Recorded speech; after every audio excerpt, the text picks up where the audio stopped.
Okay. I feel that that might be a little loud on music.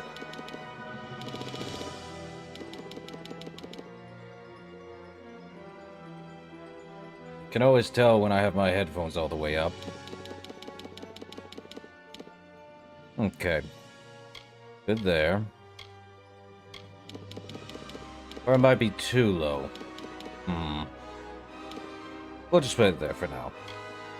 Okay. Kingdoms of Amalur. Re-Reckoning. Apparently Fatesworn. Don't know what the Fatesworn is.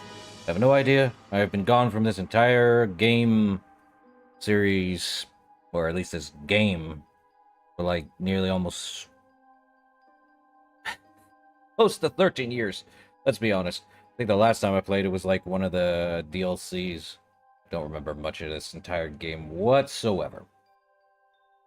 But what is Re-Reckoning? Well, Re-Reckoning is actually a revamped version of the original Reckoning. The original Kingdoms of Amalur Reckoning that was on the 360 and I believe the PS3, and originally on the PC if I remember correctly too, but hard to find that on Steam. Anyway, what happened was I believe there's been a lot of Kingdoms of Amalur bungo in the backdrop, but what it is basically, let's use the manual. Apparently this game came with an in-game manual, so let's just look at the contents. There's the title, but let's use the introduction to explain. So, Amalur has plunged into chaos. A shadow has fallen over the forests, fields, and mountains of the Feylands.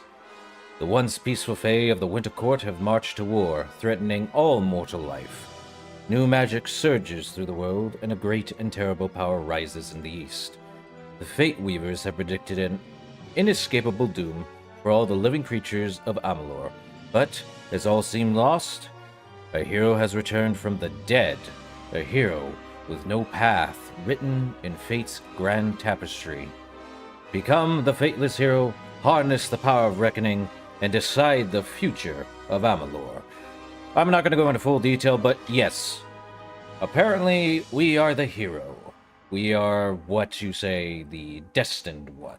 Or rather, as it said, fateless one. Let's get started. Now I know a casual. I like how it says casual. But I'm not going to do casual. I'm going to go for... What is Kingdom of Amalur? Well, it's kind of connection between God of War, and I mean the original 1 through 3 style, the God of War, not the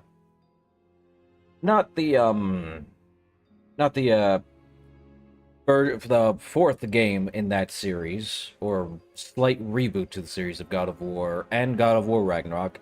It kind of has that, but it kind of doesn't. The other would be Kingdom Hearts. It has that weird, you are destined, you are chosen, blah blah blah fiasco.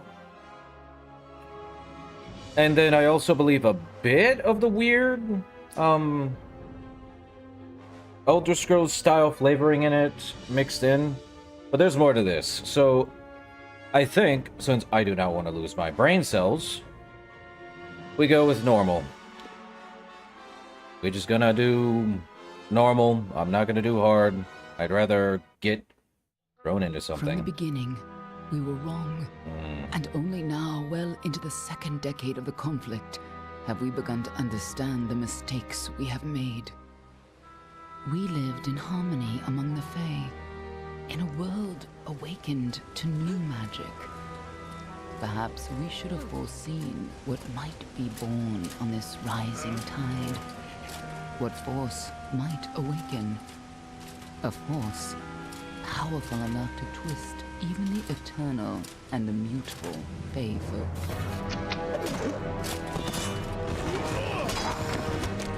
Ooh. Well. But Gadflow, the new king of the Winter Court, surprised us all. Singular among his people, he was all that other Fae were not. Aggressive, ambitious, visionary. He had power like none we had ever seen, terrible and deadly.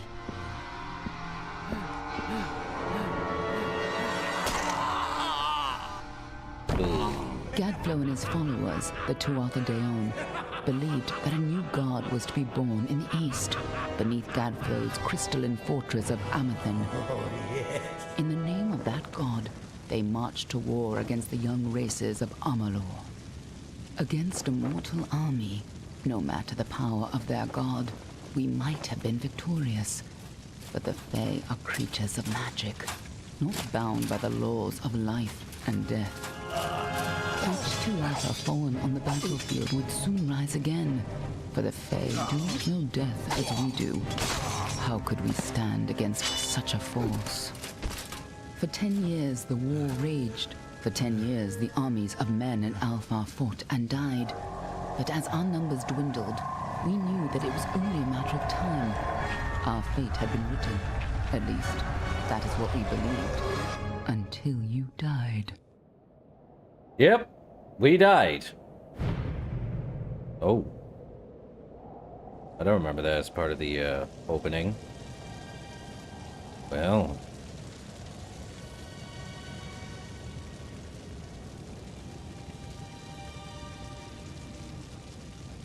Oh wait, no, I do remember. This is part of the opening. I completely forgot. Yes, hold the tarot deck.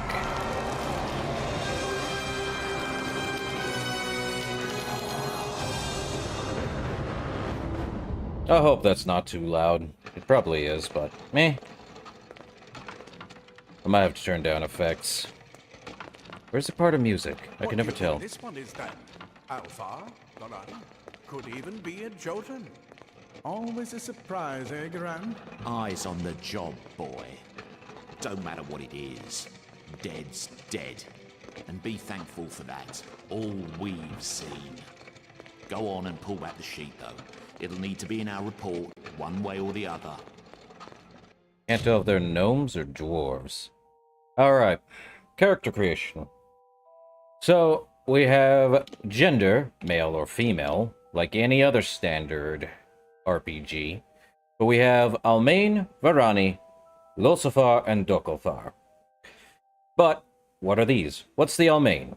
The Almain are a warlike and religious nation of a storied origin. Many Almain come from the Feylands, seeking freedom, while honoring the traditions of their homeland. Which they also come with some racial bonuses of alchemy to 1, blacksmithing to 2, and persuasion to 1. Varani, same thing as the Almain. Apparently both are human, but different. The Varani are hardened by the high seas. They are just as frequently pirates and mercenaries as they are shrewd merchants. They favor swords and daggers as seaworthy weapons, so they're basically the high seas kind of thing.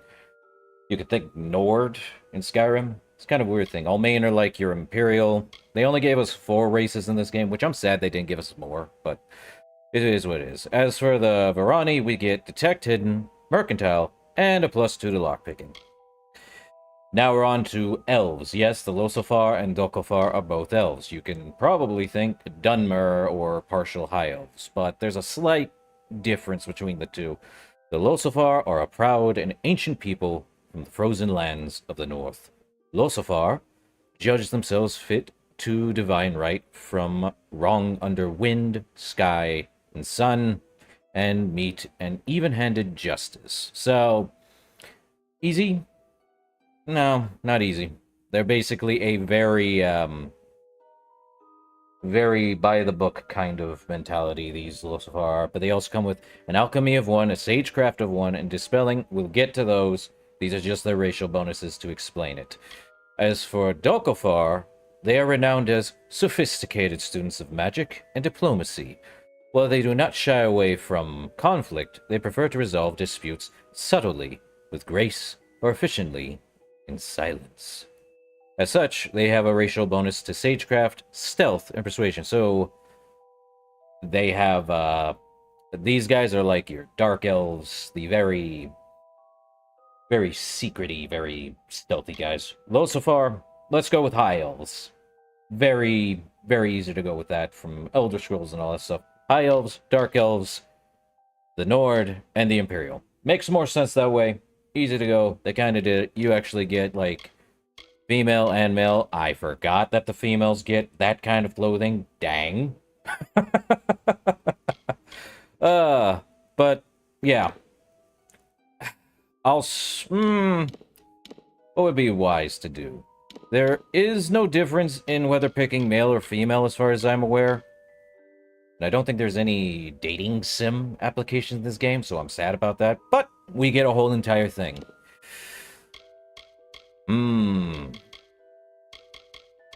Which one would be best? Male, female, male, female. I don't know.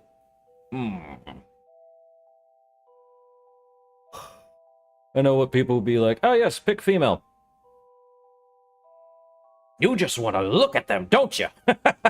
I kid. I'm more akin to probably picking Dokofar, though. Less clothes. I kid.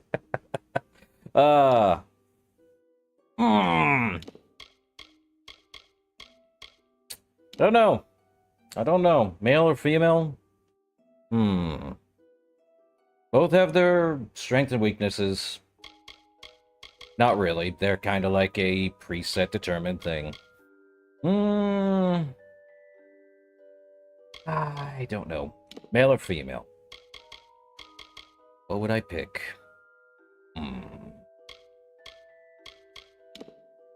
This is going to be the entire character from start to finish. Who do I feel like I am? Dokofar? I don't know, I like the Dokofar. Subtle, grace, efficiently, and silence. Thief. Yeah, we'll go with Dokofar. Male or female, though?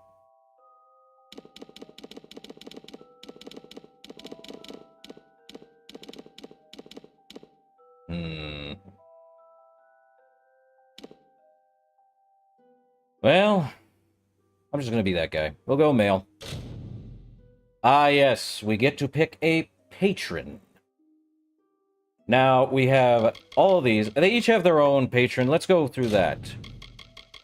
So, let's go with Dokofar as we start with that. Every one of them gets a no patron. You get to pick Beholden of No God, and your self-sufficiency yields its own rewards, which is a +1 experience bonus. You get an extra %. Hey, Fonzie. Good of you to lurk. As I was saying, they all get the ability to pick no god, no patron, no one to follow. So, and I think there is gameplay, or at least dialogue elements to it. I forget exactly. I have not played this game in over 12 years. But I do know one thing.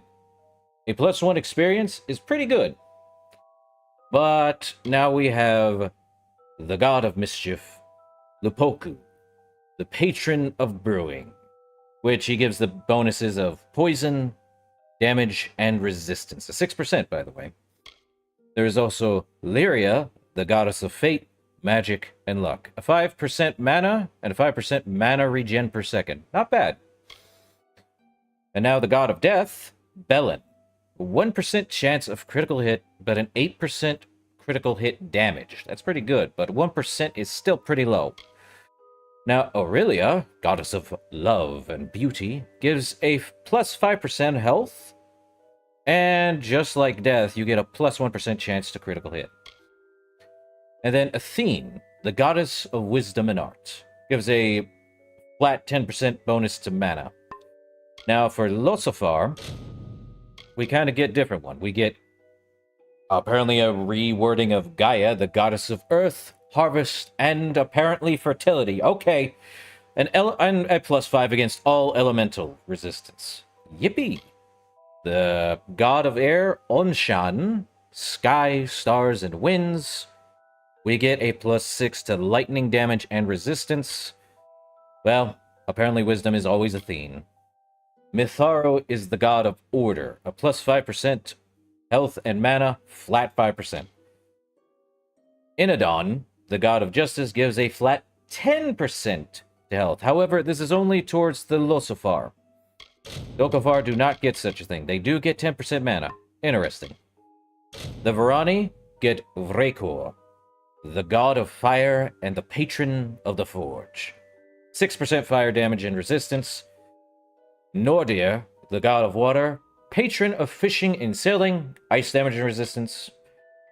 Theoden, the god of war, battle and tactics, for a war patron of physical damage and an extra 5% armor. That is a flat. That's actually pretty good. Again, Belen and Lepoku are on the Varani. The Almain get fire, wisdom, war, order, and justice. And as we've gone through, war is pretty good, but you don't get that with a Dokofar, you get the other ones. Let me think. What would be best? Poison damage is good. Probably the most broken I can think of. I don't remember a lot of enemies having poison on them in this game. I could be wrong, though. There's also Fate, which is Lyria. We could also go with none. I am unsure of what to pick. I don't mind mana, but you get a good chunk of mana in this game. I don't know if having a plus 10% at the start is great. Having an extra 5% to health to what you normally have is there.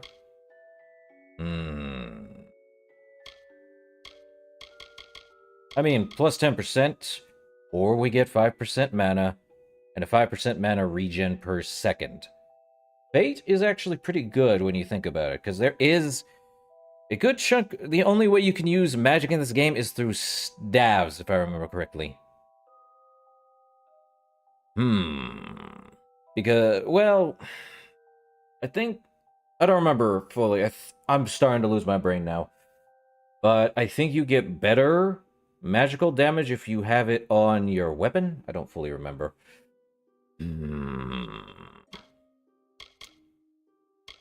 Because I could pick that 1% extra experience bonus, but that seems redundant.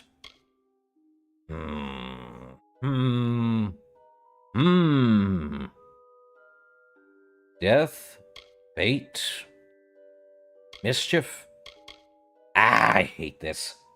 I can never be decisive with this. Oh. And I'm gonna be stuck with this patron if I pick it or none. What would be best to pick? The god of death himself, Belen? I mean, we are going to be killing a lot of things, because as far as I know, death is death in this game. But it's a 1% chance of critical hitting, and an 8% chance to critical hit damage. We could also get extra health. And this is stuck with you throughout the entire game.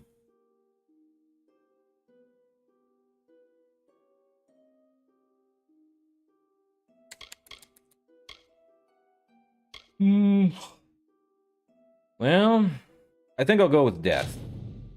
We only get 5 presets too, but we can work around that. I think. He's got a nose ring. Never did like the jewelry much in this game, as far as I remember.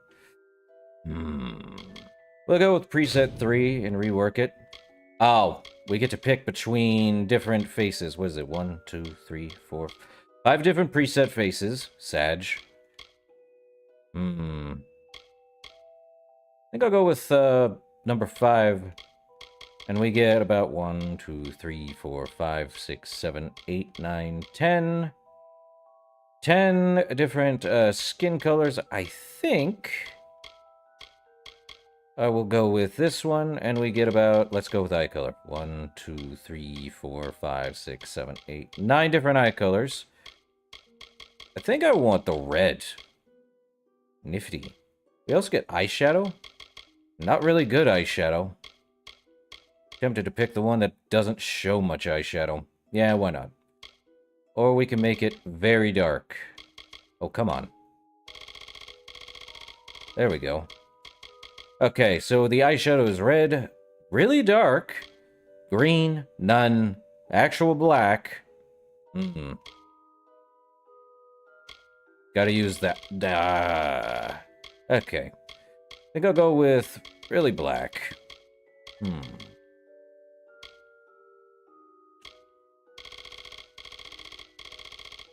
Don't want them going too far in that. Let's go right about there. We also get some stubble. Weirdly enough. What is stubble? Painted on beard. We also get a ton of stubble colors. Let's see. We get a completely clean shaven, or at least very thin, dark. Oh, meant to go back down to stubble color. Really dark, light, or is that's blonde? I believe that's a auburn. Well, not really great stubble. Actually, I think we do get a beard. We do get a beard. So the stubble is just there for stubbles purposes. Yes, give me the most interesting of the beards. I think I'll pick the third one. Alright. Get to pick our hairstyle between multiple, or I can probably make him bald. Yep, bald man. Let's see. I do like that one. A spiffing Brit in this day and age? Oh, no. Let's see, what do I have? Could go with the Brit guy. I did try looking for mods. This thing has not a lot of mods for Re-Reckoning. Sad for it. Time to go with the British facial hair. Well, at least we get a good chunk of, facial hairs. Not great, though. I think I'd rather go with the, dark with red in it. Pick the same coloring there. You can always give him a beard. Yeah. Alright. I never did like the jewelry in this game for some reason or another. Probably because it didn't match certain things. I'm tempted to just pick... I don't know. The double earring on the right ear. We also get a facial tattoo. Can pick any color. Sadly, can't make it a scar, I wish. I don't think there's such a thing as a scar tattoo in this one.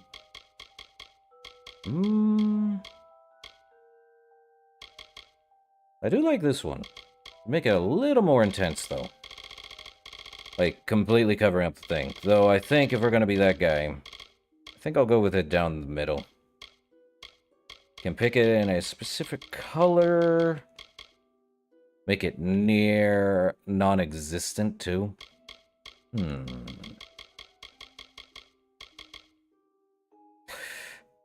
Ah, yes. The Kratos style. Hold up. Is there a Kratos tattoo? I think that's the one that might look like a Kratos tattoo. Kratos was not an elf! Doesn't matter, I can still get his tattoo. I think I'll pick that. Well, that's all you get. Hair, face, and accessories, and you can basically randomize if it need be. I think I'd be the spitting image of an old chap. Well, let's do it. He's a Docklefar. No surprise there.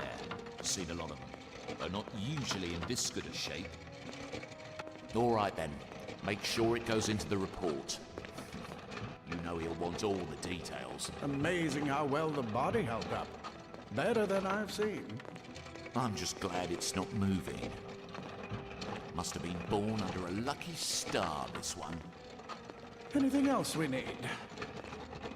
Unless you'd like to name him, I think we're done. Put him with the others. Ah, yes, we get to name him. Well, What should we name him? I'm tempted to just put my name on there. But I do not have the most luxurious moustache like this guy.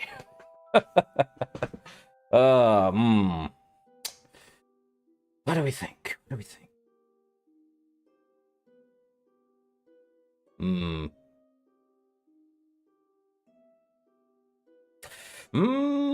I know what's gonna happen as soon as I get out of here.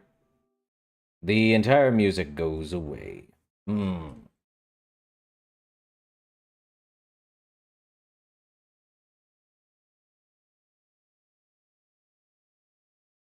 Let's see.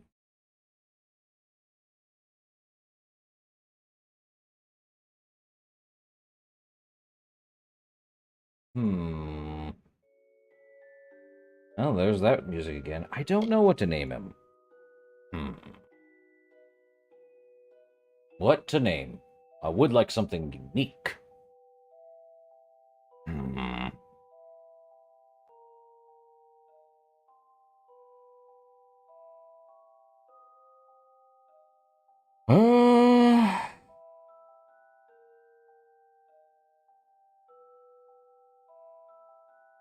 Why is the name Bolin coming in my head?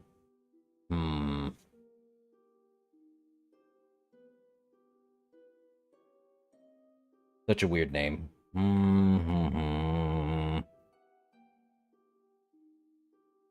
Bolin.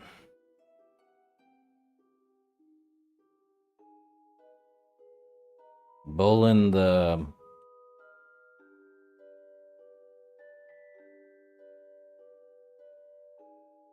Bolin the... I don't know. I like Bolin for weird reasons. We'll just name him Bolin. Ah, Bolin. Well... Well, that's it for you then. Better luck next time. We died. Okay.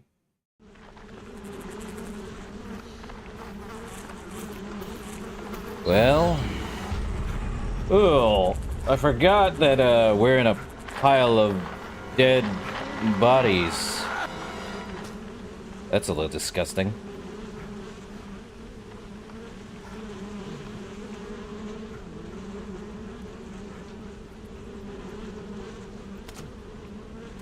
Ugh, it's making squishy noises. Ugh. I forgot we get in a pile of bodies and it has stink, smell, waveness. Ugh, why? Well, we were dead.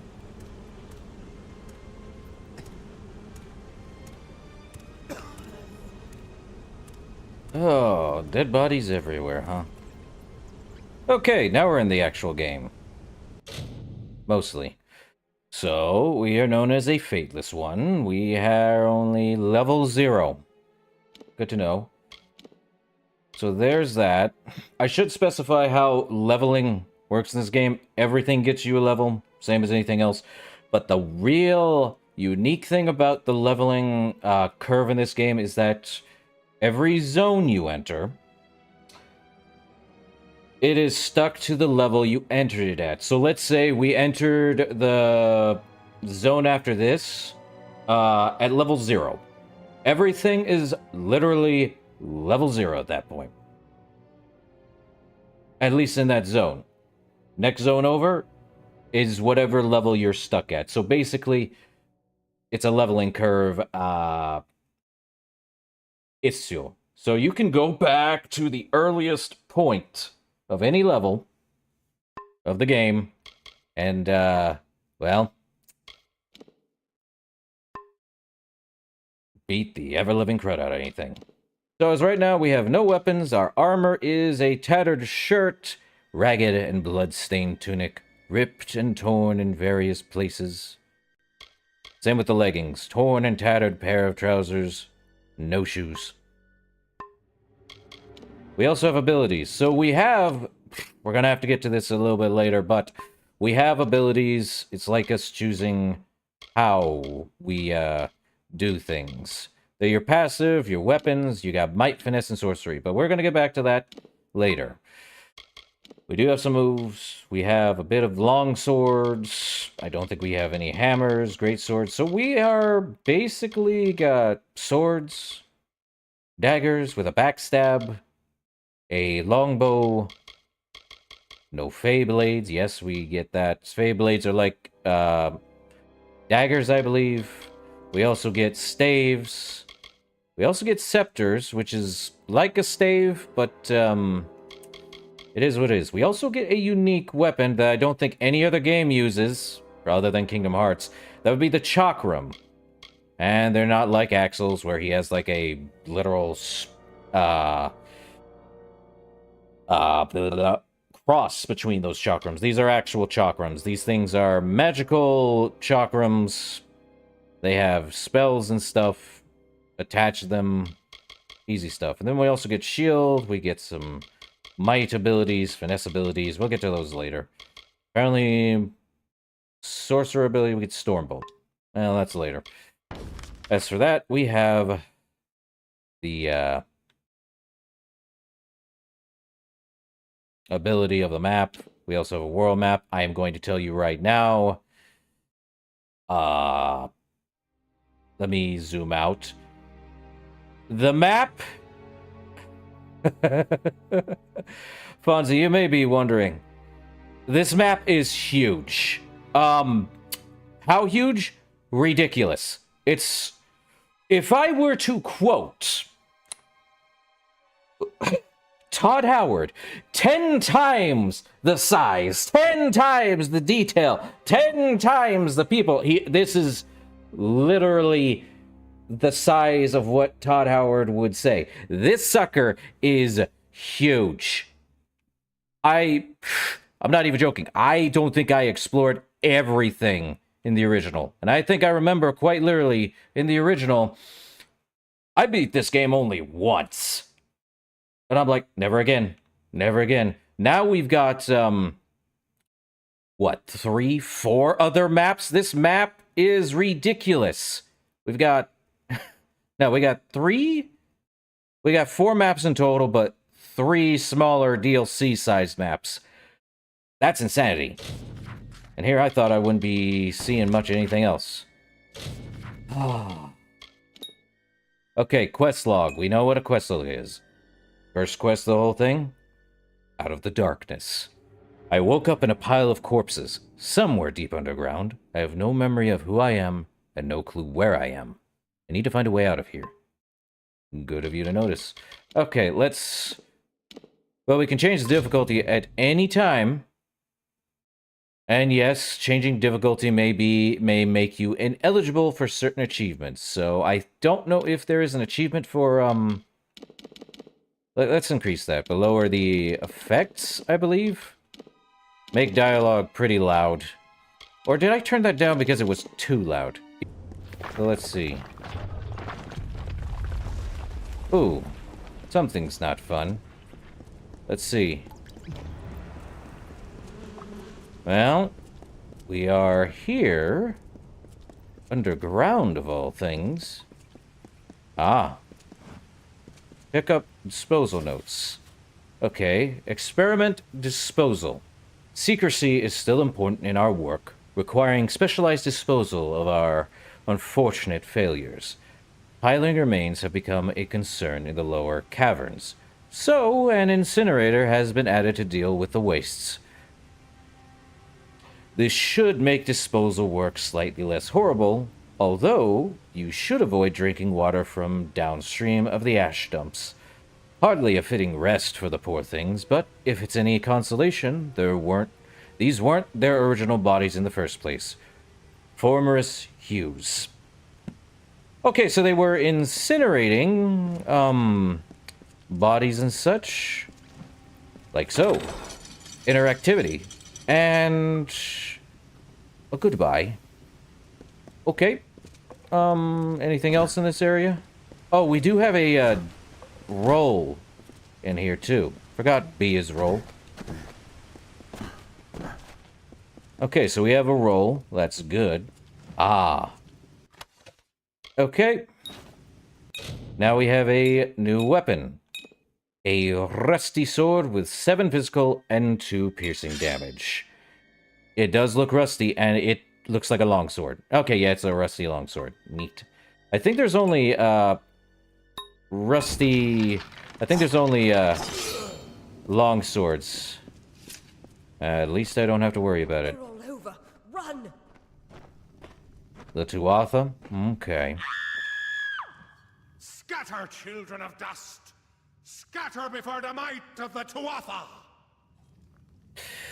And as was said in the opening, the Fae in this one, well, we're not Fae.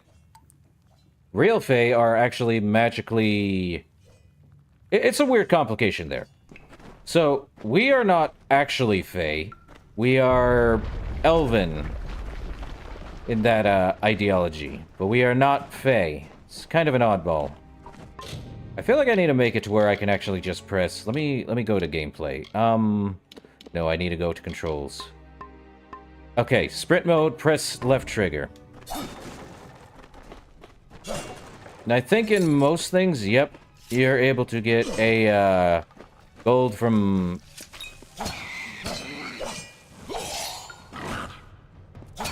Okay. That works.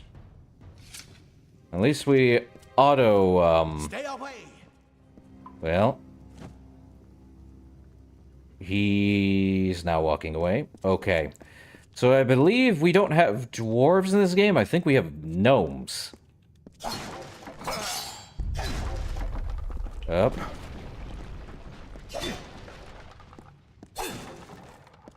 So... No child of dust shall escape.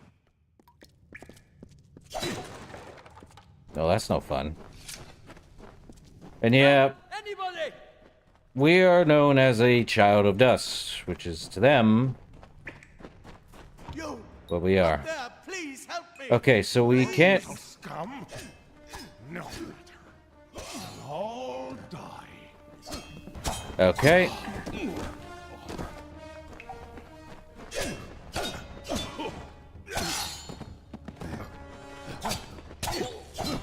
Good thing this is a tutorial. Okay, we got worn leggings from them. We acquired an armor. Oh, Up. thank you. If you hadn't come along, wait. I've seen you before. On the slab. You were dead.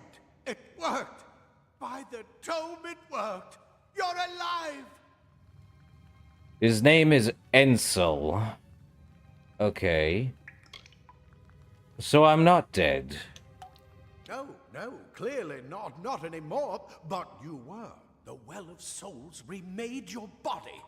We thought you were another failure.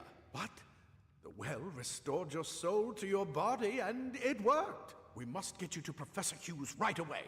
He'll have questions for you. Who are these attackers exactly? Oh my, you don't know? Oh, perhaps the process damaged your memory. They are the Tuatha Daon, the enemies of all the young races. We've never seen them this far inland, not even during the invasion. I don't know why they are here. Hughes may have the answer to that as well. You must stay alive and reach him. So, who is Hughes? Professor Formerus Hughes. The Well of Souls is his life's work. The Tuatha are coming into the lower levels. If we hurry, we should be able to beat them to the top. Take these. They'll help keep you safe long enough to get to Hughes. Now, let's get going! So, tell me about my... Now we get a... So, we have the dialogue wheel. Thankfully, our main character does not talk. Oh. But now we also get something that's reminiscent to... I want to say... Oblivion? Star Wars? Something BioWare would make?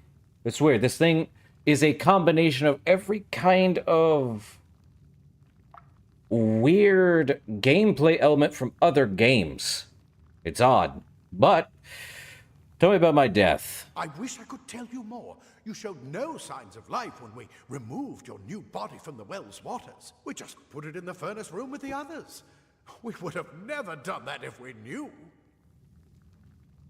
You were going to incinerate my body. Thanks. Do not like that. I would rather have proper burial, but that's just me. The attackers? Oh my. You don't know? Okay, he's gonna repeat that. We've never seen them this far in. Okay. Not even just And the nature. Well of The Souls? Well of Souls is just ahead. You'll see. And it works. It restored you to life. There will be plenty of time to explain later. We've got to get going. But I want you to explain now. Ugh.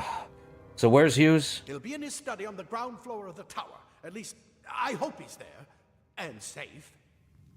Okay. Let me get this done. And we can be on our way. Okay, old boots. We finally have... You go first. We have boots. Okay. So, we now have someone following us. Okay.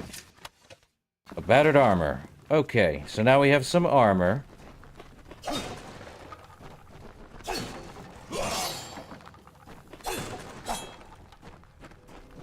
And like weapons, we can equip it. I feel like I'm gonna have to fix... I have it on full speaker, so let's go to audio. Let's see. Subtitles are on. Effects. I'm tempted to turn that down just a smidge. Dialogue, still pretty loud. Music, to me, still pretty loud. Let's see. I don't know if it's loud to you, Fonzie. To me it is, because I always have my headphones at full blast. Let's see. Tempted to put everything, or at least dialogue, not too low. Go there.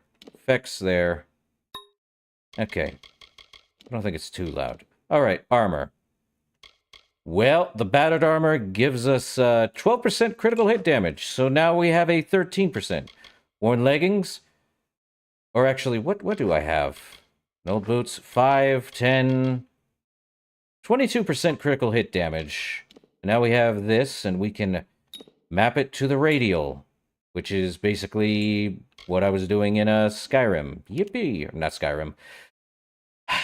Oblivion. Crazy. Okay.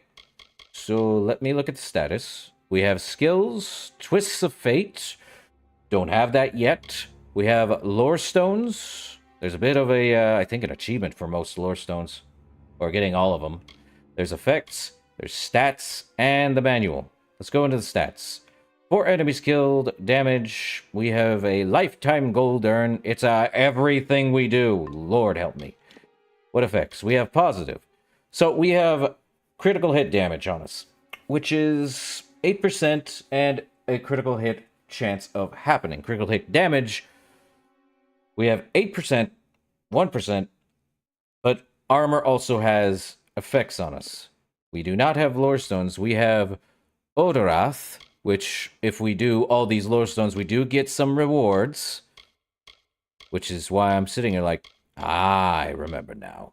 But you have to find all of the lore stones in the game to, or at least the area where you're around to get their specific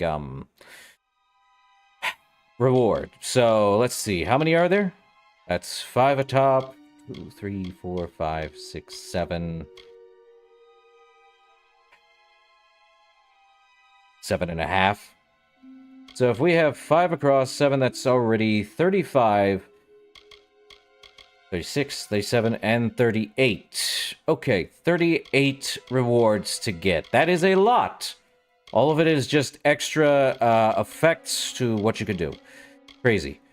And apparently one is 3% gold drops. Crazy. A 5% armor. A 20% burning duration? I don't know what that does. Bleeding damage, 3% for ranged, minus 10% equip requirements. Crazy. Damage resistance, mana regen, health regen. There is how many, though? There's about 38, was it? And there's about 5, 10, 15, 25, 30, 35, 40, 45, 55, 65, 75, 90, 95, 100, 105, 110, 15, 20, 25, 30, 35, 40, 45, 50, 55, 60, 65, 70, 75, 80, 85, 90, 95, 100, 200, 205, 210, 215, 220 lore stones. Okay, so now we are in the skills. And I believe... What is the highest level in this game? 40? 50? I forget.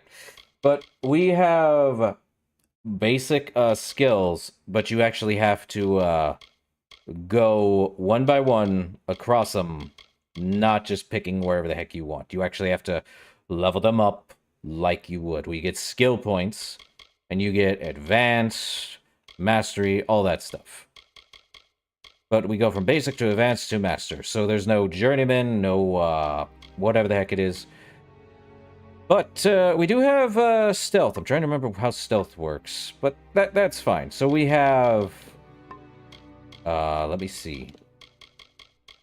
Right now we have Balin's Blessing. No negative effects. So we have about a... What is our...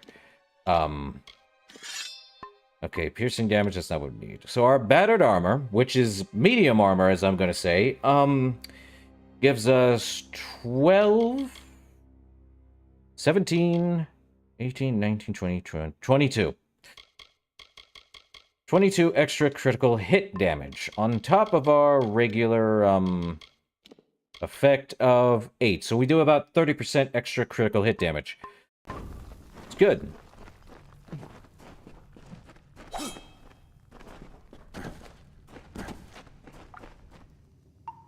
Don't remember how to do sneak. This is what they're after. Our greatest invention. The Well of Souls. Imagine an end to war. An end to death. An end to hunger! Well, there's the Well of Souls. There was the Well of Souls.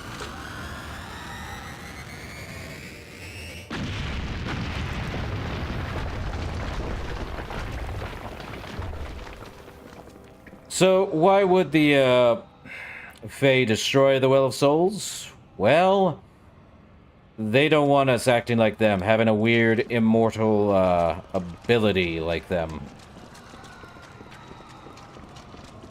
They don't want us being immortal. What was that?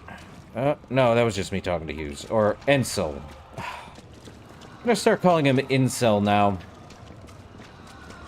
Okay, anything around here? I'm not seeing any flashing objects or anything to do. Ooh, okay. Let's get you open. Oh yeah, we can't stealth yet.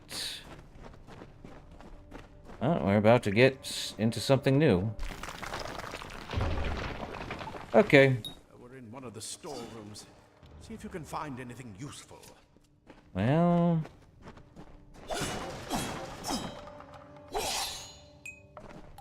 Let me see if I can, well, I see a shield. Let's see, a crude iron shield. It gives us 11 extra... Do you hear something?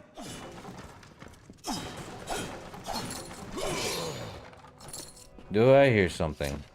Let me loot this. We got torn gloves, gold, lockpicks, and...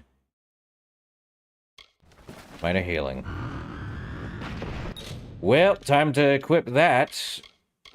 We also now get a 5% critical hit damage. Not bad. And our shield is like an armor. It's already auto-equipped. Which... I'm trying to remember how to use the shield. We also get another minor healing. Get a lockpick. Lockpicks are well good. Okay, LT is like everything else.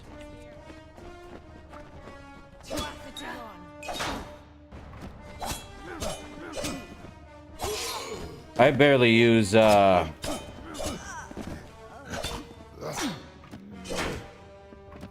barely use, blocking half the time. We're going to need more than just that sword. That one had a bow. Get it? Which one had a bow? Oh.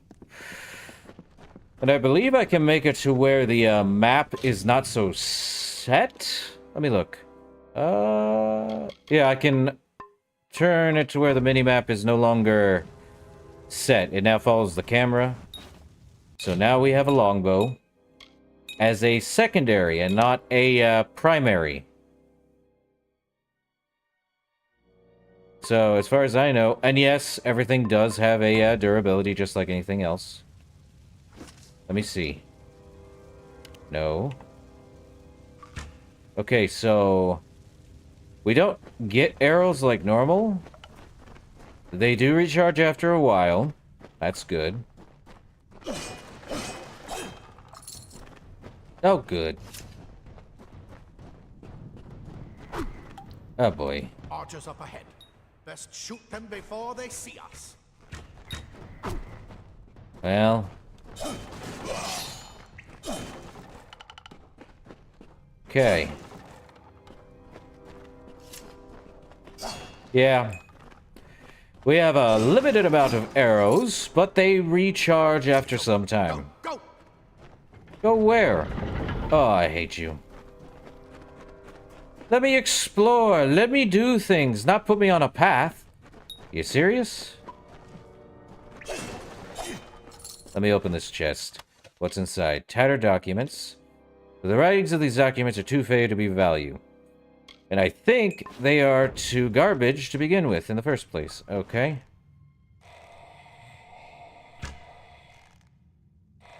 Okay. Well, at least I know they are, the, thing is a lock-on. That's nice. Instead of me having to actually manually aim.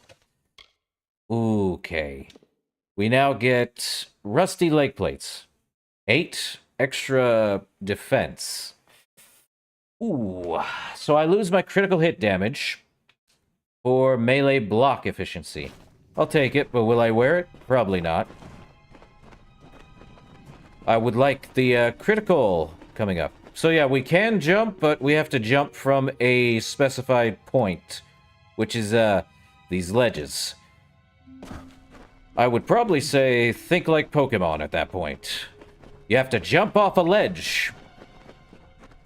No jumping in here. Sad to say. Deadly if you catch an enemy unaware. Their speed more than makes up for their size. This is true. So, daggers are the thing. However, we lose 1 point of damage, but they also increase how, your, crit damage comes into play. It's basically regular stuff. Okay, items. More lockpicks. Done. Well. Always check areas. We now have rusty gauntlets, which are probably the same as the, yeah, block efficiency. They do look good, though. Let's add that to junk. Add the tattered shirt to junk. Now, there is going to be the weird... Oh, yes. These weapons and armor have set stuff, so... It is what it is. Man, oh man. And I believe... If you can sneak up on them with your daggers, you should be able to finish them quickly and quietly. How would I sneak? Okay. Now we have sneak.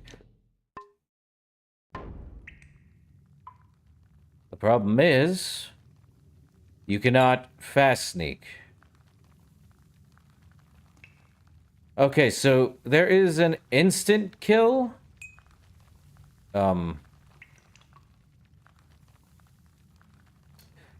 Okay. Let him, should equip the crude iron dagger so I can instantly kill him. Hold up, let me get away from him to lower his ability to see me. Okay, he can no longer see me. Or at least he probably should. Sad he can probably notice me at that point.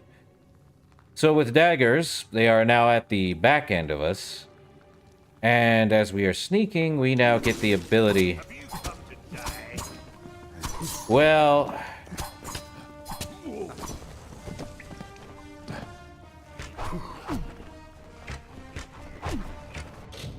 Well, time to equip that weapon back. I made a mistake.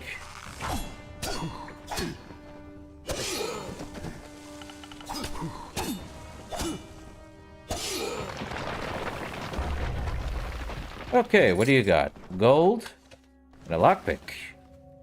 Okay. Well, what do you have over here, bud? A dented cuirass, which is probably the same as melee block efficiency. It's not bad. I just, I'd rather go with armor that gives me more damage in this game. It's weird, I know. But you'll live longer. Yes, let me do the tank thought process. Okay.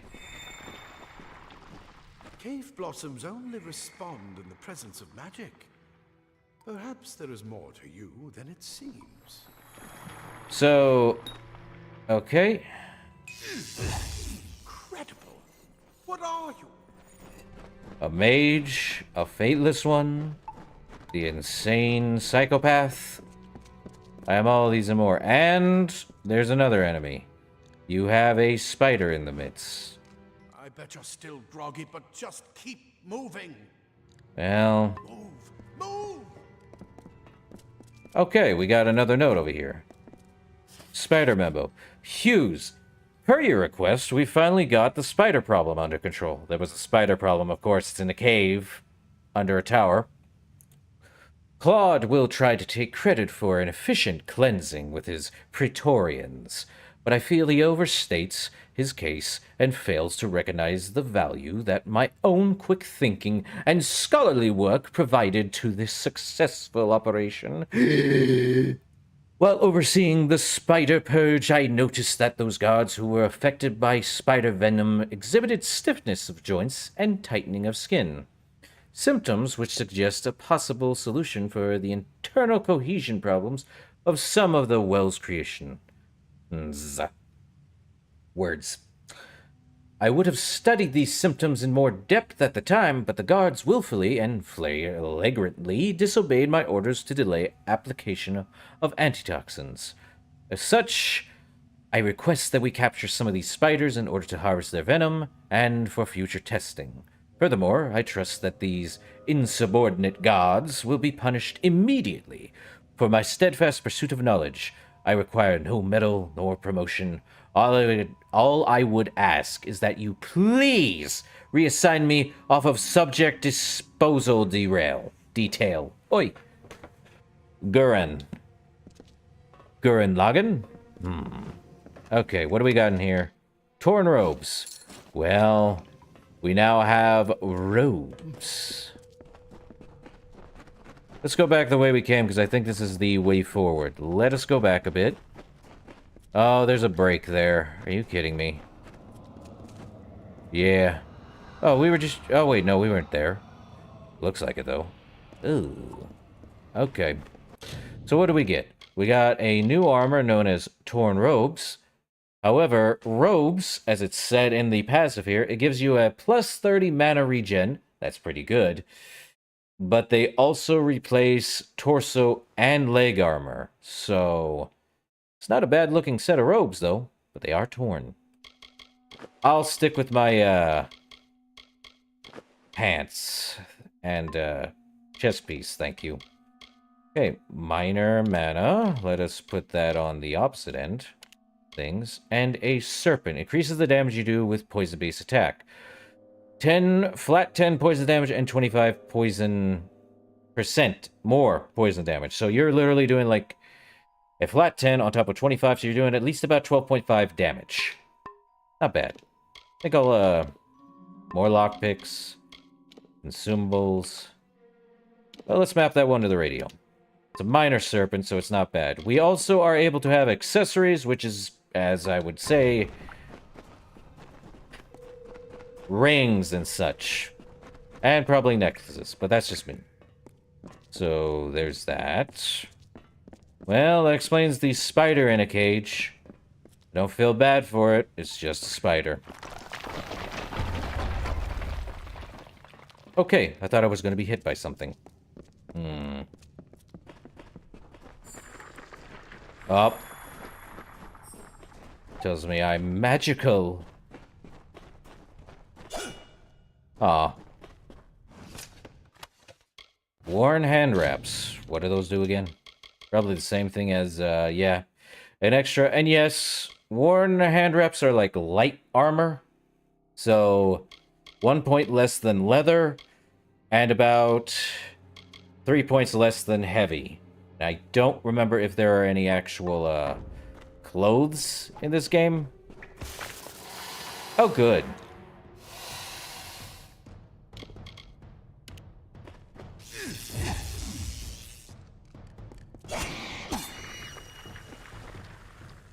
Well, we do get staves, as I brought up. I was wrong about the magic, though.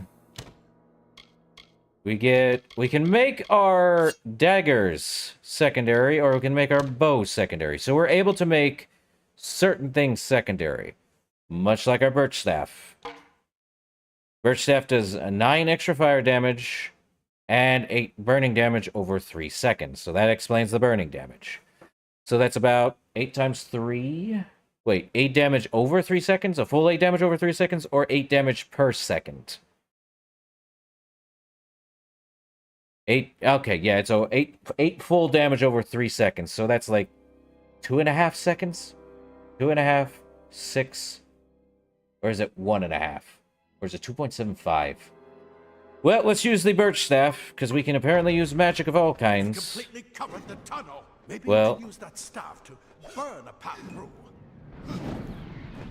Well, we were gonna have to use it anyway. Spiders, burn them! Burn them!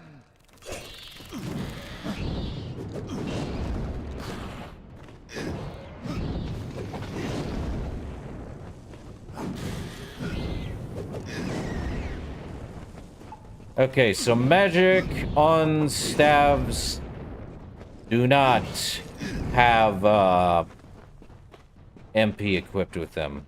Alright.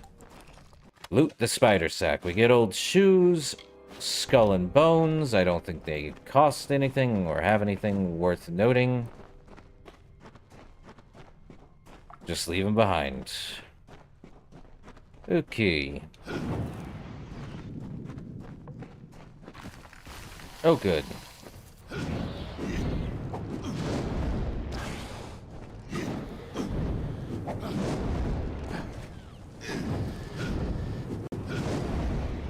Nice.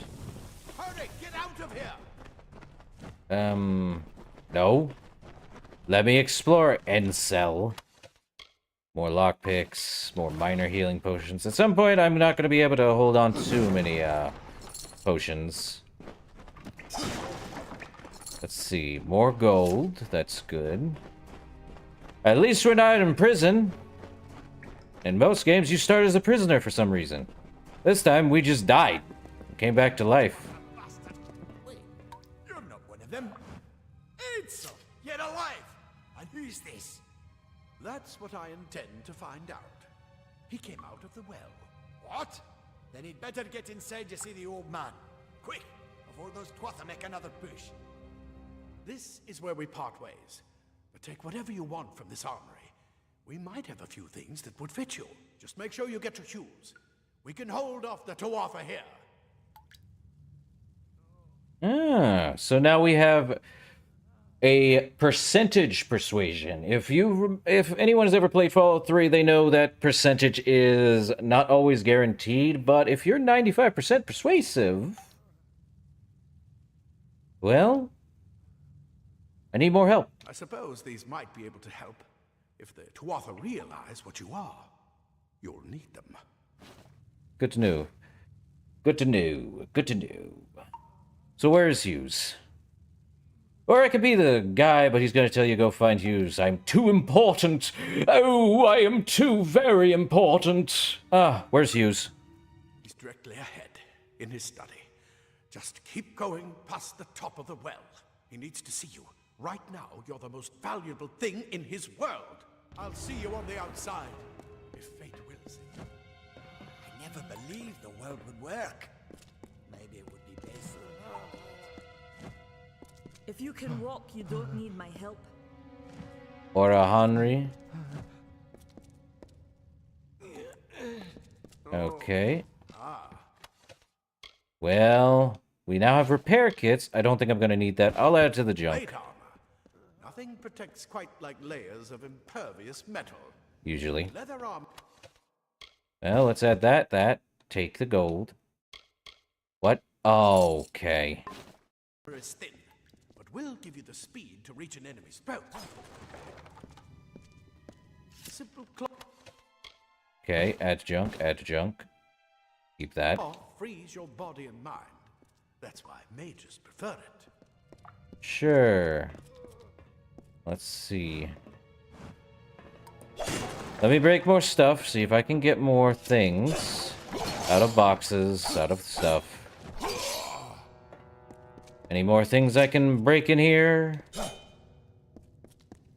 Yeah, so all the armor we got earlier is kinda moot with all that junk.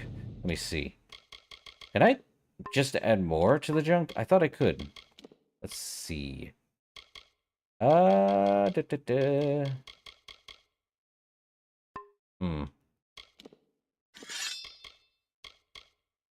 So apparently I can't add weapons? That don't make sense. Well, crude iron birch. I'm gonna go with longbow. Increases your total armor by 25% for... I have no idea how long. Let's add that one to the left side. Items. We now have a repair kit, which... The thing is, I think we can only do... I don't think we have a skill. Let me look at the ability. Not the abilities. Where is it? Moves? No, not moves. Quests? No. Status. Skills. So, trying to remember what increases our... Well... Blacksmithing, okay. Blacksmithing increases the effectiveness of repair kits. Eventually, I must be level 16 to upgrade. So we have to be level 8 to upgrade blacksmithing to whatever rank. We have to be right now our basic is dependent on our levels. So we could put 4 points into blacksmithing, but then we have to pick something else. There's also the detect hidden. Enemies and other characters are displayed on the minimap. Not bad. Increase the amount of gold found as you explore. Good to know. So basically, detect hidden gets you a ton of gold. Let's go through these. We know what alchemy is. Basically, it's the ability to create any kind of potion or poison, or what have you. And basically, with level 1 alchemy, a failed experiment now results in an unstable potion. An unstable potion, not good. Probably sell it, or get rid of it. Dump it, I don't care. But it also increases the chance to successfully harvest reagents. Now, basically, all basic alchemy is all that. You basically have the ability to increase your chance to successfully harvest reagents with each individual alchemy thing. Blacksmithing, we already know over this. You can harvest components from some enemies in the world. 3 components when crafting equipment. You can use 3 components when crafting equipment. You can salvage infrequent equipment. Infrequent meaning no longer in use. You can use 4 components when crafting equipment, aka we can craft our own equipment. Blacksmithing sounds good. And I do admit, it sounds good. The other is you can salvage rare equipment. Okay, so infrequent just means uncommon. You can salvage uncommon equipment. Then we have rare equipment. You can use gems as components when crafting equipment, which means we can make our armor have abilities and such on it. Passives. And the last one is you can create master crafted equipment. What is master crafted? Epic equipment. That's basically what it is. Now, detect hidden allows us to see enemies, increase the amount of gold. Hidden treasures are displayed on the minimap and are revealed if you go near them. The other is enemies facing is displayed on the minimap. This is Detect Hidden. You get more gold. You can disarm traps with Detect Hidden. Once we reach the milestone of level 8, secret doors are displayed on the minimap and are revealed if you go near them. So, what is best? Detect Hidden? Most probably. But let's continue. After we get to the next milestone, traps are now displayed on the minimap. Get to level 16, traps can be disarmed and salvaged for components. And the last one is lore stones and treasure maps are displayed on the map. That is actually pretty good. And treasures are displayed. Okay. So, dispelling. You're able to decrease the difficulty when dispelling magical wards. We haven't gotten dispelling minigame yet, but when we do, you can fail to dispel a ward once before it will explode. When you're trying to dispel a ward, you have to literally... I'll show it when it comes up, but if you fail, it will explode. You will take damage based on whatever happens. Now, there are also things known as dark sigils are removed from wards. Basically, we'll get to that, but you'll be able to remove dark sigils. Once we get to a level 8 dispelling, you can dispel a ward twice before it will explode. Basically, these are magical traps that we're talking about here. And then ward glyphs regenerate much slower. So basically, dispelling is removing magical traps. It's like how Detect Hidden allows you to remove traps at one point. Yeah, disarm traps, it's different. Lockpicking, we know what lockpicking is. It decreases difficulty when we get to it. You only have like 4. So basically, in the basic, you always succeed when forcing very easy locks. Every rank of lockpicking decreases the difficulty. At level 8, we get 2 more points. It decreases difficulty. And then when we get to the last portion of the advanced, you will always succeed when forcing easy. After that, when we get to level 16, we have the ability to force average locks, and then force hard locks, and basically lockpicking will be easier than it can be. Mercantile improves how you buy, sell gold, blah, blah, blah. Now, when we get to the third one in the basic, you recover 15% of an item's gold value when you destroy it. Let me repeat that. You're able to recover 15% of the gold value when you destroy an item. That's crazy. The next milestone of that, which is in level 16, second one from the third, you get 30% back. And the last one, you can now sell stolen items at any merchant. Man, crazy. So, why were we able to persuade Encil there? Basically, we have level 1 persuasion, which gives us very easy time. But now, that milestone for persuasion is bribe costs for crime are decreased by 20%. So let's 20% of 100 is still going to be 60. So that's what I'm going to say there. Now bribes are 30. Every level it goes up by 10 points, so you're able to lower the costs by half when you get into master, and increasing your chance to persuade others to think your way. Okay. Sagecraft. So Sagecraft is your, I believe, creating gems you can insert into your armor or weapons. Cool. Basically, Sagecraft, you can create powerful gems if we get to the second milestone of that using lambent quality. Lambent meaning poor. The next one is you can strengthen shards by combining 2 of the same quality to get one of the next highest quality. So basically, say we are able to create a lambent quality, but now it's going to be a higher tier by doing 2 lambent shards into a new one, blah, blah, blah, if we do that. The next one is you can now create a more powerful gem using pristine, a very nice quality shard, but now we can do same thing, 2 of the same quality, which is 2 pristine quality shards, make a epic gem. So basically put lambent to pristine to epic, and then you can remove gems from any socket at a Sagecraft altar. You cannot do Sagecrafting on the go. You have to go to a Sagecraft altar in this game. It's crazy. And Sagecraft allows you to create powerful items. Stealth, we know what stealth is. Basically, but let me explain. Milestone, you lose the sight range of unaware NPCs while you stealth is a loss of 5%.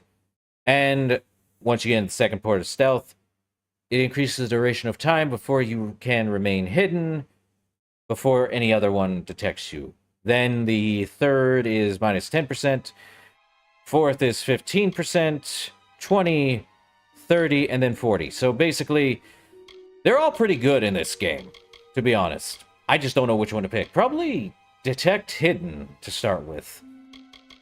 Maybe more Persuasion, because I'd be able to get through the game a lot easier. But that's your skills. Maybe I went too fast, but here we are. And there is autosave, thankfully. Claude Gann. Who are you, Claude? Soft. The Twather will find my Praetorians are a tougher breed. Can I talk to you more? We Praetorians are tempered in battle, like the finest steel. You're a dwarf, my good sir. The scholars are soft. The Twather will find my Praetorians are a tougher breed. Okay, so there's a... I didn't notice it, but, apparently... I never believed the world would work. Maybe it would be best if it never did. Let's find out. Go see Hughes. We haven't got much time.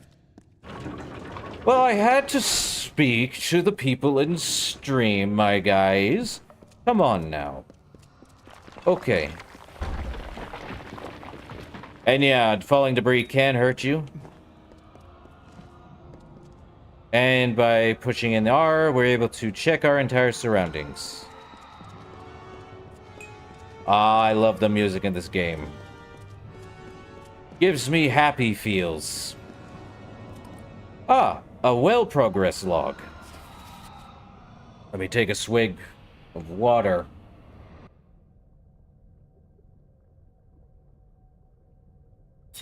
Ugh, talking. Woo. All right.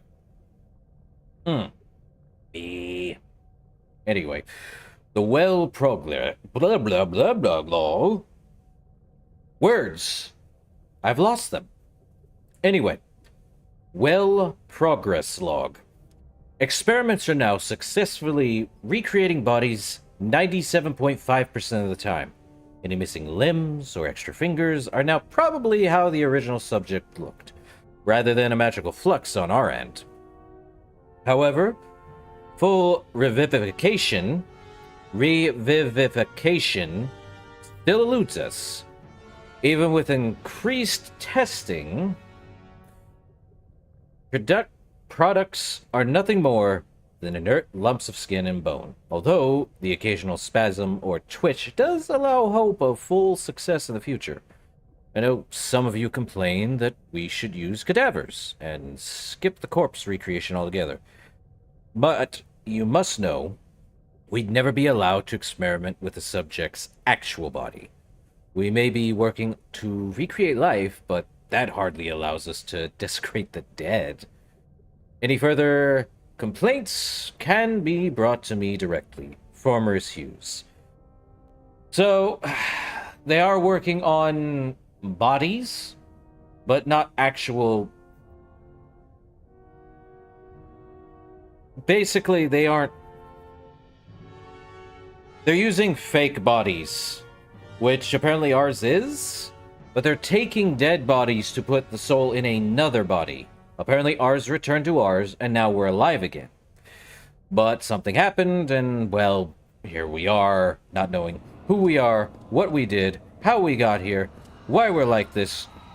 What is this insane craziness? Can I jump into the well of souls? Probably not. But let's go talk to Farmers Hughes. Well, that was a quick one. Couldn't even read the text there from the loading screen. Well, now we get to meet Farmers Hughes. What has he got? Now that looks like a gnome. Beard, small glasses. You've made it, and look at you. Even with all you've been through. The Tuatha, your return from the dead. Please forgive me. You must be terribly confused by all of this. I am Fomerus Hughes, and this is my laboratory at Alistar. Everything you see here is dedicated to one thing, the Well of Souls, the pursuit of immortality. And you're my first success. If we only had the time, there's so much we might learn from one another. You want to tell me about my attackers, Hughes? You don't know. They're called the Tuatha. They were once Fey folk of the Winter Court, but they've been twisted by their Lord Gadflow. But how could they have found us out here? We're miles away from the front lines. The war has never touched Dalantarth. And why attack the well? So, we're actually, if I remember correctly on the map, we are way out of the way of the front lines of the war. Yet somehow the Fae of the Winter Court, they got in here somehow. There's only one entrance, and I don't think there's any other exit. You could literally look at the entire thing we walked through and be like, how the heck they get in? It's a good question. I don't know. I don't think there's actual teleportation in this game last I checked. Speaking of Fae, Hughes. The Fae are complicated. I could write 10 volumes on the effects of immortality on their pseudo-feudal court system alone. So yeah, the Fae are a really by the book of keeping to their stories. It'll come up later, but tell me about yourselves, Fomers Hughes. I am Fomers Hughes, Scholar of Vivification Prime Circle. We're standing above my life's work, the Well of Souls. And there's so much to learn about you, though. I imagine it's all a bit muddled. A side effect of the prismere? Shape of the basin? No. If only we had more time. You could have all the time in the world. You want to tell me Well, we got 3 left. Tell me about my death, Hughes. I wish I could tell you more, but your death is a mystery to me as well. It seems that your memory died with your body. You see, the well is designed to capture the soul of someone recently deceased, recreating their physical form within its waters. Simple, really. Your rebirth is the first we might truly call a success. There have been others, but the results weren't quite right. So, the soul is an actual thing in this game, just like anything else. But they aren't actually making your soul is taking a new physical form, basically a new body of you. What they're trying to do is what the Fae do. Make the soul come back into a new body and basically have an immortal way of keeping the same thing over and over again. What's happened here is basically we died, our soul went into the Well of Souls, but it wasn't quite right, and our memories are completely gone. Our past memories are gone, I should say. So, we're a fresh slate. Speaking of Tuatha, tell me more, Hughes. The Tuatha are a radical splinter of the Fae. Insane, bloodthirsty, and immortal. Even when they die, their essence returns home to be reborn later. They hate mortals like you and me, and want us wiped off the face of Amalur. I can only imagine how much they hate the idea of mortals being reborn.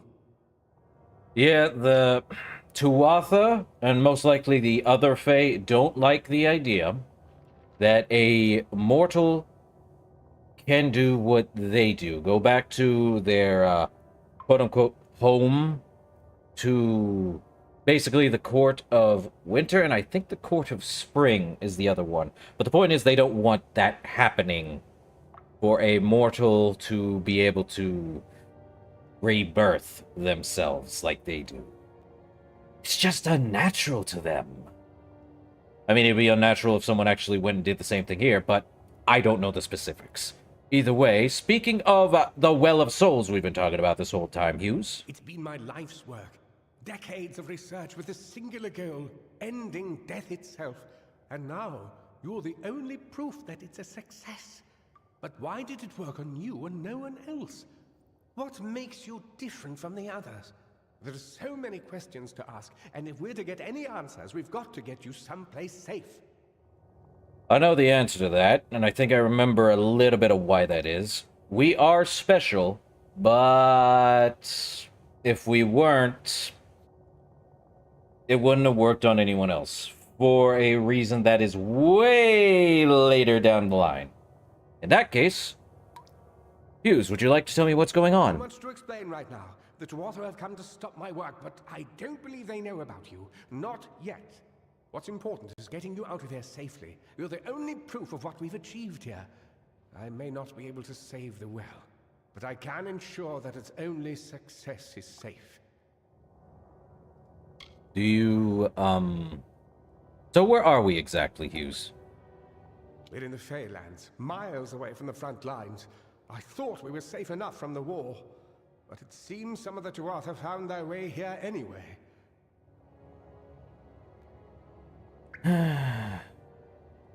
Well, let's get out of here. Yes, you're right. I've got my notes, but it's most important that you stay safe. It's just that you're... Wait, where are you going? Fascinating. Simply astounding. I'm not certain what's caused it, but somehow... Yes, as I was saying, I'm not sure what... Perhaps I should go see. Sir! Mr. Hughes! The Tuatha have reached the lab! They're inside the... Oh, Encil. No! We've got to get you out of here now! Quickly! Follow the path to the town of Gorhart. Find Agath. He's a friend, and he may be able to help. No matter what else, stay alive!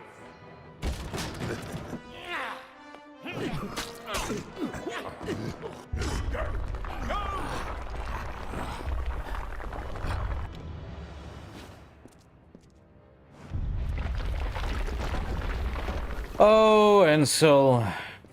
I do not mourn you. Okay. And the journey begins. With destruction, mayhem, and all things in between.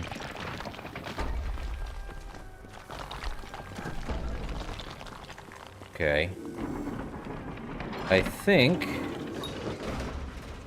Press L while running to toggle sprint. Neat. Let me destroy this. Let me destroy these barrels. Okay. Well. Ah, the music. I love it.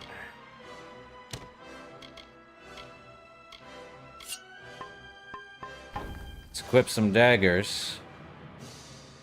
Okay.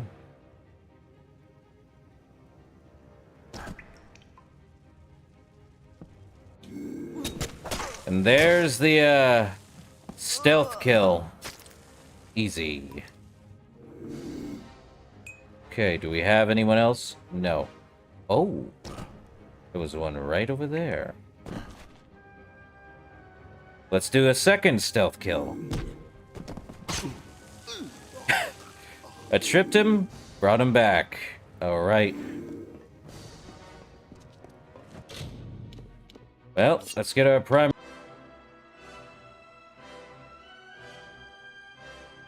I think we're back. Yeah, we're definitely back. Probably. That was definitely on my end. Couldn't be, shouldn't be, but it was. I blame my internet. Anyway, I should bring up the inventory limit. So, there is no actual weight to the amount of weapons you can hold. There is a limit to how much you can have in your inventory, though. That said, up. Now, we begin here.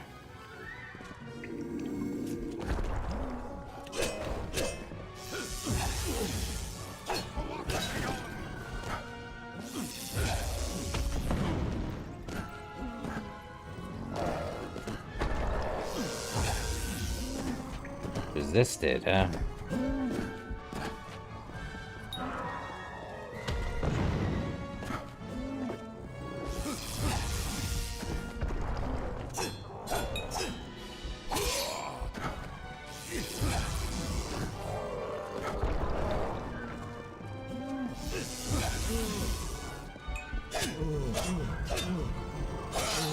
Come on.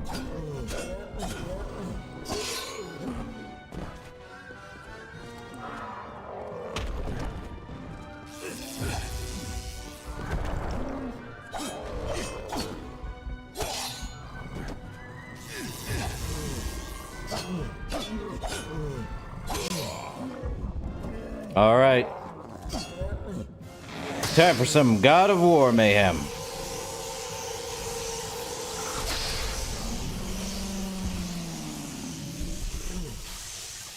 That's what I was meaning by God of War. So... what's this do? Gives us +5 health. Okay, take that. Take everything in here. Okay, you've acquired a shard. Shards are used for crafting gems, blah, blah, blah. At least we're back. So now we have a accessory, which gives us... We can only hold up to 2 accessories at a time, so... Yippee. Decreases poison damage received by 25%, but yeah. We only have enough inventory limit, and we can increase that by, I believe, getting backpacks. So... Into the Alistar Glade. And thus, the real adventure begins in an open field. Followed by the destruction of this. Let me look at the map. Let's go to the map. Not local, but the actual thing. So, where he was referring to is the front lines are actually here in, Melshinshir. So in Melshinshir, we have the front lines in this area. But they are come from Alabastra. In, well, Alabastra. So the Tuatha are all the way over there on the east side, but they're saying they came in through here. And I'm like, unless they came through the top of the tower, which I highly doubt, I'd be likely to know. You crazy people. Okay. Now that we're here, we have basically become level 1. We now have the ability to level up. And pick our single point of a skill. I'm tempted to pick Persuasion, but I'm also tempted to find enemies and other characters to be displayed on the map, or I am tempted to increase the effectiveness of repair kits. There's a lot going on. I could also be tempted to pick Stealth just in case. I'm just not sure which is best. Oh, and I know I talked real quick on each of them, but Alchemy, you can create potions, and you have the chance to successfully harvest reagents. Basically, if you're at 0, you have a 0% chance to do it. Same with blacksmithing, detect hidden. Basically, a really poor, like extremely poor, if you don't have any in these. So as far as I know, if we get detect hidden, we can get more gold. We get dispelling. We have the ability to increase the difficulty when we dispel magical wards. And I do believe that some wards are stronger than others. And I don't know if we need the specific ones. But that's just me. Lockpicking decreases the difficulty when lockpicking. We can also increase our ability to buy and sell at merchants. So I don't know which is best.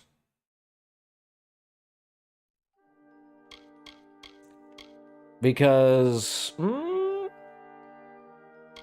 I'm tempted to say detect hidden. Let's go with detect hidden. And now we actually do get right into the meat of what we can do here. We can pick might, finesse, or sorcery. Now, you may think, oh, I can go back and redo it. I don't remember if you're able to do that, but you actually are able to increase specific things. You have the ability of a longsword, greatsword, hammers. You also have the ability to have a harpoon like Scorpion from Mortal Kombat to get over here, or something like that. You also have the ability to have skillful defense. There's a lot here. So you also have to basically put points in a specific tree to basically make your character become stronger. The more you do, the more things. So what is half of these? So we know longsword mastery. Basically, you have the ability to increase your damage with longsword. So basically right now at our current level, we have a physical damage with longswords of +4, and we have a +5 damage with longswords. So basically any longsword gets a +5 flat damage percentage on top of a +4 physical damage to it. We add 1 point to this, we get a +5 flat physical damage with any longsword, but we also get a 10% more damage. We can also keep increasing that to make it get 5 points more. So it's the same thing across finesse. You could basically give yourself more dagger mastery, a shadow flare. So there is also passive and active effects.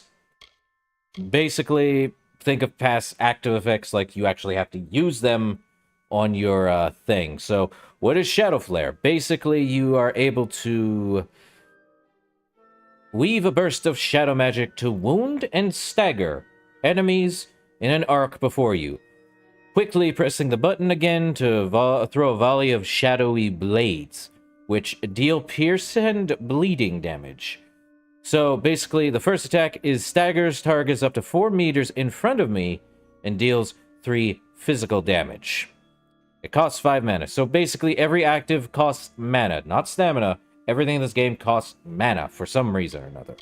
The other is, here's the thing. There's also the Assassin's Art. It's a passive, but your Deadly Grace allows you to deal tremendous amount of damage from stealth. You now unlock new sneak attacks with daggers or Feyblades that can instantly kill an unaware enemy if you deal enough damage.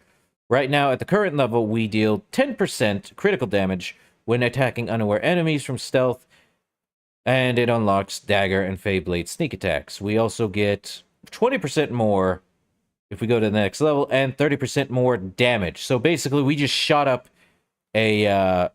So we are now able to do dagger and Feyblade, but now it's shot up from just doing the basic of damage to an extra 30% on top of that. So basically, your damage is now increased on that. That's insane. You now win up 10 more points of critical damage when you attack them from stealth. I would actually pick that just because, hey, what's that? You can, however, there is one thing. There is about each of these passives and actives and masteries have a level of 5 or 6 or 3, depending on what it is. There is also the ability to pick however much you want. You have 3, 5, and 6. There is also really powerful skills if you go through one tree and one tree alone. I'm tempted to just pick finesse to get it up to at least a specific amount. I think there was some in here. Can't fully remember. Envenom Edge. Careful application of foul poisons to all your weapons. Okay. Yeah, there's quite a bit here. You can make traps, you can do draw power, your incredible draw power, penetrate even the thickest armor or carapace. Also increases the size. So basically, if we get longbow mastery, right now we are just doing the bare minimum of longbow. We're able to fire and reload, but if we get it there, we can increase the max number of arrows. I don't know. So if there's, you can increase it by 6, but then the next one also increases the size of my quiver. It also increases by 1. I think each level of the arrow or the longbow mastery tree gives you a +1 to more arrows. So let's see. There is 6, so that's 6, 12, 17, 20. So you get at least about an extra 25 arrows to fire and do whatever. I'm tempted to just do that too. I don't think I'll be using sorcery. But sorcery is, I want to say, really busted at some point because here's the thing. Right now, our Stormbolt, which launches a high burst of energy, can do that. We can also get charge attacks on all these things. So it's really... You can make your character do whatever he wants. I don't remember if we're able to actually reset our skills. I think we can at some time later. But I'm tempted to get Longsword Mastery just because I like the Longsword in this game. So, there we are. Our next quest is Into the Light. Don't go into the light! But yeah, Bolin. Let's read what Into the Light means. Just before Hughes escaped, did he escape? All I know is he's probably dead. I don't know if there's an entrance. I just went forward. He told me to find a Fate Weaver named Argath in the town of Gorhart. This Fate Weaver should be able to shed some light on my condition. So, what are Fate Weavers? Well, when we get to Argath, we'll know that real quick. And here's, yeah, so, if you were wanting to do poisons and alchemy and stuff, you actually have to, do some more. So we were at 5 arrows. Now we are at,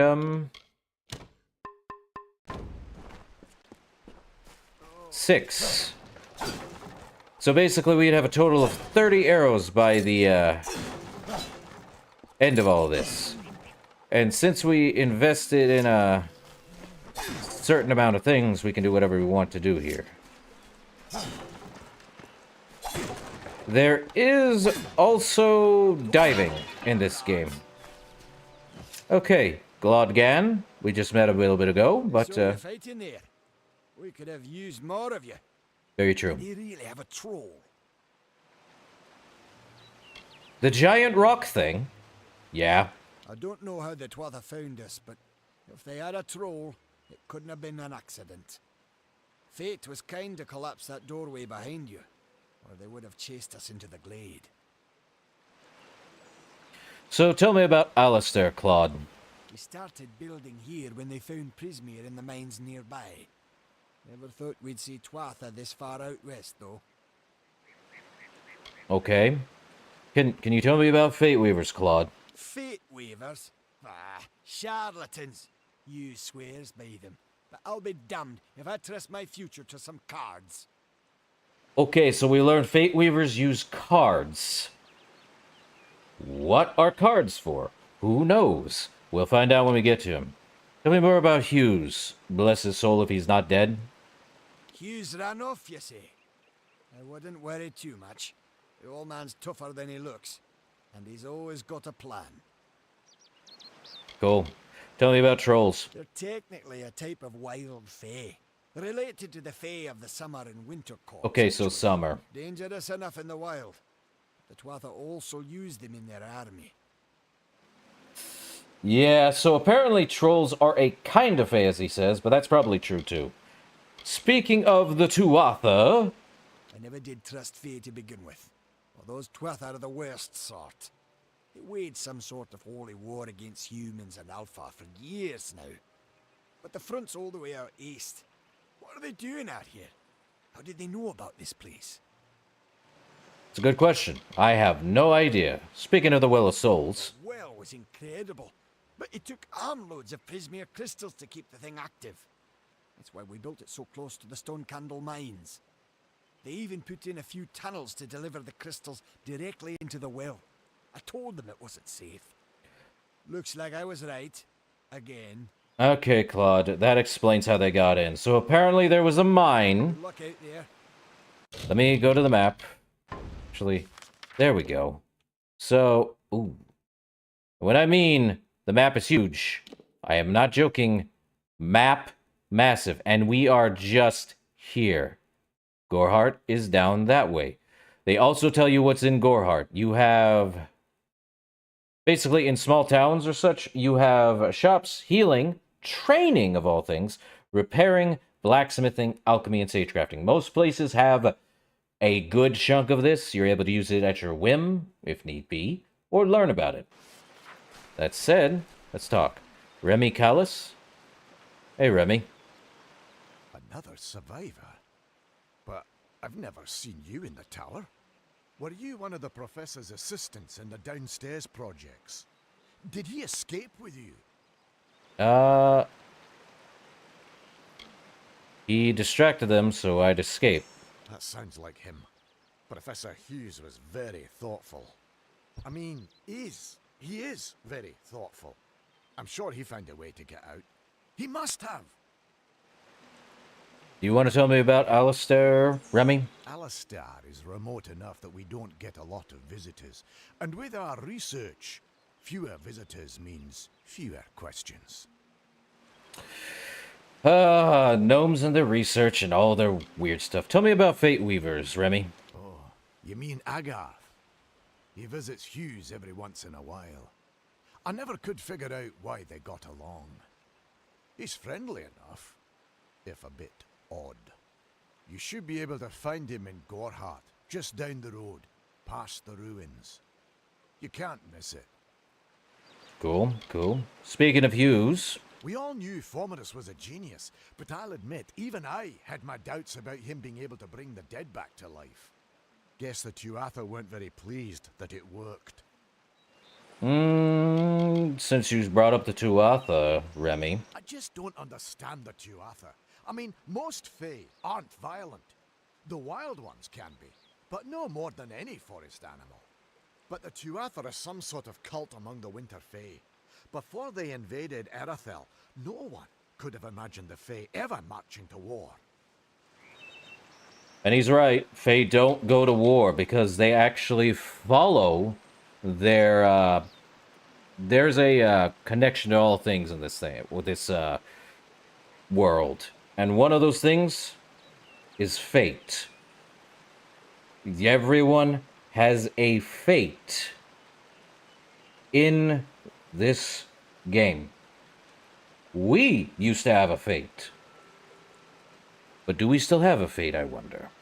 Well, we are called a fateless one, so we have no fate.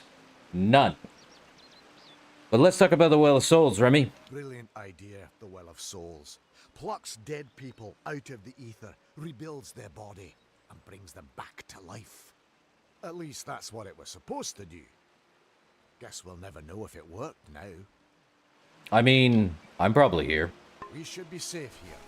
At least. Yeah, yeah.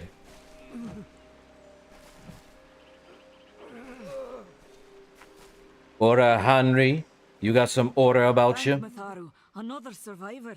Are there any more?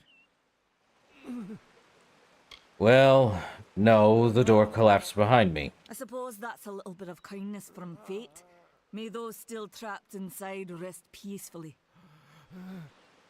So tell me about Alistar. This was supposed to be a nice isolated grove. So much for that. I forgot the guy next to us is going to be making that noise. At least it's in my right... At least my right ear is getting it. Fate Weavers, Henry? You don't see many fate weavers nowadays, but they were very popular when I was a girl. My parents even hired one to advise them on raising my sister and me.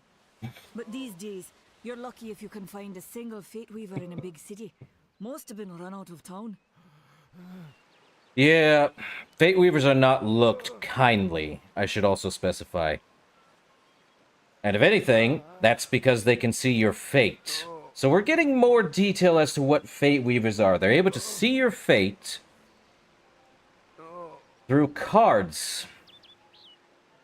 Basically, think of tarot cards. Quite literally. This guy in my right ear is not helping me. Okay, moving on. Hughes, Aura. Fomerus Hughes was one of the greatest minds of our generation. Fomerus? The Well of Souls was a dream that was almost too good to come true. Okay, the Tuatha? Who knows why the Tuatha hate mortals? Who knows why the Fae do half the things they do?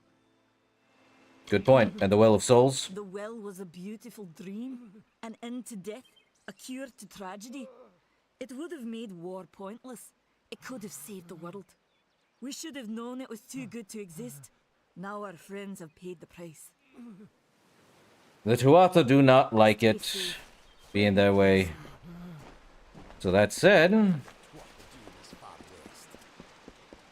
Okay. And we can swim. Hooray. Speaking of... We can swim, and here's the dive. So we got a birch staff, a crude leather hood, gold coins.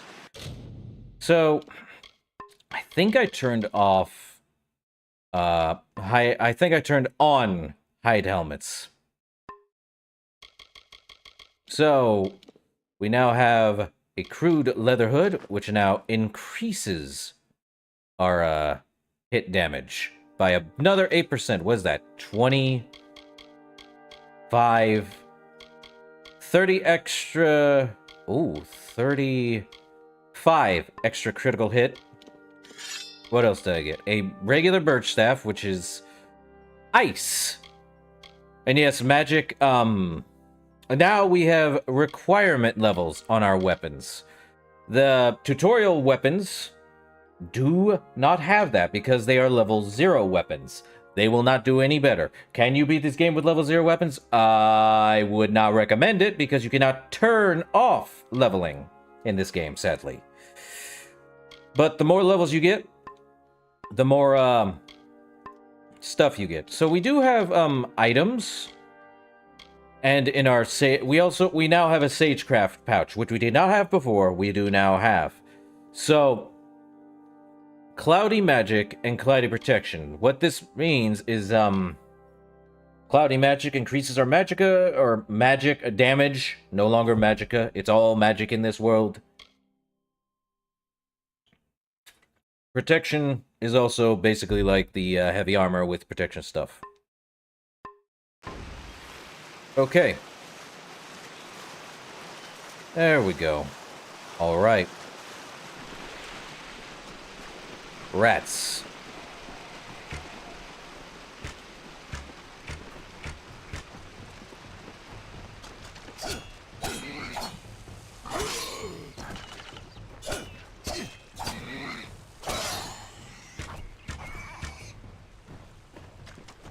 Rats with pig noises. Okay. We have finally come across... What's this? Skeleton with leather gloves. What's the comparison? 3 extra points. Requires 1 finesse. Now we have requirements. Some actually require levels. Some require... stats. Or at least, yeah, skill levels. So with this, we now have leather gloves, which still do the critical hit damage, but now have an extra 3 points of armor. We now have a crude iron kite shield, which is the same as ours. Let's just add it to the junk. A crude birch scepter. Now, that's 11 extra damage, but it doesn't do much for us. And yes, so now we have a tutorial. Basically, I have acquired a scepter. A scepter actually requires magic to fire off. We now have a very easy lock. Okay. Oh. So basically, this is a Skyrim type of lockpicking. More fine leather gloves. Well, we do have 3 points into finesse, I think. So yes, we do have 3 points into finesse. 1 extra point into armor. And it still does 5 critical damage. Let's equip it. A minor health regen potion. There is health regen potions in this game, thankfully. The others are just doing that. Okay. Another one. Let's try. So it's definitely not the middle. Okay, so we just broke a lock. Pick. Okay. An iron blade. Okay, so now... we're doing quite a bit. But what have we come across? An easy dispel chest. Okay. So in this one... when you are near a ward... So, in this sealed chest of magic, you have the ability to do this minigame. There are actually worse. This is the easy one.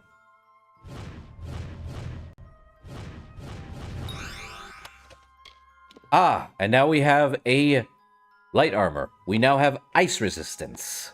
Okay. Poison and magic pristine. I feel like I need to get... Okay, so now we have required... Ah, boy, I cannot hear myself with that sound effect on. So we have acquired a reagent. That reagent is necessary for that. Now we have component cases, which allows us to do this. Basically, we can create a new weapon with specific things. And yes, the components level with you, which is why we only have iron as a base component. Reagent, we did get a cripple spore cap. You get more if you actually had that. Basically, what a cripple spore cap, it has a bit of here, incredibly deadly if prepared correctly. Cripple spore caps are highly effective in potions that involve poison. And now we've got pristine magic. So now we have cloudy, which is basically okay, cloudy is poor. Lambent is uncommon. Pristine is rare, and the other one is whatever the other is. Will I need to do repairs? Probably. But now our leveling is... We need 1100. 1100 leveling. Okay. Iron chakrams. It also has utility. Would I use this over the... longsword? Yes. But also because it does 20 more damage.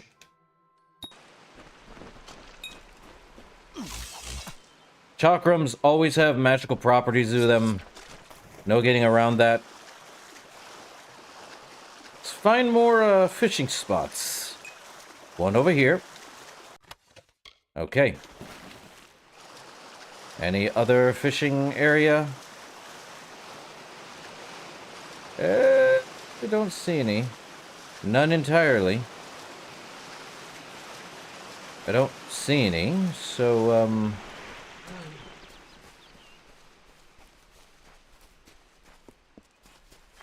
let's use that. Can loot this overturned cart for threadbare. It's for armor. And sub-bindings for another component. Okay. Oh, we also have shrines. Up, who's yelling? That guy.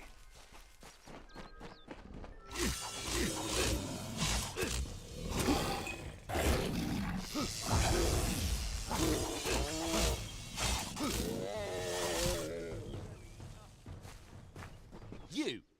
I remember you. Oh, Gurren. You're the one?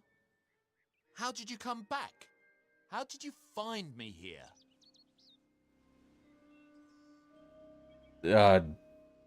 What are you doing out here?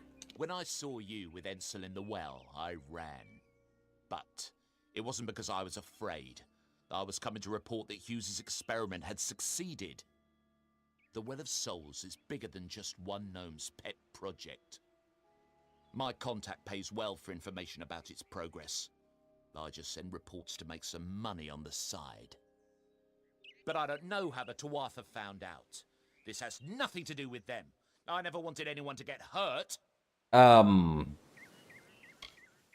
So who do you report to then? I promise you, if I knew who it was, I'd tell you. Sharing research is one thing, but academic sabotage is a crime. Here's a funny thing. I could be nice guy and let him go.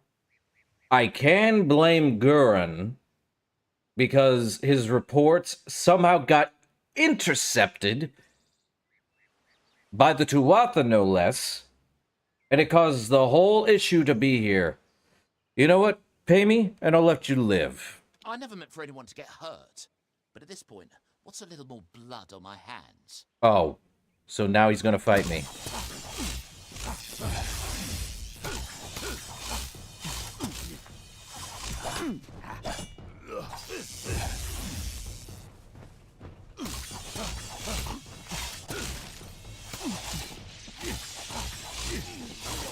Well, Gurren, I was gonna let you live.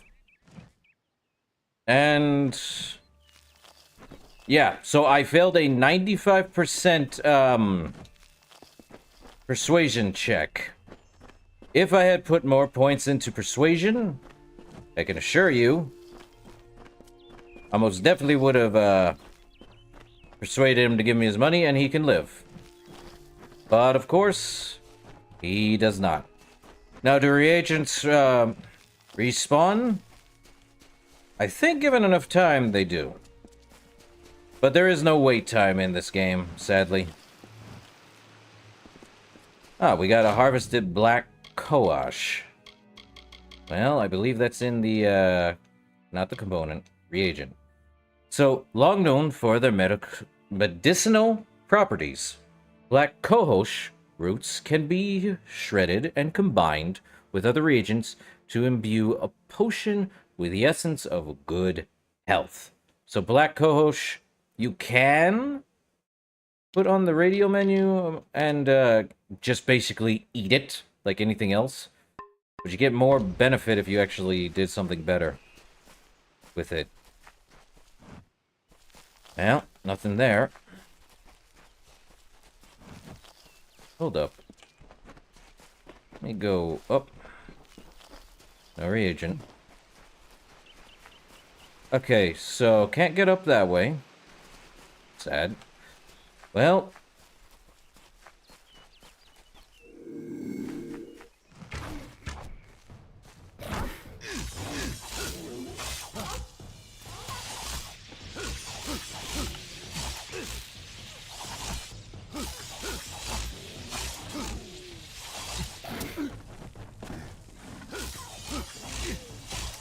And the thing about chakrams is that they do physical damage, but they also have magical damage, so they can technically do both. Okay. So, Stone Candle Mines. I believe that's, who, let's see, Claude was talking about. Or, what the area he was talking about. Okay. Well, let's head in.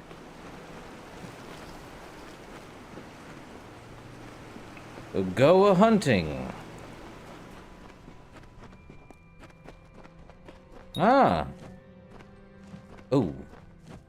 Okay. There are traps. Okay, an easy lockpick? That doesn't look like it's gonna go through. That broke my key. Key. Lockpick. Close enough. Okay. An iron helm. Oh, that's actually... that gives me more defense. Jeez. But requires 1 might, which I do have, thankfully. Everyone gets 1 point in each individual skill tree, but that's... I'll just take that. As you can see, there is a trap in front of most areas. And yes, you do take damage from them like anything else. No reagents. Okay.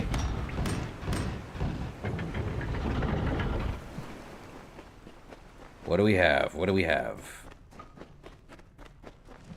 Okay. They are very well placed, these traps.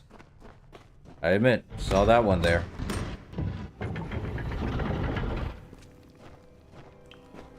Do I have anything in here? No. But I am gonna go through this mine. Never mind.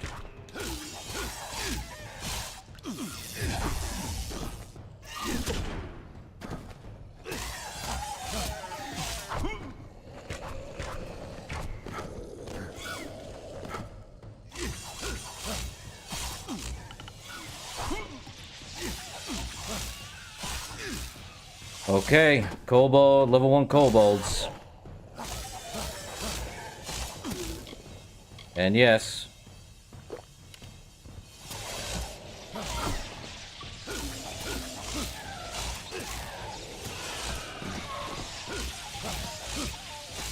All right.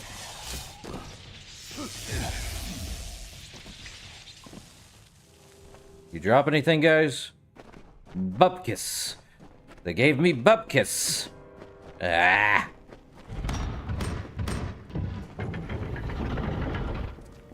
Okay.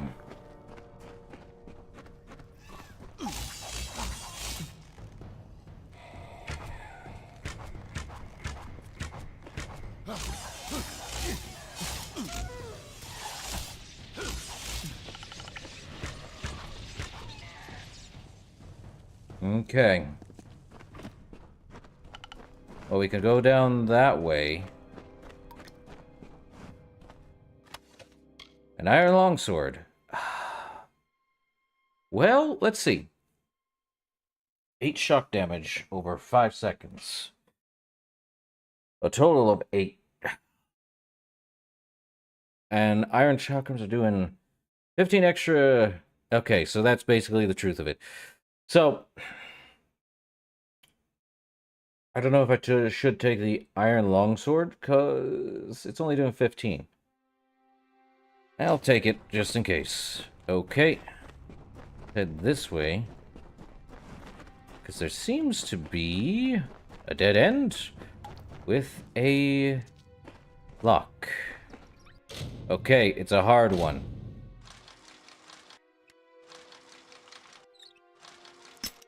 Okay, so I was going the right way. So it's about right here? A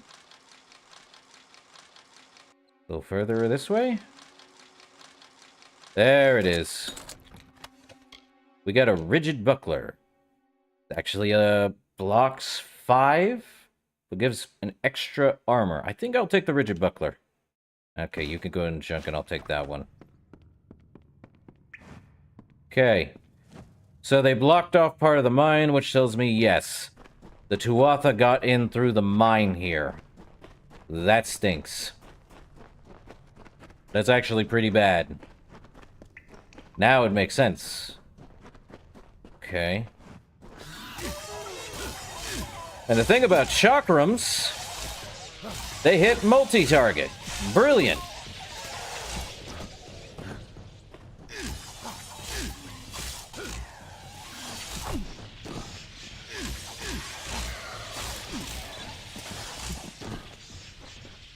I think I'll take multi-target. Okay. Shadow Prism? On use creates a timed explosion that can attract the attention of surrounding enemies. Take it. Take that, and let's just put that in the junk. Up. Kobold has soft Scrabble powder, which restores mana, most likely. Makes sense. Anything over here?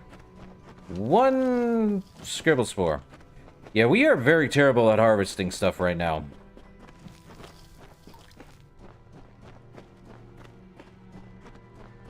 Okay, let's continue.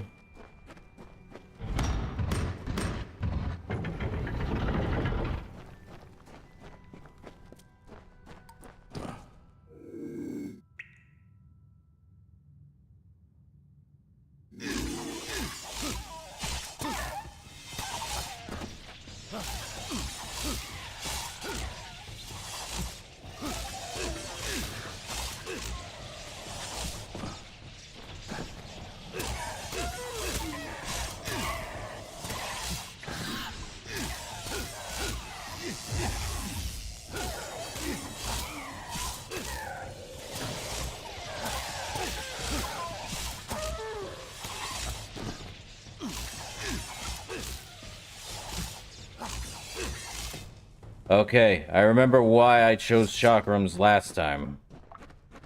Oh, that explains it. Cotton robes. I think I'm fine without them. A scalding staff. Just 28 more points. Shock damage. Shock and fire. It's actually pretty good. Gem of Fire Shield. Only into an armor socket. Take it. Okay. A sturdy tome bound in leather and steel. A stone candle log. Well, let's see. I don't know. Iron chakrams do long length, but of course. After a while, weapons do go poorly. Same with armor, though armor has to be hit. See. Let's, get rid of some of our, old weaponry. I don't need that. I don't need a dented. I don't need battered. I'll keep armor of the ice shield on. As for our weapons, let's see. Crude, birch. Okay. Rusty longsword and a regular longsword. I am tempted to say 6 physical. I'm tempted to increase chakrams, because they do a lot more than this. With a skeleton staff. Okay, I actually want to put this there, and there is a health, not health, mana regen. Let's use this. Let's, there we go. Good as new! Got an achievement. Alright. I don't think I think I bought this game, played it for a bit, and went like, meh. Okay, I think we're good. Ah. We're good. Okay. So yeah, I think I might... I actually have to go into sorcery for that. Let's see. Oh, it's Chuck... Oh. Okay, I actually have to put 5 points into sorcery in order to do something. Guess I know what I'm doing next. Stormbolt's gonna come up. And I will, basically put more money into Stormbolt. Hold up. Having unlocked countless arcane secrets, you are able to power your abilities with far less mana. That's actually pretty good. So yeah, you could become a, mage if need be in this game. First try lockpick. First try lockpick. Okay. Fine leather boots. This one is a... I feel like that's a, white flake. Ice to my potion. Okay. Okay, let's go back. These would be old. Crude. Okay. Doing pretty good so far. Ah, there's another chest. Let's unlock it. Unlocked. A fine copper talisman. Now, talismans are magic shields. In comparison to a regular shield, they actually... I'll take it. At least I put points in bow. It's good stuff. Oh, there was the, And yeah, you can, collapse all or expand all your, stuff. If you want to just find a specific one, go for it. Not... Well, that's up to you. Same with the, primary and, secondary weapons. There was an item. Let me read it. It was a book. The Stone Candle Log. Stone Candle Mining Log.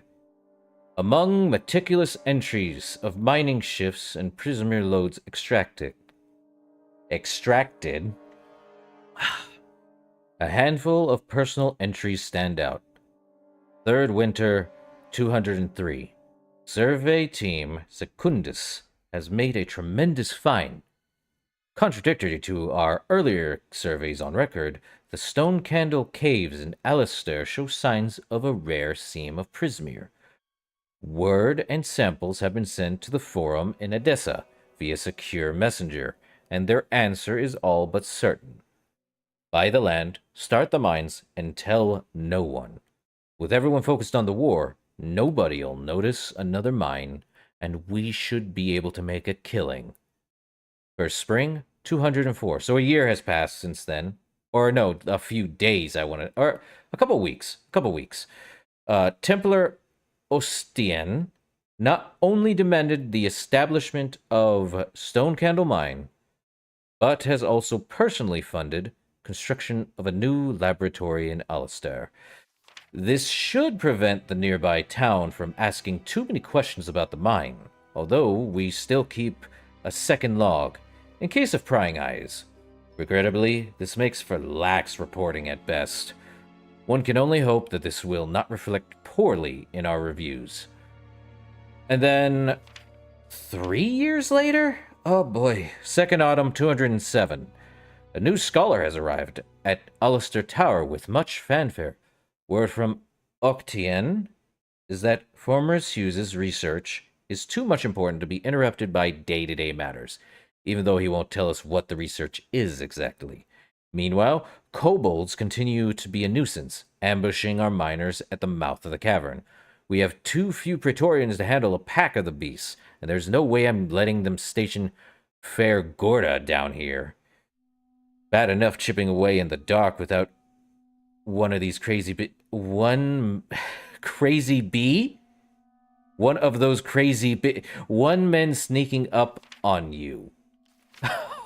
Okay. They censored themselves in a journal. I haven't read any of these books, mind you. I have no idea they actually censored themselves in a book. Self-censoring in a journal. My guy, it's a journal. Oh wait, it's a gnome. I forgot. Gnomes have to keep logs, and in case someone needs to read this log, they have to, self-censor. Man, welcome to the YouTube algorithm, right? Okay, first spring, 210, last entry. Early tunnels connecting the mines to Alistair Tower are complete. They'll still need shoring up to be stable enough for use, but soon we'll be able to move the prisoners straight into the labs without worrying about kobolds or curious outsiders. Just in time, too. There have been reports of soldiers lurking in the forests nearby. Do they know the war front is on the other side of the Phalanx? Yeah. So, now we know how they got in.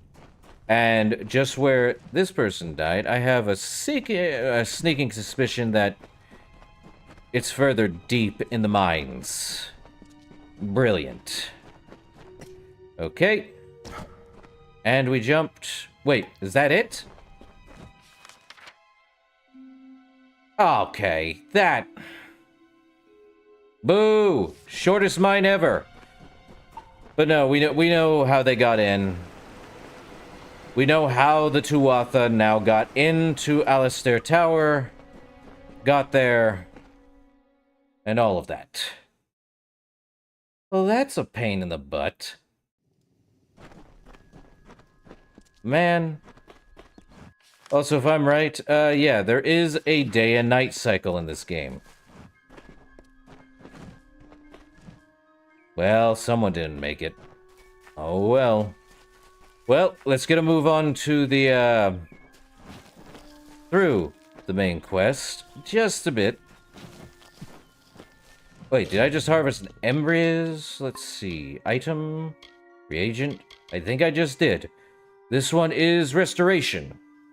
Seeds like smoldering stones radiate an intense heat from this pungent plant. Yet, despite its fiery nature, the alchemical essence it contains is not flame, but restoration. So my guess is combine embryos and black kolash and you get a health regeneration potion. Or something that has to deal with magic.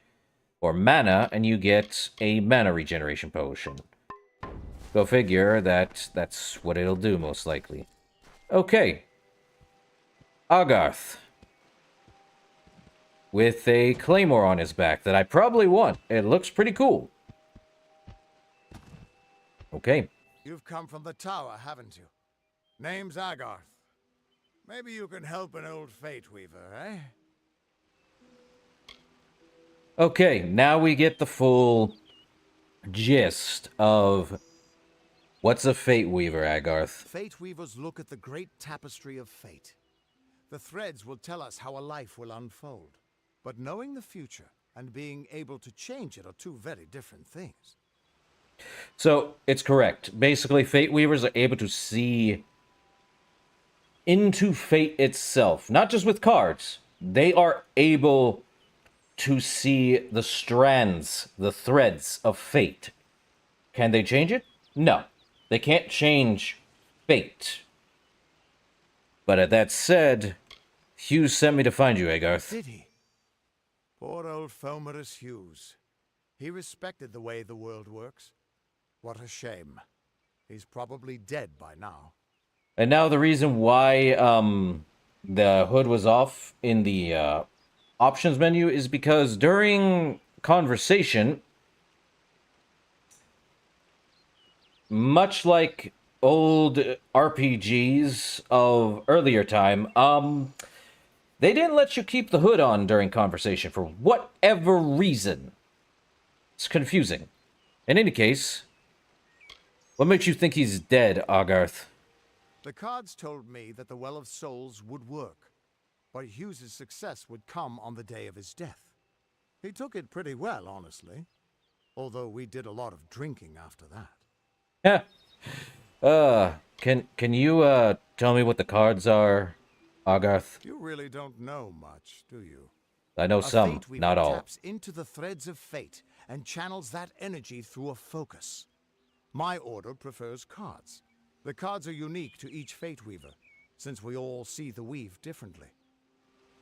That is correct. So basically, Agarth just explained that fate weavers have a very connected connection, excuse the wording there, towards fate itself. They're able to go into the weave, which is what they call it, see each strand or thread of fate, and determine how that works for someone they are checking the fate of the person.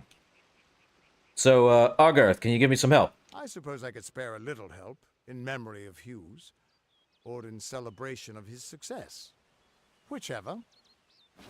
And I have received greater mana and health potions. Well, Agarth, I just woke up in the tower. Hope that doesn't alarm you. You're the one. Then that means it all makes sense now. The cards this morning. I drew the Gravedigger, the Running Man, and the Beast. Prepare yourself. They're coming. Tuatha, this far deep.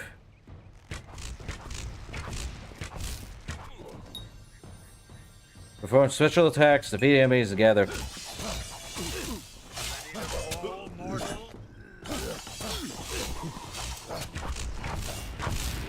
Another victory! Up, more, Okay, we now have a full... Let me get out of that. So what just happened there is,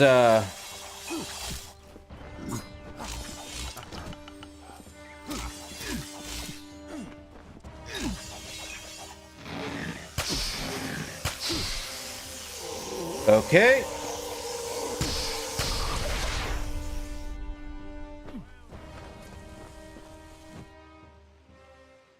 What? How? What are you? The threads of fate. I've seen them before, but I've never seen anyone manipulate them like that. You just changed how the world was supposed to work. How did you do that?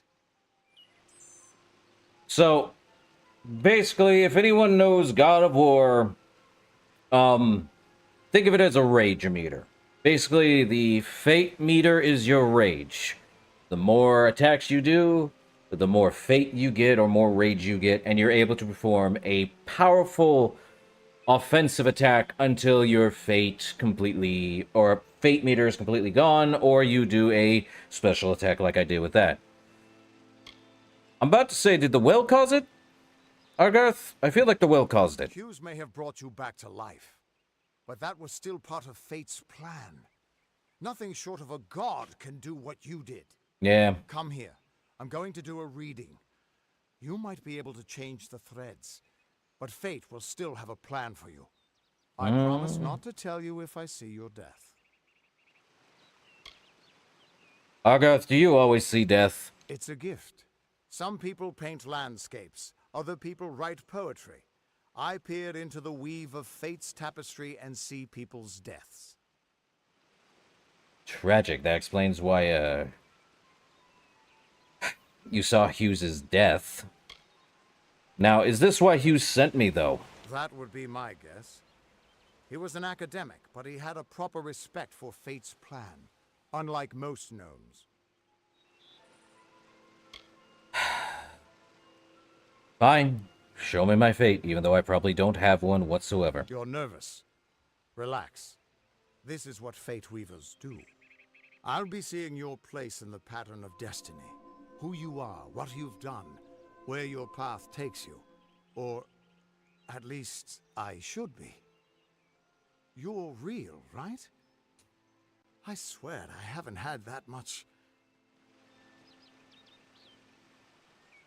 Well, I'm real. You must be drunk. I am. But still, I've never seen someone whose fate was just missing. Not even when I was drunk as the king of ballads. This doesn't make sense. All mortal creatures have a place in the pattern. You should have one too, dead or not.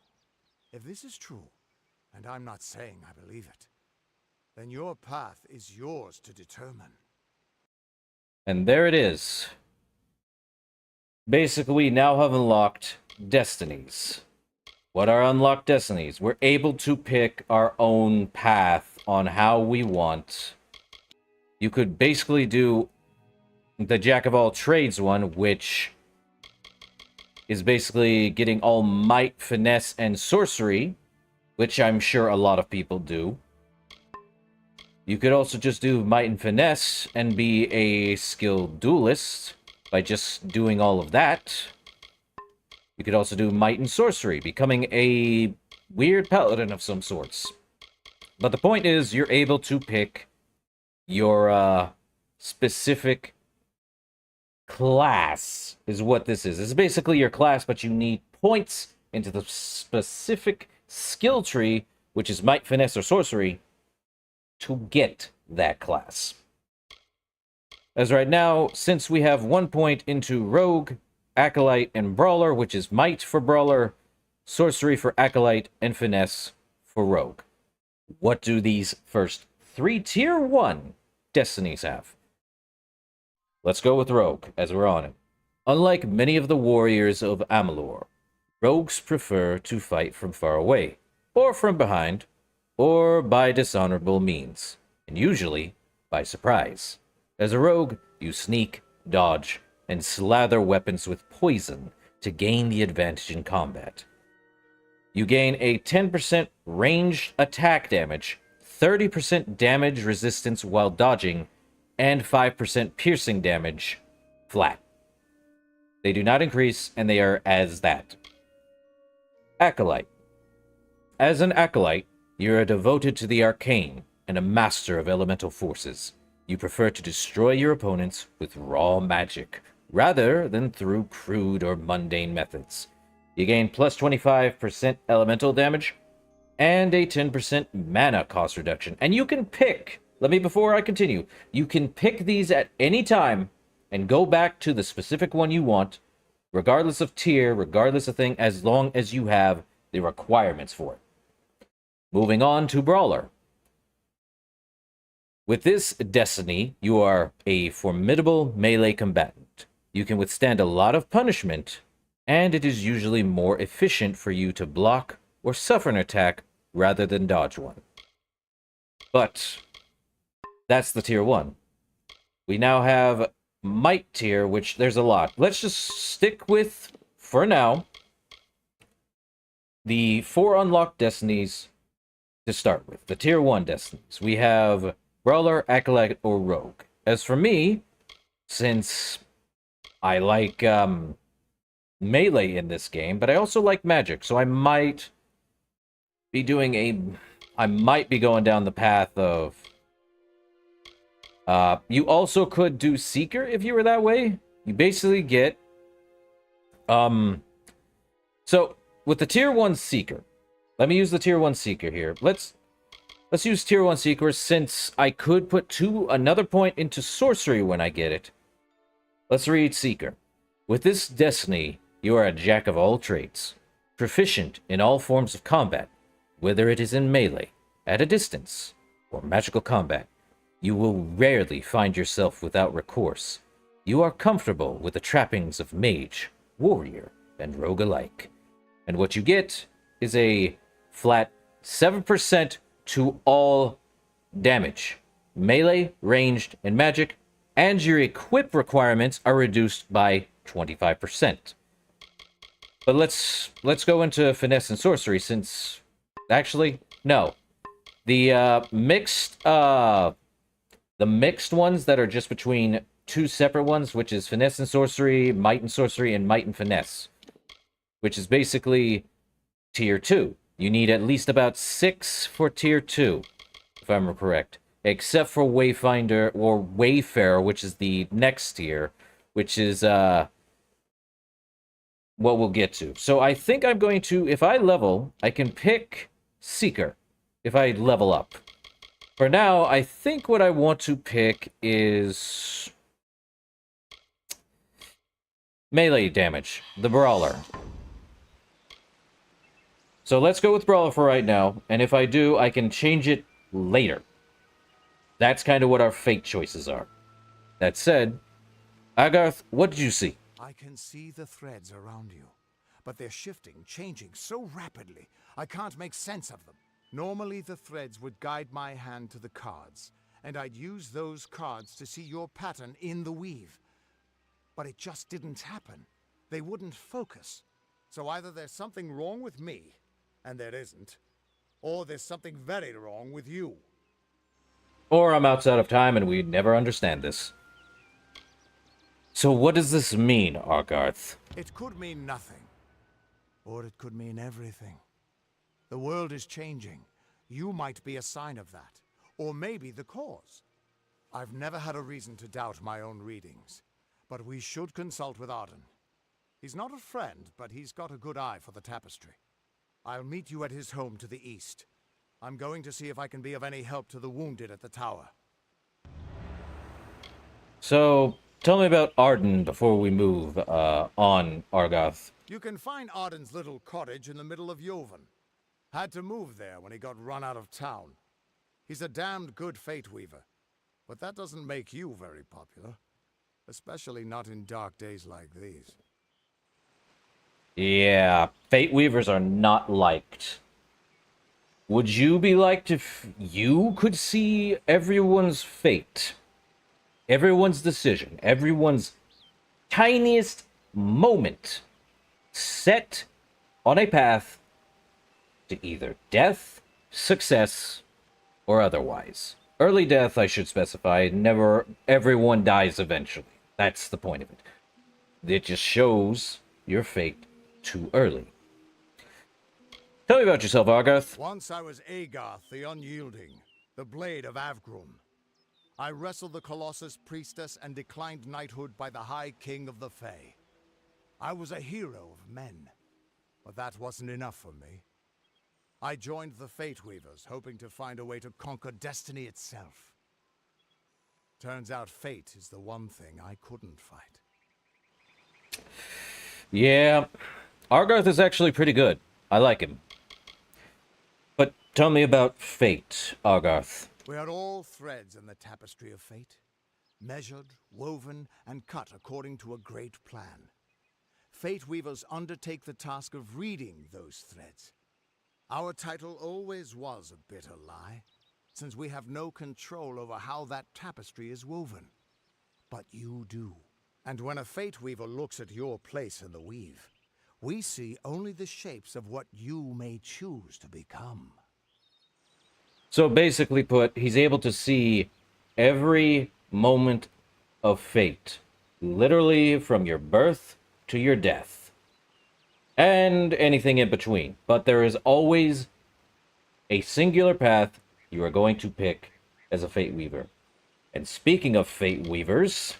The Fate Weavers were once a great, unified order of sages from all the mortal races. We foretold the destinies of kings and gods. But that power takes a toll. Nobody likes bad news.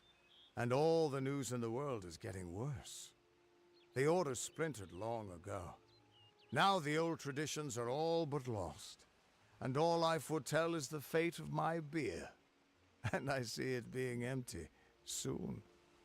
And this is why Argarth is my favorite. So what's wrong with my fate, Argarth? That's just it. I don't know if you've got one. But that's why we're going to see Arden. He lives in a little hut to the east in Yulven. I'll meet you there. Understandable. Goodbye, Arden. What could Or this all mean? Agarth. Why did I say Arden? Oh, because he said it. Well, let's see. Repair kit? Anyone else have anything they want to drop? No. Anything else in this area? Another reagent. Ah. I'm tempted to increase my alchemy when I get it. Just so I can get some decent reagents. And now the Tuatha is stuck in the wall. Just like everything else is. Okay.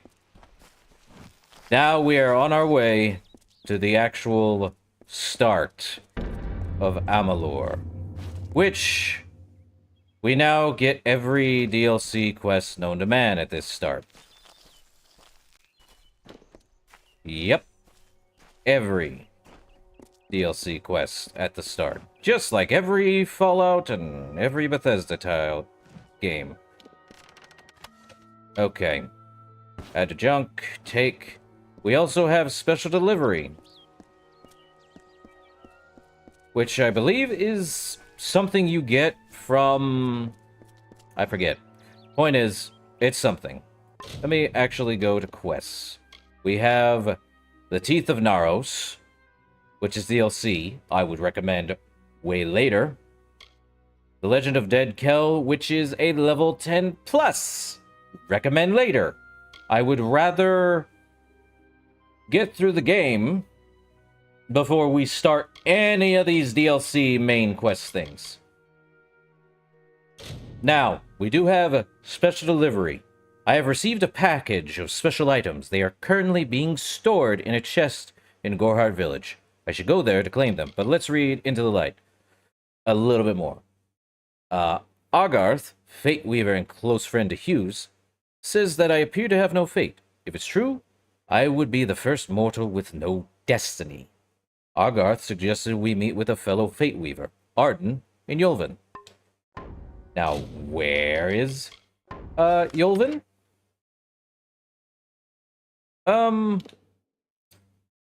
Way over here. He got ran out of town so bad. He is way over here. Near Webwood, I don't like that name, and Ettenmere. Now, we have found a lore stone, the Delentarth Stone. Of all the songs in halls of lore, there echoes none more grand than Olain's many feats of might, the pure and lady of the light. She is a knight of golden knot. She is the cure seeker, the conscience of the summer fae. She is the heart of spring, of day. So, lore stones are that.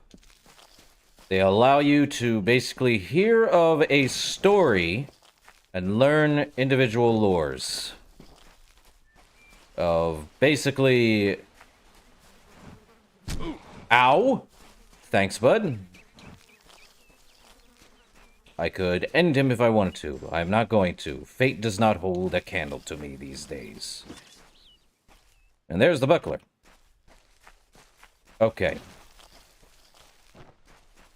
Let's get into Gorhard.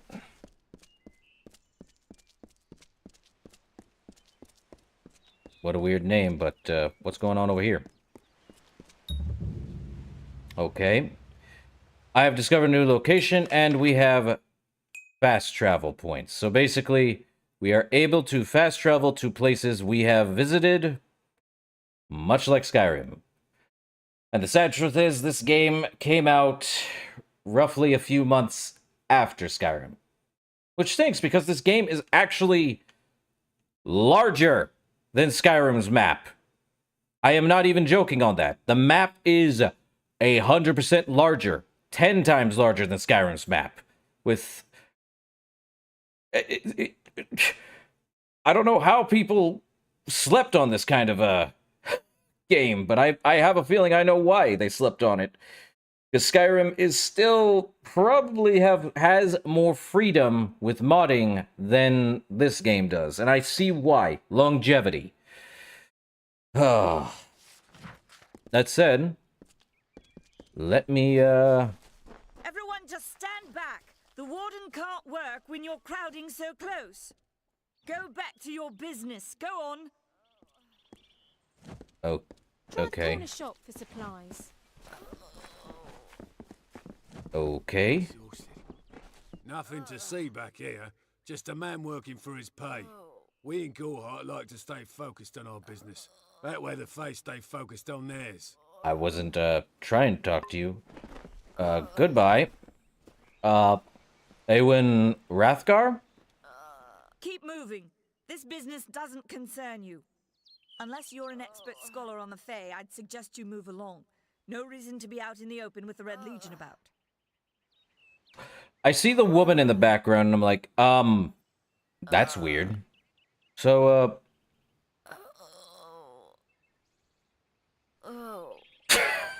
again, the wounded noises are not great.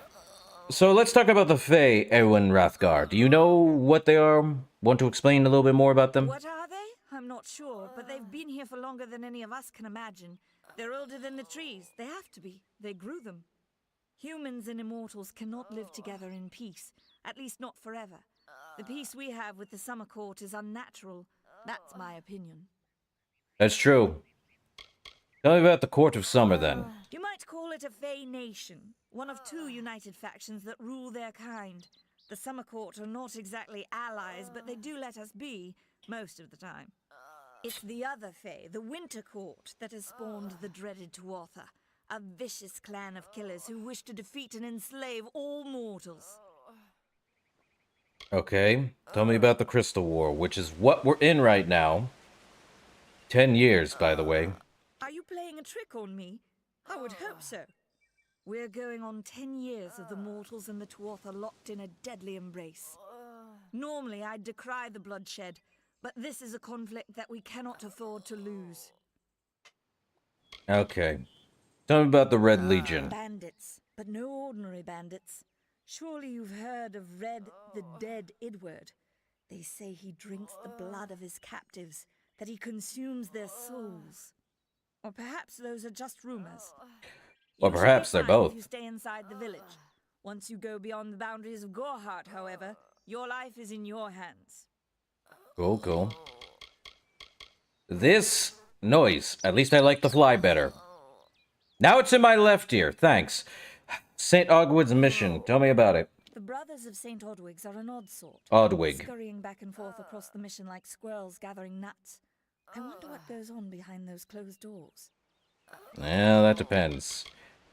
Tell me about the Tuatha a bit more. I'd never seen one of them until a day or so ago. It appears that a small group of warriors ventured inland to strike behind our lines. Believe the stories, friend. The Tuatha were mad. They have been touched by a dark magic. They are wholly corrupted, and they are the enemy. Neat.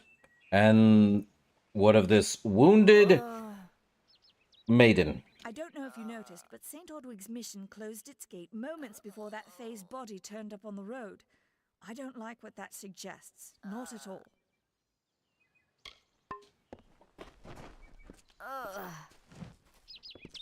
Herc Adwold. Can we talk? I don't care what you race. It's a tragedy whenever anyone's savage like this. Just look at the poor creature. She's been beaten to the brink of death. The Fae may be strange, but they certainly don't deserve this. So, what happened here? It appears she was attacked with some manner of short blade, likely a dagger, although there's no way I can be sure. People simply stood by as she called for help. No one lifted a finger. Can you imagine? It's shameful to treat another in such a way, even if she is a Fae. I don't know whether we possess the knowledge to treat such a wound. Frankly, I don't even know if I could save a mortal with such grievous wounds. So, who attacked the girl? It's difficult to say. We've been plagued by the Red Legion for days, but it's not their way to go after the Fae in the area. They like their targets mortal. In case you haven't heard, there have been some Tuatha sighting in the woods to the west, so that's also a possibility. It's unlikely, though. Well, I'd like to help in any way I can. Well, you're the only one. With all the troubles we've suffered in this village, people are weary of adversity. They'd rather just ignore it. Bah! I'm going to suggest something a bit untraditional. There's a Fae named Eri. She spends her days up on the hill overlooking the village. Seek her wisdom. I would do it, but I'm a coward. That's the truth. Perhaps a Fae will know how to heal a Fae. If not, then we're back where we started. Well, where can I find Eri? She spends her days in the precipice overlooking the village. She doesn't think we're aware of her presence, but we most certainly are. Do you want to talk about the Court of Summer? Herc. Peaceful Fae make up the tribe known as the Court of Summer. They are led by a king in a faraway city, hidden from mortal eyes. That's about all I know. Little more than rumors and stories from my youth. True. Tell me about the Crystal War, Herc. Our fate rests in the hands of a few chosen who fight in the east. You wouldn't even know it in Gorhart.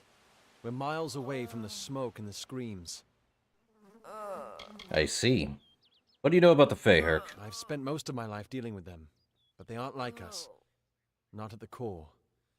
They don't know what it means to be a man who sweats to feed his family. Gorhart has become a sort of refuge for those settlers who wish to live a life free of Fae. I don't see that lasting. Not with the war. Not with everything changing. Oh boy, we got 4 more. Gorhart Village. Tell me about your little village, Herc. We keep a precarious peace with the Court of Summer, one that's tested every day. I lie awake at night worrying what kind of disaster awaits me in the morning. But we're a good community full of good people. We have our eccentrics, sure, but we work hard and live quietly. That's the best anyone can do these days. Alright. Hey, Fonzie. Glad you're alive, and your brain's frizzled. Other than that, I wish this Fae would I don't need the weird noises in my ear. Especially not my right ear, for Pete's sake. What? Oh, I hate this. Herc, tell me about yourself while the Fae is dying on the floor. I'm the Warden of Gorhart, and a poor one at that. Well, I've been you... back from the war for only 6 months and been Warden for less than 2. Now here I am with an injured Fae on my doorstep. I'm a disgrace. I can't. They literally...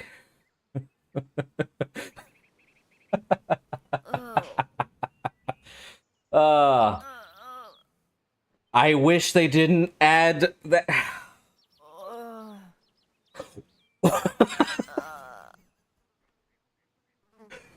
I swear, she's on the floor. Okay, that's really bad if I say it there. I swear she's... Okay, even worse if I say it another way. God...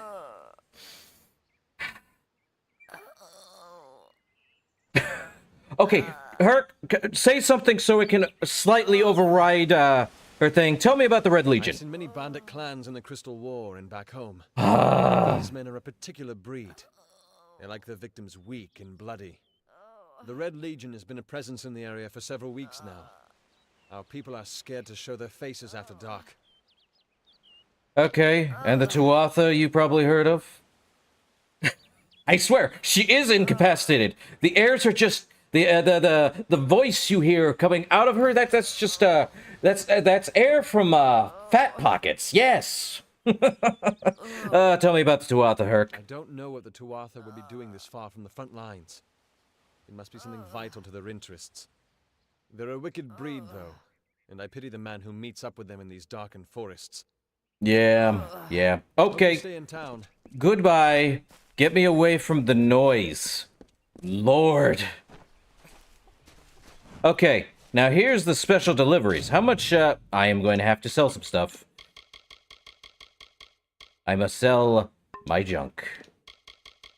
Now... Okay, we did get from the DLC the Alpha Navy recruitment letter. This official notice appears to have been commissioned by members of the Alpha Merchant Navy. It is a summons to Rathir.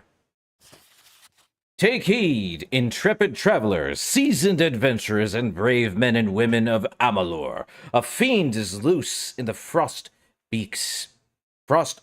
Sea. Why'd I read it as Frostbeak? Anyway, Dead Kell has returned, and its crew of hanged men trail a bloody wake. Will you let this stand? The Alpha Merchant Navy seeks dauntless souls in their pursuit of the Pirate King. Do not delay. Draw your swords. Raise your sails. Set a course for glory. Visit Rathir today. And that's basically it. I'm going to have to sell my junk. No. So I can, I believe I can... Where's a place I can sell stuff at? In here? I think they'll sell... they'll take anything. Let me... Oh, for Pete's sake. Okay, the corner shop. Oh, my God. Okay. Is there a, Okay, you... Rika, a guest. Welcome to Goreheart, the last settlement before the Feylands. How can I fill your pack today? Okay. This character provides services. You can enter the menu by pressing... Y, whatever the heck it is, or literally just clicking shop. Cool. Okay.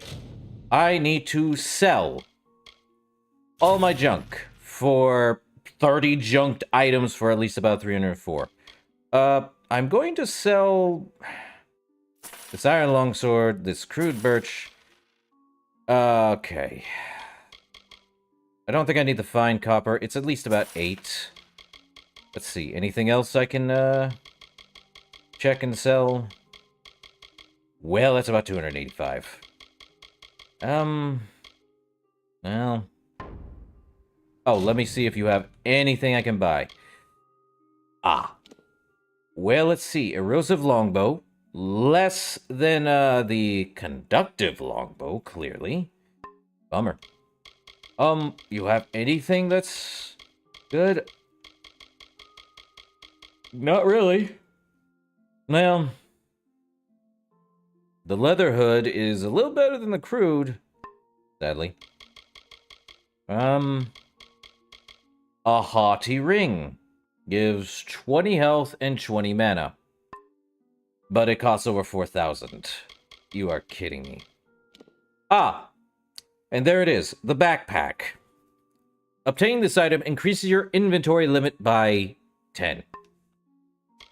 Yes, by 10. And you can rebuy your sold items, mind you. But I think once you're done talking to her, they're completely gone at that point. I think. I can buy more lockpicks, though I think I have enough of those guys. Let's see. Miscellaneous. I do have 16 lockpicks. Alright.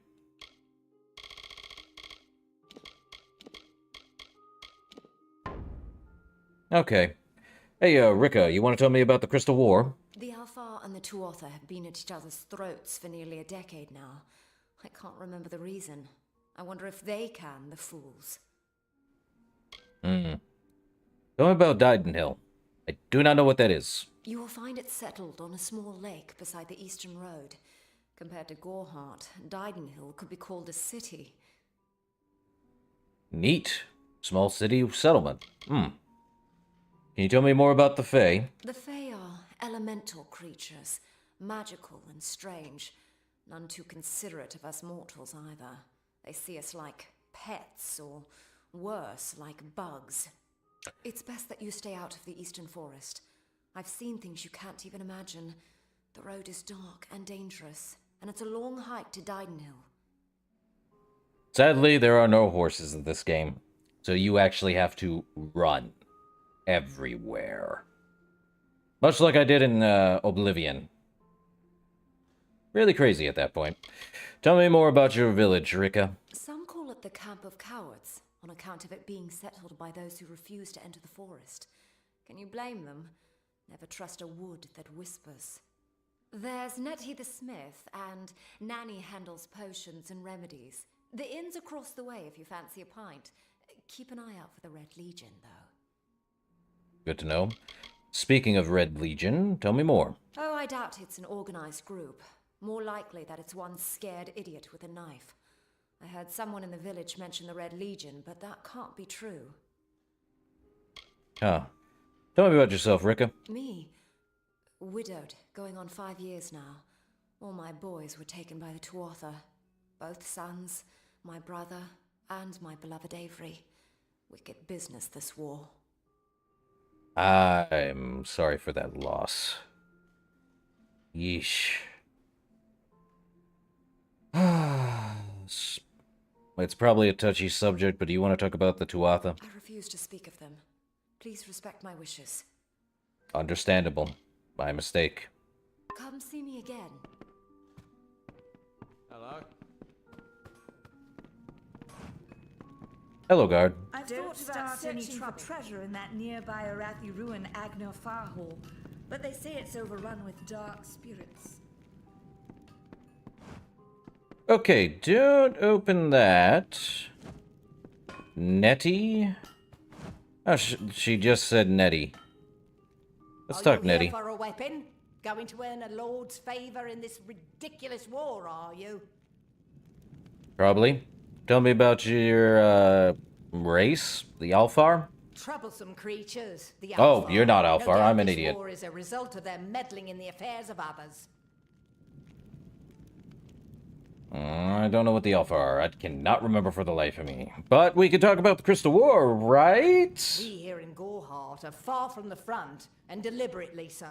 Our hearts may be with the Alfar, but our bodies stay here, safe on the other side of Dalentarth. We've seen our fair share of dead. The truth is, we have as many cemeteries as we do settlements. It's true. 10 years can do that. What about Dalentarth? Look around you. These are no mere woods. This is the heart of the Feylands. Once you enter the forest, you won't emerge again until you reach the plains. Yeah, speaking of Fey and their lands... They are one with this land in ways that no mortal race could ever be. They are true creatures of magic. Leave the village, walk 50 paces in any direction, and you'll find a Fey. Pray it's a friendly one. Melshenshire? It is an Alfar stronghold in the east. And if the reports from the front are to be believed, Melshenshire is all that stands between the Tuatha and us. So tell me about yourself, Nettie. I intended to pledge my sword to the Alfar, to fight the blasted Tuatha. Had my helmet freshly polished, my sword sharpened to a deadly edge. Then I saw the carts headed west. They carried the corpses of the fallen, some all the way from Melshenshire. After that, my fire to fight went out. Forever. Well, that explains why you're in the coward settlement. The Tuatha? I hear their warriors die as easily as any others, only they don't stay dead. That can be a problem during wartime. Yeah, they just make a new body. Weaponsmith? I was raised to know weapons before anything else. You won't meet many women who could fashion arrow fletchings before they could speak. And yeah, we now have,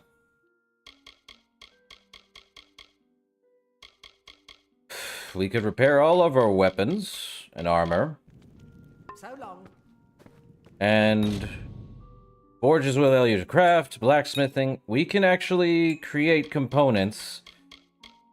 We can create anything here. We can create warrior, rogue, and mage armor. Though, at the moment, we don't have enough, we can make weapons, warrior, armor. We can make armor and weapons. So, that works. I don't know... Armoire. And a dresser. Blacksmithing supplies. Well. Let's take everything. And they're not going to stop me from going up. It's a free walkthrough. But yeah. Okay. It's looting, but is there anything in there? Pickpocketing and stealing are considered crimes. The percent number, blah, blah, blah. We have Rika's journal. Oh, what did I do? Read it? Okay. Apparently I can read it. Okay. The Journal of Rika a Guest. I guess we're reading this, even though I thought I had to... Hold up. Oh, pressing X twice allows you to read it. I am an idiot. Okay, Rika a Guest. The 15th day of spring. Brother Mason has urged me to keep a journal so that I may exorcise the ghosts that haunt me. He says that in writing down your thoughts, you thereby rid yourself of them and may find peace. I do not think that this will help at all if help is what I need, but I will try my best, if for nothing else but to appease him. It is hard to lose someone and have them in your memories. In the back of your mind, they linger there, and you feel their presence, even though they're gone. It's sad, obviously, Rika, but it's a sadness that encompasses everything. I was watching Gisela today, the way she stands there, waiting for Camden to return, when we all know he won't. I know her thoughts. It's different when you are simply separated from day in a normal fashion. And sometimes you are overwhelmed by their absence. Sometimes you just want to feel them, something tangible. You do what you can to teach patience to yourself. Brother Mason often says that Mitharu grants the greatest rewards to those who are patient. However, it is hard. And may Mitharu guide her when she finally knows the truth. Then she will know a sadness that does not pay visits as a stranger, but as an unwelcomed bedfellow. Another shadow, a mold of your will, and a pall on your life. The 23rd day of spring. Today I thought I heard children's voices near the outskirts of town. I know it now for what it was, although I did not recognize it then, nor knew it for what but children playing. No, it was nothing but the ghosts of my children calling to their mother. There are, of course, no other children in this forgotten place. Gorhart Fields is barren as an empty room. It is lifeless here. For all of the magic and wonder of the Fae, even the people. They trudge towards their doom with a resigned melancholy. They are all hiding, or running from something, or someone. They are tired, and waiting for Mitharu to end their petty pacing. It is a strange feeling to know grief as intimately as I do, and to see it in the eyes of so many. Even Brother Mason, the most vibrant shadow of our lonely town, hides a pain. Despite his best attempts to keep it hidden, I have often seen it. He is just like all of us, a toy of fate's cruel play. He will not speak to me about it. I fear it will consume him, and he will no longer be able to bring the joy and happiness to the people here that so desperately need it. He will be just another restless soul. Man, reading someone's journal hurts. Dang. Ost Ordura is here again, and again I am reminded of war. Pessimism. I swear. Or depression. Take your pick. Has it not taken enough from me already? Does it need to steal what little solace I can find here in this lost village? I have half a mind to run him out of town. I may do so today if he tests my patience. I would be doing Gisela a favor, no less. How he dares come here, after all of the trouble this war has cost, I cannot understand. I imagine someday the war itself will arrive at my door. Maybe this time it will claim my life instead of the ones I love. Brother Mason would not like to hear it, but sometimes I wish for that, and who doesn't? To see Avery or Gref again? To hold my sons in my arms again? Better to be the one mourned than the one mourning. They'd be... Your sons and husband would be doing the same, ma'am. Oh. That. Anything in this armor? No. So yeah, there is clothing. Well... Oh. You are now in aggressive mode. Warning, assaulting civilians is a crime, so be prepared for them to call the guards. You can press up again to disable the aggressive mode. You've disabled the... So basically, go into aggressive, you can turn it off, blah blah blah. Won't need to attack anyone. Well... Rika? Yes, what do you need? Well, I'm not gonna talk to you. That's some heavy writing. Why did I read her journal? Probably because I was bored. Okay. Let's get the, special services that are in here, eh? Okay. Let's just take all of them. You have reached the limits of your character inventory? Oh, for Pete's sake. I didn't have enough? What's this do? You instantly gain 500 experience. God, what? Oh, boy. Compass of Fate. Oh, boy.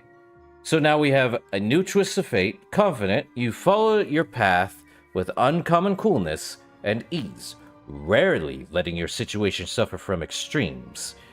You get a 5 resistance to ice and fire. 5%. You now have Harbinger as that. You preternaturally what? How the heck do you say this? Preternaturally? Preternaturally? I have never heard of such a word. That is a new word in my dictionary that I will probably never use in any future or ever. You are whatever naturally aware of the motions of fate. You not only alter the destinies of your slain enemies, but can absorb some of their experiences as well. You gain a +2 experience gain while in reckoning mode. Neat. So now I have new weapons. What did I get? The song. Okay. Well, now I am probably gonna have to,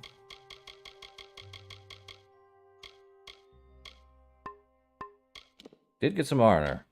Infernal Helm. I need 4 might. Shepherd's Helm. Ah. Fabled armor of the legendary Shepherd, commander of the war sworn after Belagar. Otherwise known as Commander Shepard from Mass Effect.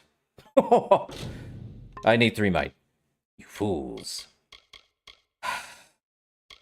The Guardian Helm requires that. And yes, there is such a thing as a set. Okay. I'm probably just gonna have to, remove all my clothes. Mostly.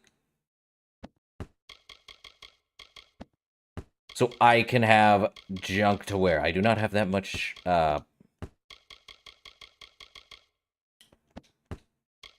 Okay. Any, primary weapons? It's unequip.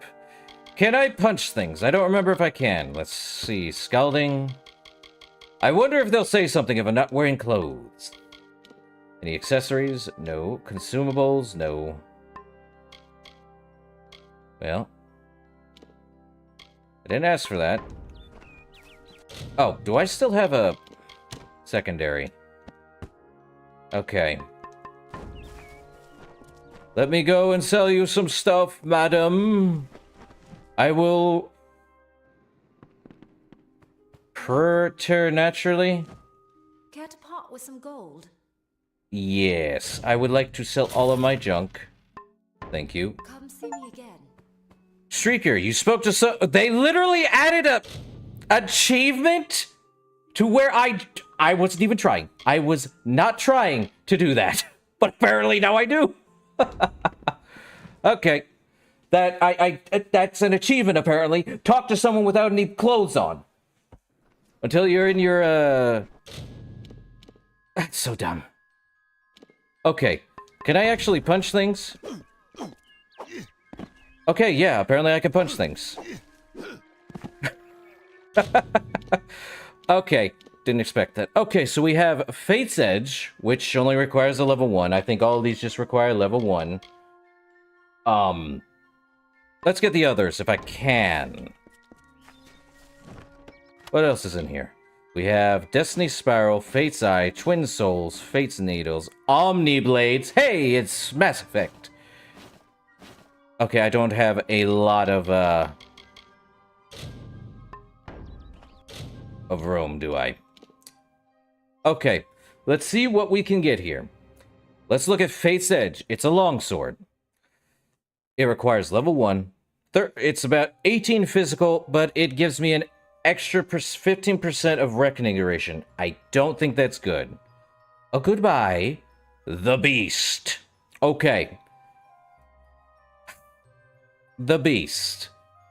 19 physical damage, 5% piercing damage, and 4 bleed damage over 5 seconds.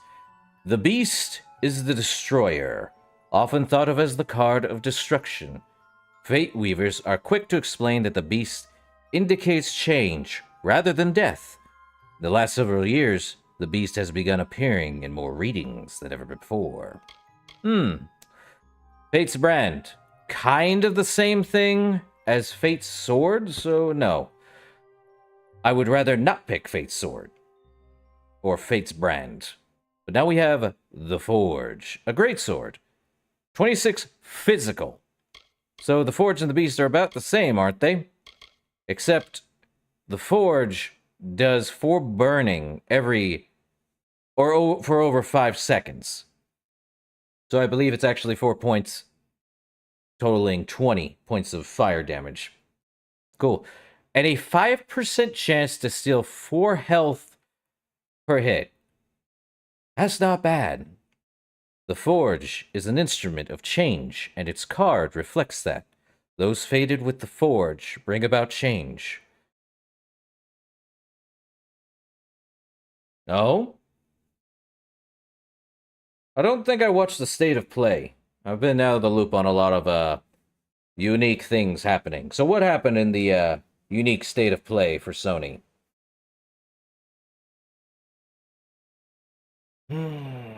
Are themselves changed in sudden and often wide-reaching events? Feel like Fate's Mallet? Yep. Think all the Fates... I'm going to remove all the Fates stuff because I don't think they need to be here. Oh, I need to get rid of the Iron Helm too. Okay.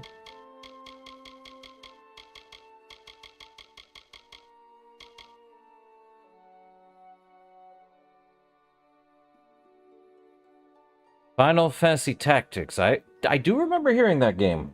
It has been a while, but they're renaming it Final Fantasy Tactics Ivalice Chronicle. Neat. Okay. Destiny's Distress and Spiral. Spinning Tom's Anvil. Spinning Tom was said to be so nimble with this buckler that the numerous blows he deflected would keep its bracing at a red-hot glow, scorching any who drew near. Huh. Now that requires 3 finesse. I don't think I'll use that. I'll pick something else over that. Well, let's put on some armor. The Infernal Helm? Well, I don't think I need that. It does an extra...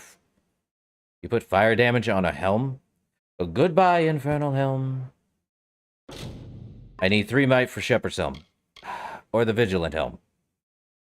The Guardian Helm I can at least wear. The Running Man Hood. And the Valley Cowl.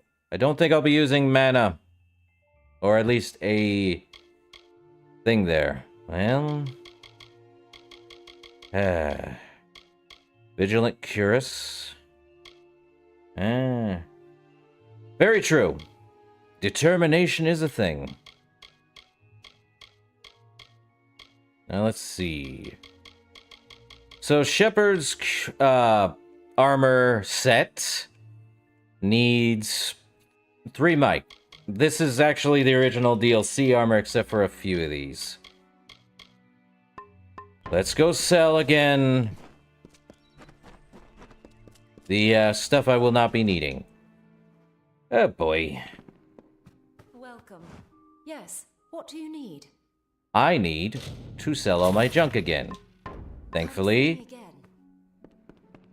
I only need to talk to them in my drawers one time to get that achievement, and then I can just wear pants again. Let me get the rest of them. Okay, all there. Let's take a look at the primaries. The Omni Blades. Well, let's read the mountain. Does 28 physical, 5% more physical damage, and a stun duration of 5%. The card of the mountain indicates a fate that will occur slowly and quietly. The Fate Weavers explain that those who are fated with the card of the mountain may sometimes not notice the change until it is already moved through them. The Omni Blades. 12 physical... Or no, 6 physical, 6 piercing, 6 fire, and 18 burning damage. Matchless blades, formed of a strange and mysterious magic lost to another time. Literally. The Knight. 5 physical, 5 piercing, 5% damage at night. Yes, there is nighttime in this game. And a 5% critical hit damage. The card of the Knight is considered by most Fate Weavers to be an ill omen, predicting death. Neat to the one who pulls it. Although the card can be an omen, it can also be a blessing, as death is sometimes an agreeable end to a conflict. True enough. The Hunter. 10 physical. I'm going to actually... I think that's the only longbow we have. So, we equip it, and it's literally what I thought the Hunter would be. It looks like something from World of Warcraft. Anyway, 10 physical damage, 4 piercing, a 2% chance of critical hit, and 4 poison over 5 seconds. The Hunter is a card that is easy to misinterpret for many Fate Weavers. Often, the Hunter refers not to the one who pulls the card, but another person or event in their lives. The Hunter is often thought to indicate danger from an unknown source. Okay, I should have gotten rid of the Fate Scours, because that's just another Fate. Let's see. Okay, we're good. No more Fate stuff. Now for the Wind. Beyblades. A physical, 5 piercing, 5% physical damage, and a 5% chance to steal 4 health per hit. The wind rushes forward, changes things in ways that are barely able to be perceived, and moves on. Those who draw the wind are rarely able to feel the touch of the weave on their lives, although it has and will change them. The Flame. A staff that has physical damage, fire damage, 30 points of burning damage, gives 10 mana, and does 5% damage with magic. The Flame is a beacon, standing tall above others. Those of the Flame draw the fates of others into their lives, for the better or for the worse. The card of the Flame indicates one whose fate is bound to those around them. What does it look like? Okay, I should be showing what they look like. Looks pretty good. Looks like a scythe. Now I see why World of Warcraft is inspired by this half the time. Or this was the people who made this were inspired by World of Warcraft to create their own things. Yippee. The Knight. Ooh. There we saw the Omniblade. The Mountain. Giant rock with stone. Rock and stone. Well, the great sword known as the Forge. And the beast, that definitely looks like a beastly thing. Okay, now that we've done the flame, The Twinned Souls. 7 physical, 7 fire. What's 13 times 3? 26. 39 points of burning damage. Gives 10 health and 10 mana. And reads, like perfect mirrors, these mysterious rings reflect the world around them and amplify themselves according to its changes. The Song. 6 physical, 6 ice, 36 freezing damage, 5% health increase, and 5% chance to steal mana. This is a mage weapon, I can tell. The Song is often, though, to be... The writer in me just read, is often thought to be a card of hope and encouragement. In truth, most Fate Weavers read this card for what it is, an indication that those fated of the Song will live a memorable, beautiful, and short life. The Field. 7 lightning, 5 shocking, or 25 shocking, and then 4 shocking over 5 seconds at night, so you get an extra 20 points of shocking damage during the night, but you get 20 points of burning during the day. The Field presents an open possibility. This is a card that rarely appears in most seeking the wisdom of the Fate Weavers. It indicates that there is a choice to be made, and that the outcome of the reading reflects only one branch of that choice. Yippee! So which one? Yeah, I'm gonna go with Hunter as my secondary, or I would, but I feel like I'm gonna have to go with the Forge.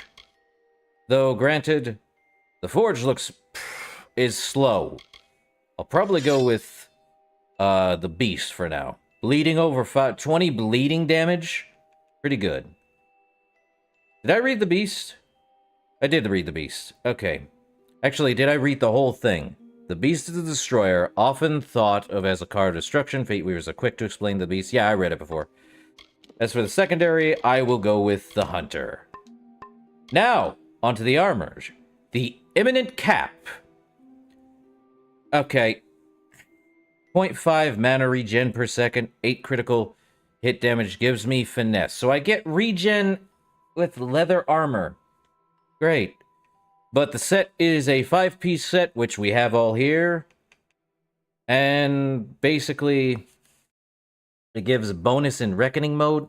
But it gives me 10% bleeding upon 2 set pieces.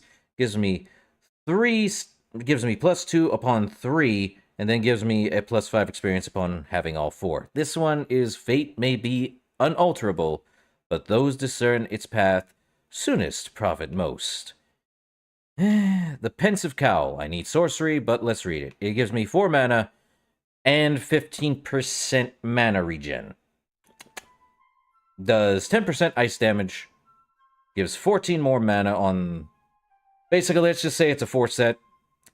All who desire to enjoy, and +5% bonus. I think these ones are bonus in Reckoning mode. I don't like experience bonus in Reckoning mode. I'd rather it be just outside of Reckoning mode.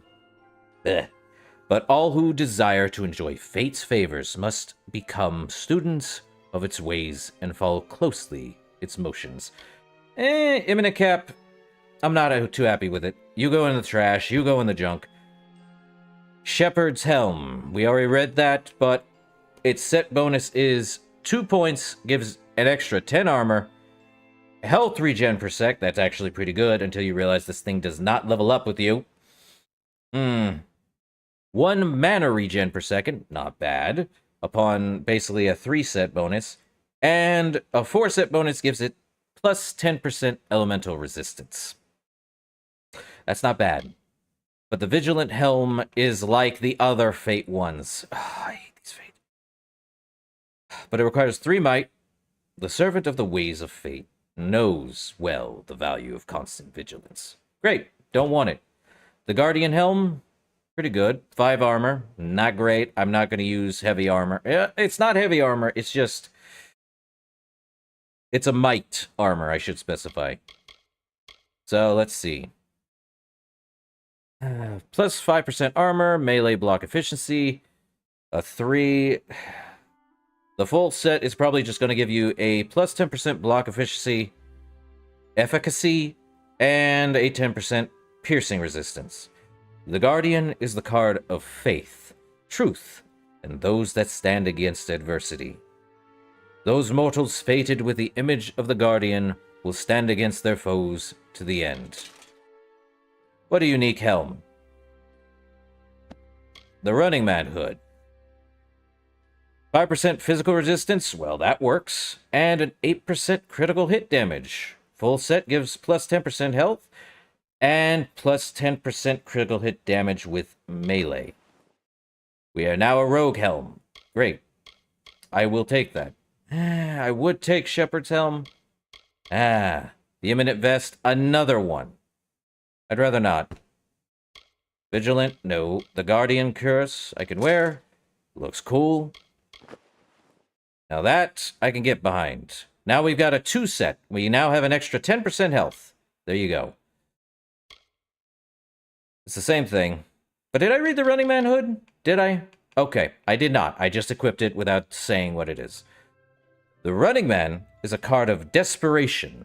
It, like the armor crafted in its name, indicates someone in need of safety and security. The Circle of Therosin believed that the Running Man also indicated a fate that could be changed. So with that, we now have those two on. Pensive Robes. I don't need you. And the Valley Robes. Well, with the Valley Robes, we get 4 health and 30% mana regen per second, mind you. That's actually pretty good if you're trying to be a mage. These are actually pretty good. What do they look like? They actually do take on pants and chest piece, so that works. The Valley represents a division in the lives of those fated with this card. For better or for worse, the challenges ahead will split them in 2 directions. Usually, this is metaphorical. Don't you mean metaphorical? Where's the C? These people who write these things, I swear. Imminent Gloves, don't need. Pensive Hand Wraps, don't need. Let's see. And Vigilant Gauntlets, goodbye. The Valley, we know what that looks like. Well, we don't know what it looks like, but you got rings on you at least. The Running Man. Huh. Slightly fingerless gloves? Thumb, index, and pinky fingers. And now we have a full 3 set. I could just literally run without pants on. But that would be no fun. Crazy. Imminent Legs, goodbye. Vigilant. Running Man, looks good. Guardian, Chaussee.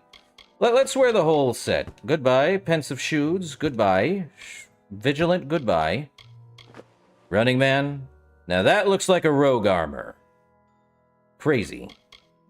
We do have shields now, which are a form of armor. Great. The Moon, the Tower, and the Truth.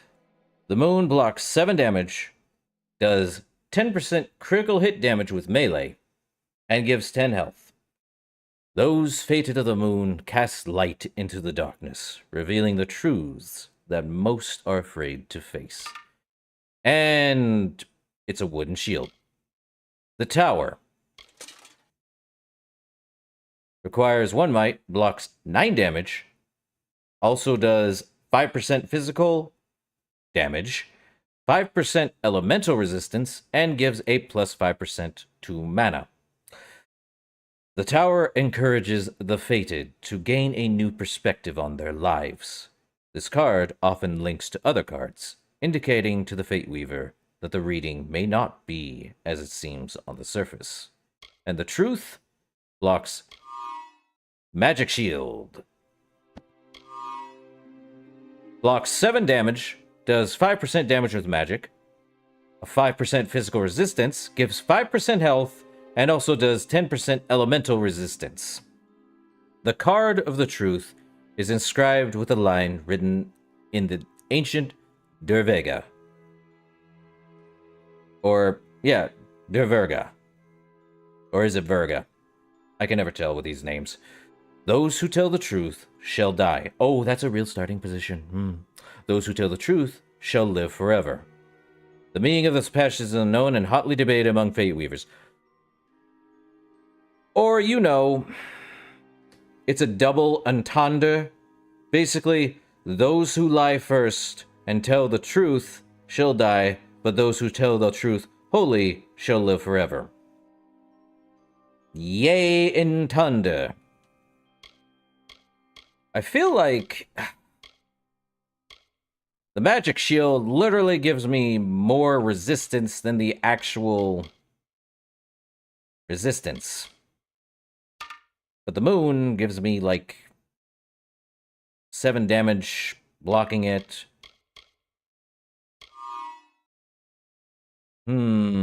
Physical resistance gives 5% health. That one actually does give me a 5% health, but it requires sorcery. In any case, we do have the Elixir of Inspiration. Instantly gain 500 XP. And in the items, we get Compass of Fate. Gives us +1 to Persuasion, a magical device that reacts to the threads of fate, weaving around its target's mind and heart. And the Dowsing Rod.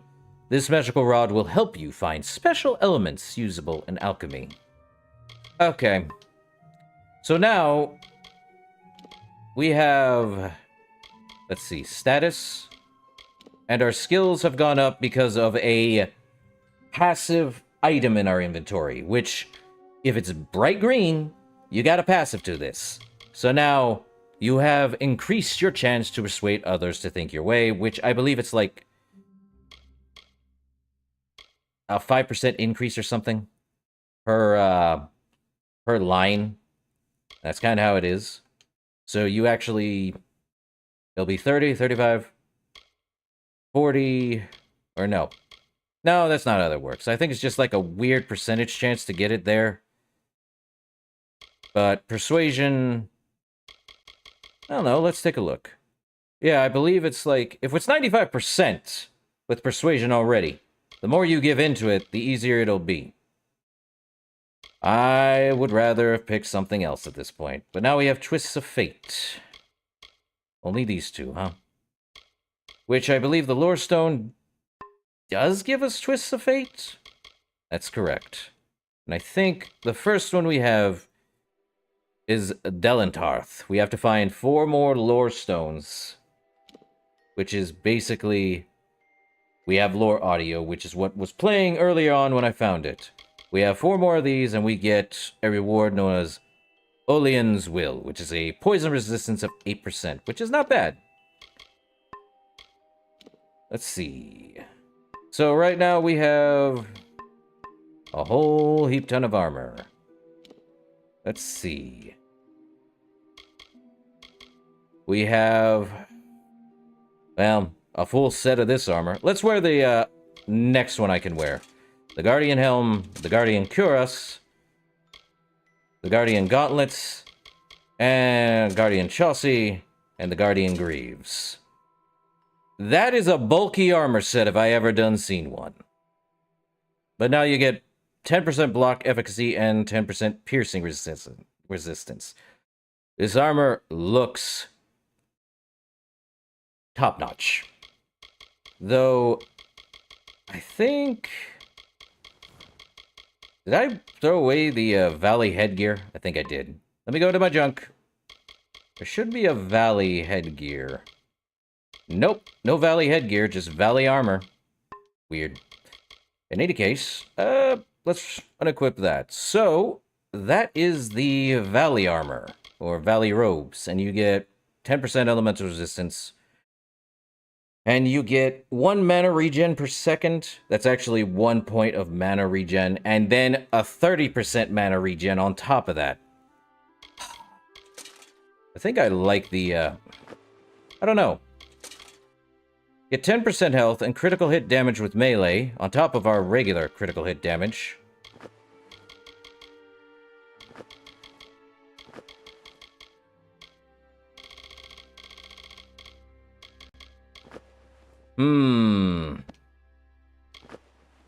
We would get, what is that, 8, 20, 25, 30, and 35% critical hit damage. But we get 5% damage resistance while dodging. Did I read that? I did not. We get bleeding resistance with the pants. We get poison resistance with the gloves. We get 5% more armor. And physical resistance with the hood. So I read the Guardian Helm. We get 5% armor and melee block efficacy. We get 4 health and a 10% melee block efficacy. So we get 20% or 15% block efficacy. 20% and stun duration. Elemental resistance by 4% and a 5% melee block. A lot of blocking with the Guardian. But then we also get a 5% resistance.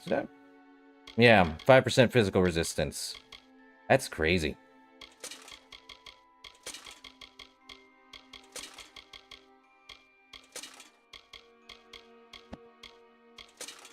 Could wear the Guardian armor. Without the helm, of course. But you get more armor? We're at 88 armor. 69 armor without the helm. Nice.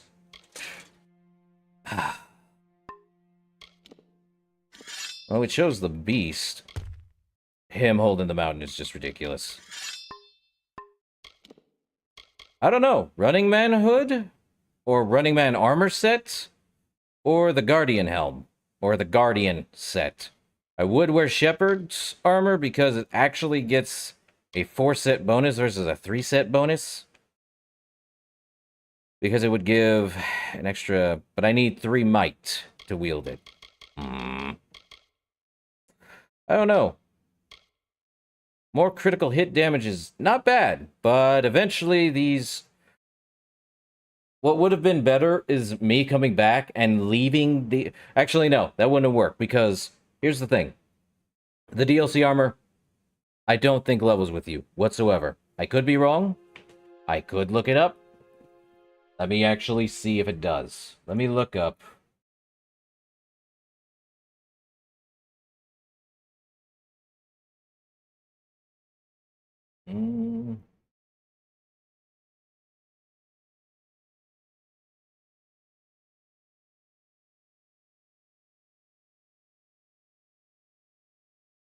Oh, so yes. Actually, I'm looking on here now.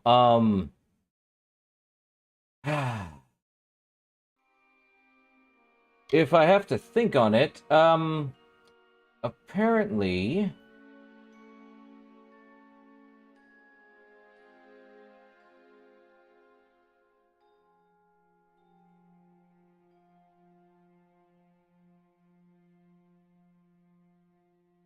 I think...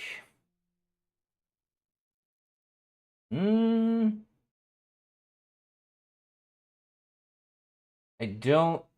Well, apparently the Guardian armor set levels with me, but the, does the Running Man armor also? Yeah, so... But let me read this. Some of the items, especially with it, will level up with you, marked. However, the moment you first open the chest, the items will permanently stop leveling. Okay, so if I had not opened the chest, right when I did, they would have leveled with me. Good to know for next time. If there is a next time. If I feel like doing it next time, playing through this game because of how long it is. So as of right now, they are level 1 armor. Or is it level 2? Nope, they're level 2 armors. Or level 1 armors, my bad. Well, that is a bummer. I feel like I want to go with the... Which do you think is better? Fonzie, Guardian armor or Running Man armor? I know the Guardian armor, like... got more bonus to the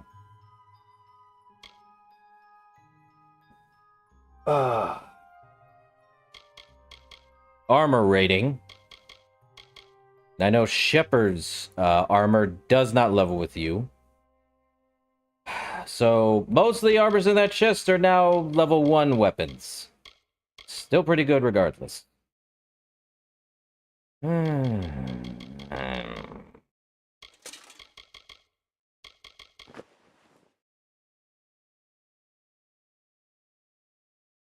want me wearing both? Let me see. Or at least, I have to have a set of 3. Otherwise, I'm going to be getting a 2 set. I think I like the hands of the Guardian. But I only get a 2 set. I cannot do, like, separate set. The running Guardian man armor. Sure. No. Gonna have to pick at least 1 armor. Because wearing the heaviest armor, which is the Guardian right now, gives me 88 physical defense. But I also get, like, other stuff. The running man gives you crit hit, dodging, bleeding resistance, poison resistance, a 5% to armor, and physical resistance. Because everything else is just a critical hit damage bonus. But I also get a critical hit damage with melee. And a... well, I could do it. The running man would get 2 set, but I would have to give the Guardian armor its 3 sets. Which would be having him wear the hood, and basically... right? Alright, we'll do the Guardian armor then.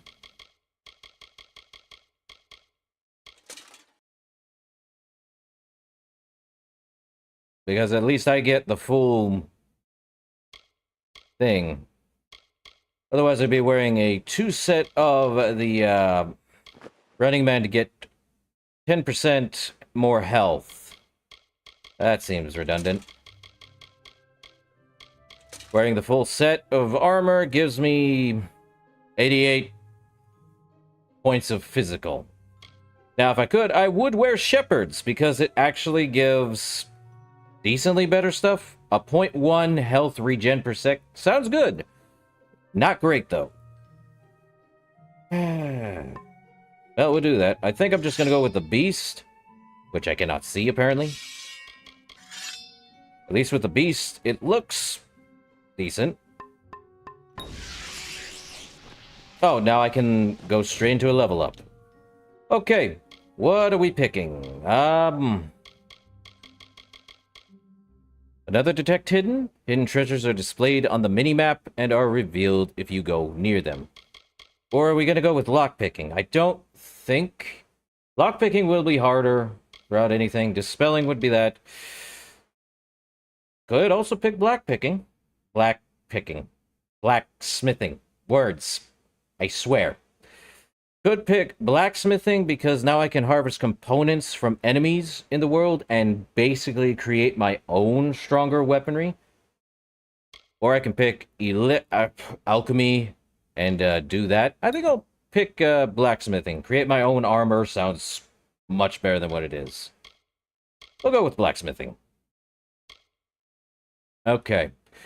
I can actually do... snake.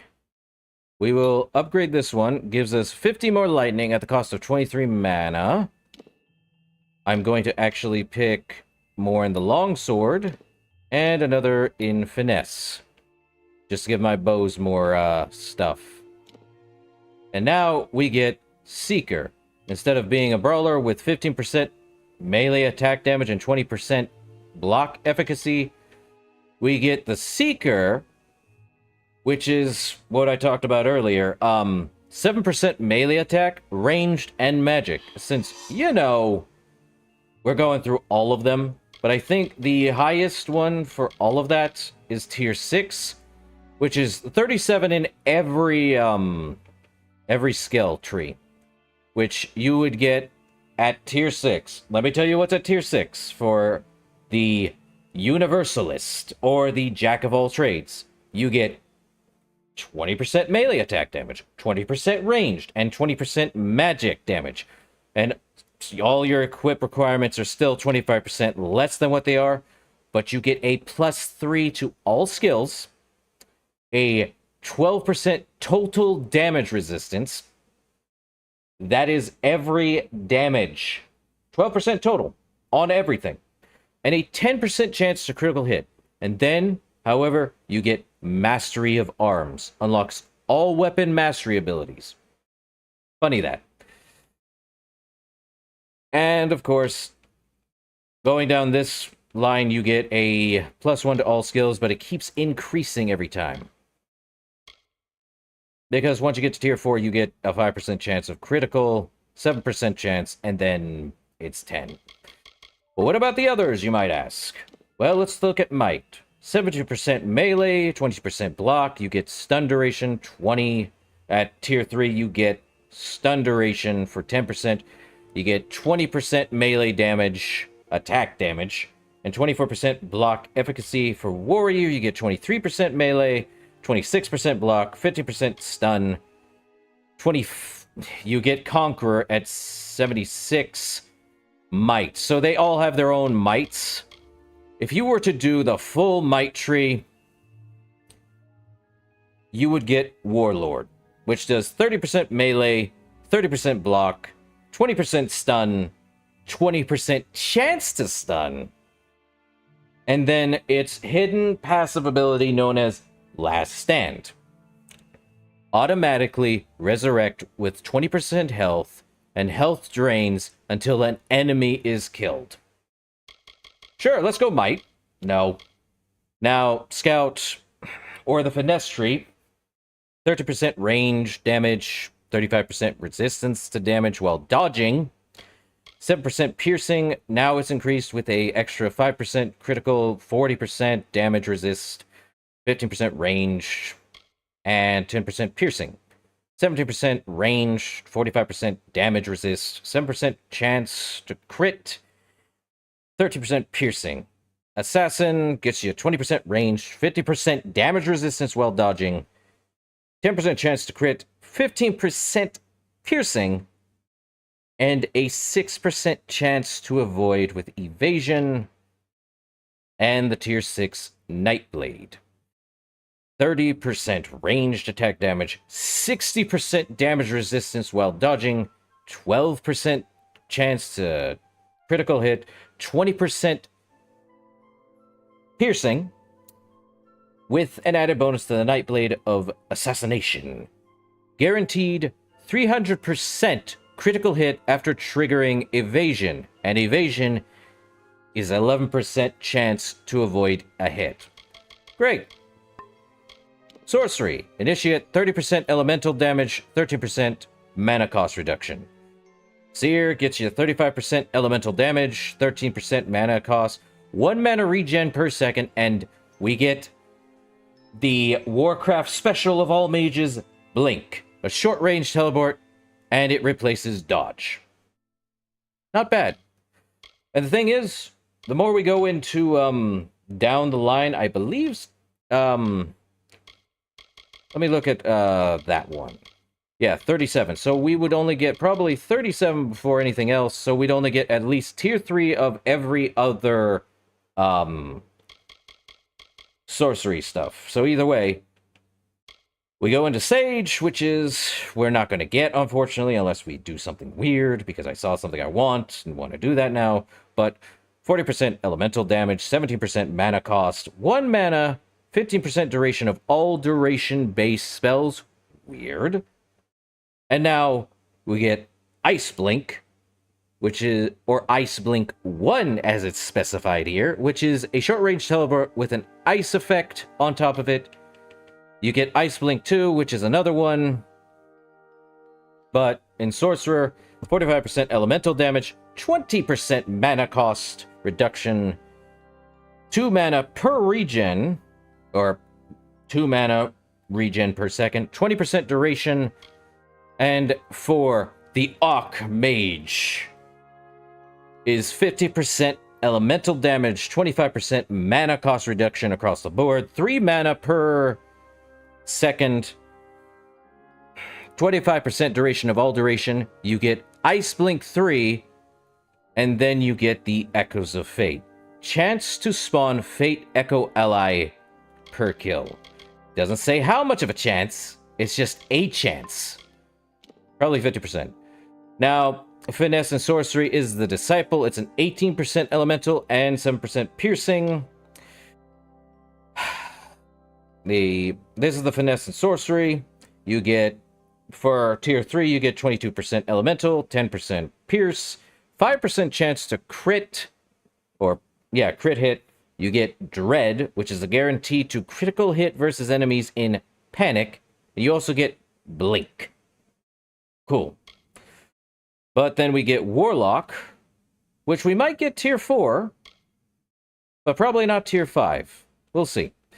We get 26% elemental damage, 13% pierce, 7% chance to crit, 1 mana per second, Dread, and Poison Blink 1. So, Finesse and Sorcery gets you Poison Blink instead of pure Ice Blink. Cool. Spell Cloak, 30% elemental, 15% pierce, 10% chance. I'm going through the list, Fonzie. I hope it's not... I don't think it's boring. But I'm like...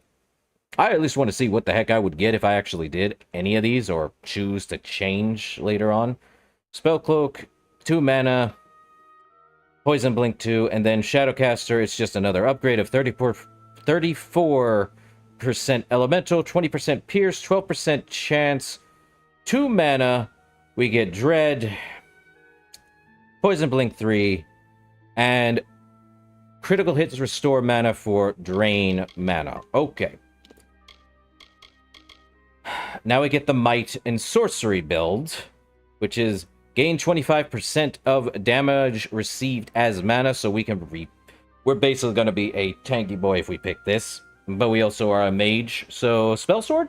Spell Sword. In any case, Guardian, 15% elemental resistance. I think we also get an increase of that. 30% damage received as mana, 17% elemental resistance. We get 10% melee attack damage, and we get Blink. We still get Blink, but we now get 40% of damage received as mana. 20% elemental resistance, 50% melee attack. Tier 5 is known as the Paragon. Gain 50% of damage received as mana, 23 elemental resistance, 23%, 17% melee attack damage, 10% of total armor, all physical, and Blink. And then the Champion. Gain 75% damage, so basically 3/4 of all damage is received as mana. Literally a quarter percentage of elemental resistance, 20% of melee attack damage, 15% total armor. We get Blink still, but we get Harmonic Overload as a tier 6 passive. Chance to produce elemental projectiles per kill. Probably a 50% chance. Now for Might and Finesse. The Duelist, 50% melee, 7% ranged, 17% melee, 10% ranged, 5% chance to crit, 20% melee, 13% range, 7% chance to crit, and 10% piercing. 23% melee, 15% range, 10% crit, 13% piercing, 20% damage while in stealth. And Blade Master gets you 25% melee, 20% range, 12% chance to crit, 15% piercing, 25% damage while in stealth, and the Cutthroat ability. 15% physical damage, plus a 1% chance to stealth heal, and gold drops as 20% of damage for 5 seconds when striking fallen enemies. Cool. And that's pretty much the entire list here. So we're going to go down the Seeker route, or the Might, Finesse, and Sorcery, or the Jack of all trades, which we're going to have to get a couple more points into Might and Sorcery, several into Do that. And I'll read them as we go along. Oh, didn't mean to do that. Give me Seeker, and we are good. Unlocked a Jack of all trades destiny. Neat. Now we look like... the brothers of St. Odwig's. Only when they fall to earth will they realize they are not above us. I am going to... Enough. We are at war. We scrabble for every supper. We live in fear of one another. Shouldn't the mission unite us? Okay, crazy lady. You do you. Okay. Found a locked chest. Man, I'm good. That can go to junk, gold, and cloudy sapphire. The good thing about reagents, Hello. we don't, it doesn't add to our, what is it? Doesn't add to our inventory space. Welcome. Yes, what do you need? I wonder if there's a mod I can just make it to where the helmet stays on like they are. Sell all my junk. We're good. A goodbye. Wow. Ah. Always a set bonus. Okay. Well, now I can see all the reagents on the, What's this? Graveside letter? Avery, I came to Gorhart to look after your kin. Rika is as wonderful as you described, yet she is a shadow. She misses you, my friend, as do we all. I will watch over her since you cannot, and I will visit you often. This war be damned. Who would have guessed I would come to a mission and trade a prison for a cloister? If only we had both escaped. Alas, the bars were too strong. The Tuatha too cruel. Your brother in arms, Mason. Ah, I see. Mason... Wait, let me read that again?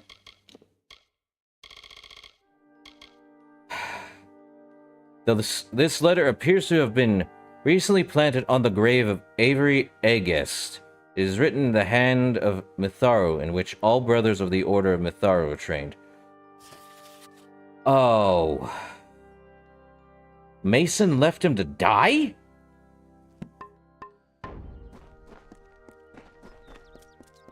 Okay. That's dumb. Welcome. Care to part with some gold? I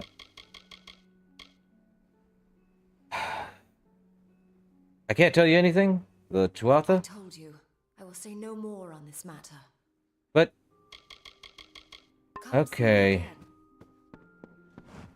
Well... You died. And yes, I could kill a chicken. No, I'm not going to.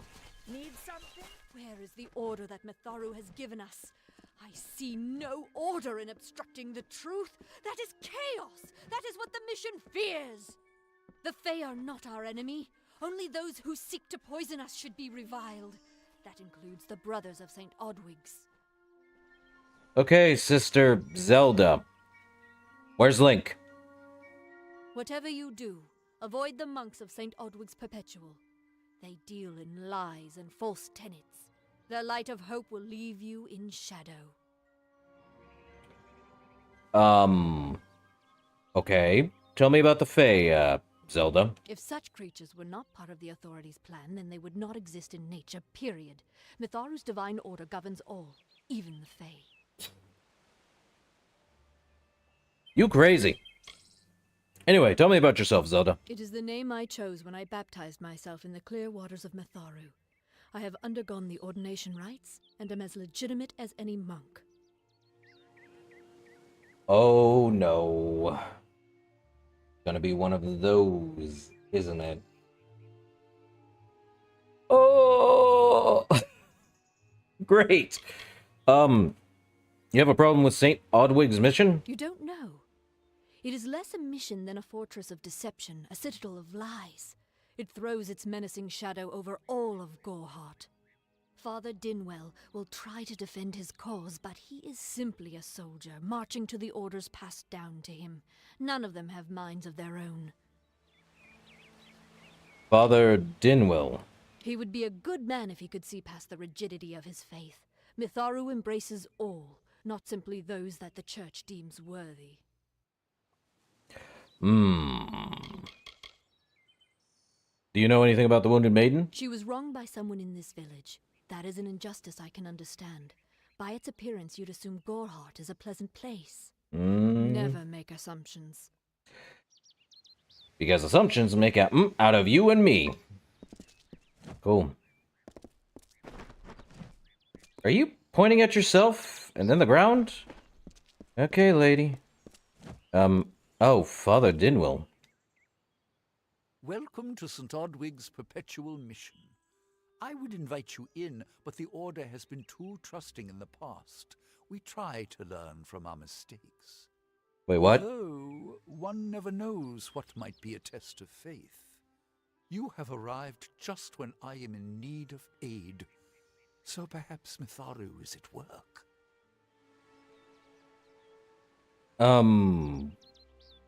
You need aid. We at St. Odwig's have worked for years to establish a presence on this hill. It's not been without its challenges. The call of the Feylands does not fall upon deaf ears, and many of our youngest don't have the will to resist. Take Brother Egan, for example.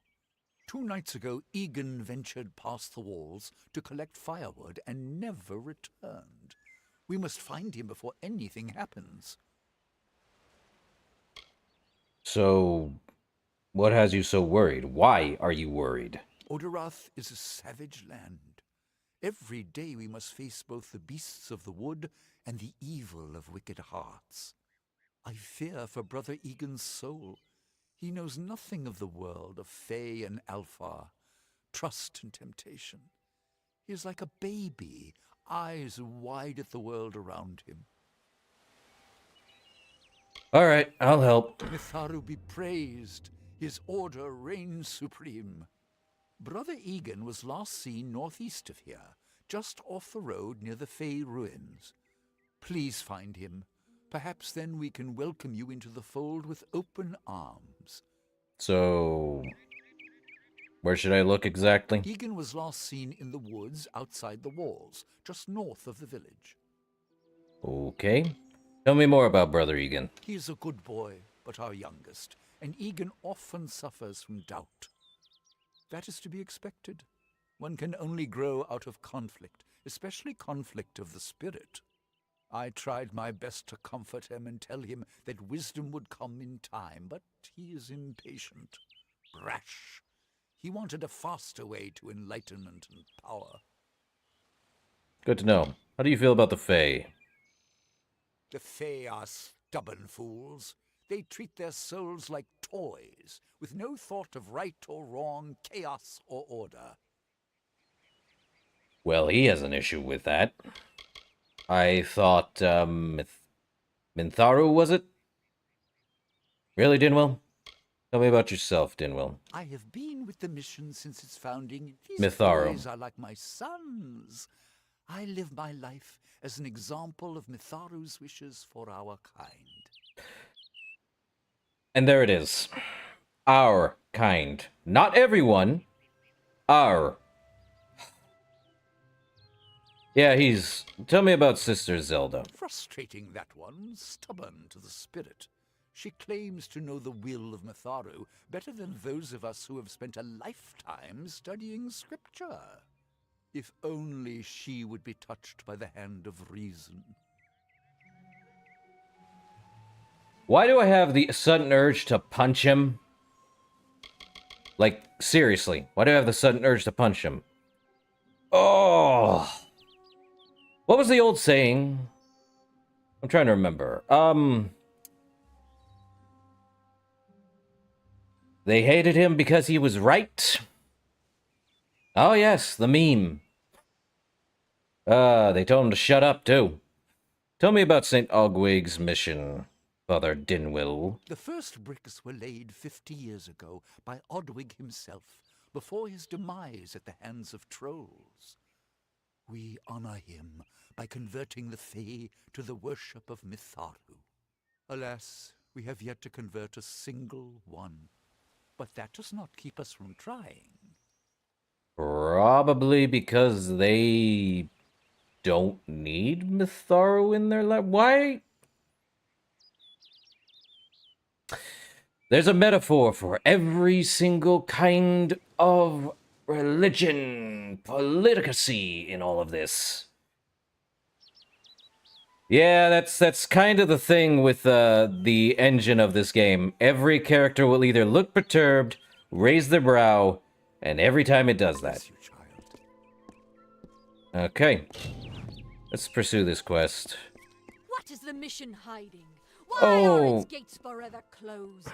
These are the questions we all should be asking. Insist that St. Odwig's admit monks of all sexes and races into its ranks, or tell them to peddle their poison elsewhere. I think I'm on her side right now. I do not like the father in this whole thing. So dumb.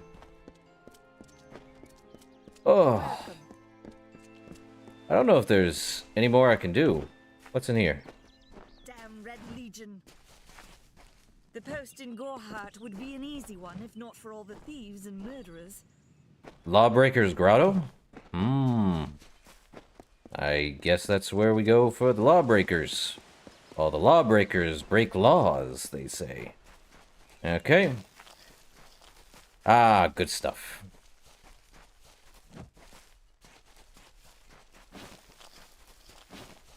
Oh, I'm doing good with the harvesting now. Let's see. There's stuff over this way, I believe. Oh, hold up. Let me look at the map. Okay. Well, what? Oh. Well, welcome to the Paylands. It's a weird space. What's in the chest? Fine leather, gold coins, shadow prism, an anonymous journal. The cover of the book is stained with blood. Pages have been ripped out. Well, let's read it. Day 20. Finally made it to this forest. Don't like it. Trees everywhere to hide enemies. We'll have to tell Holgar. It's hard to see what's a shadow and what's a creature. Tomorrow I reach Gorhart, the last stop before the Paylands. The trip so far has been uneventful. Should be able to find work amongst these folk. Day 25. Found work, guarding a trader between this village and a gnome tower. His name is Wallace. Quiet town. Isolated. He's afraid of the pixies hiding in the bushes. Not surprising, coming from someone who lives in the village of cowards. Probably afraid he'll end up like Alden Gorhart's father, eaten by a barghest. Apparently, we are stuck with also Fable names, too. Imagine that. Ah, that's why this reminds me of Fable. Because apparently, I feel like it's been... It takes a lot of inspiration from every other kind of game that came before it. Fable, Elder Scrolls, you name it. It's probably done all of that. In any case, day 27. Saw something entering an overgrown thicket on the way to Arden's, and I thought I glimpsed something shining in there. Treasure, perhaps? I wouldn't be so lucky. But I'll see what I can find tomorrow. Don't need that. Nah, give me it. So, there's a... Ooh, we've got these little buggers. A boggart.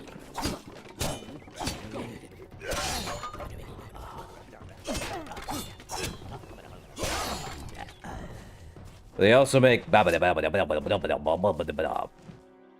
Altar of Belen. Death's Touch. I do like boggarts. They make weird noises.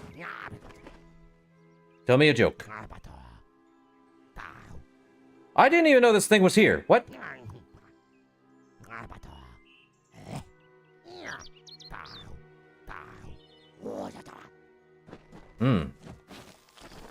Well, at least I'm getting some stuff. Oh, we got ourselves another lore stone. The Odorath Stone. Which one? I don't know if what the Fae say about these stones is true, but if it is, well, this is just too good to not save forever. Lystrom was out of town when Artol was visiting. Now, Lystrom doesn't know Artol, and Artol is older and strange. She could be mistaken for a Fate Weaver. So, when Lystrom came back to town, here was Artol the Oracular. I said to Lystrom, I hear her readings are amazing. You should go. Oh my, you should have seen it. A rooster, she said, will change into a man, and this man will become your lover. He will provide for you, and he will make you laugh, and he will make your life exciting and easier. But, and this is something you can never forget, he must never eat chicken. And once in a while, he will need to peck at things on the ground, and every morning at the break of dawn, you'll hear a loud cry from him. And that's how we don't do rumors in real life, because people will be gullible. I feel sad for the guy who actually, or the whole... Yeah, these lore stones are whack. Okay, we got ourselves a, what is this, a hard lock chest? Well, yeah, that broke it. That broke it too. At least I have a good chunk of picks. Not there. There we are. A birch staff and gold coins. Such a weird lodestone. Well, what is this? Agner Farhal. Well, not getting any younger. Might as well just wander in. No reagents found. Well, let's see if I can do anything here. Up. Trapped on some rocks. Sky Blossom. Well, what's in here? Stuff? Things? Things and stuff? Well, apparently there's someone here.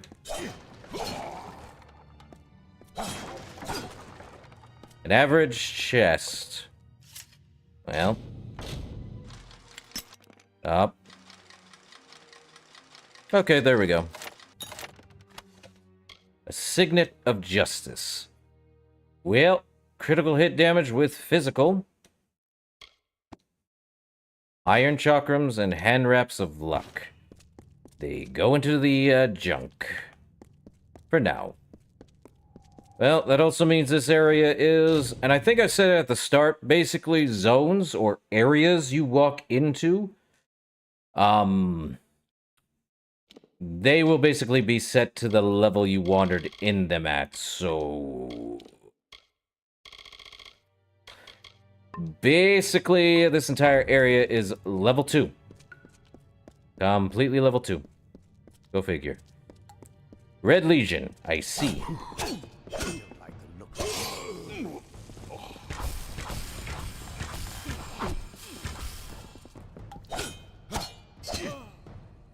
Well, at least I don't need to buy arrows. Such a weird place. Well, that explains it. Red Legion's in here. Anything nearby? Nope. There's stuff in here. Things and stuff. Stuff and things.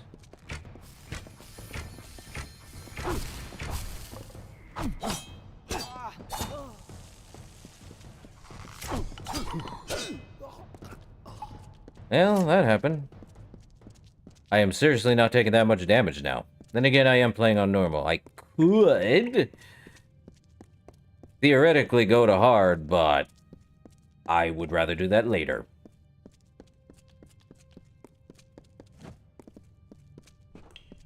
Okay. What is through these holes? Stuff and things. Things and stuff. Stuff I have no idea that actually exists. If at all. Okay. We're going down over here.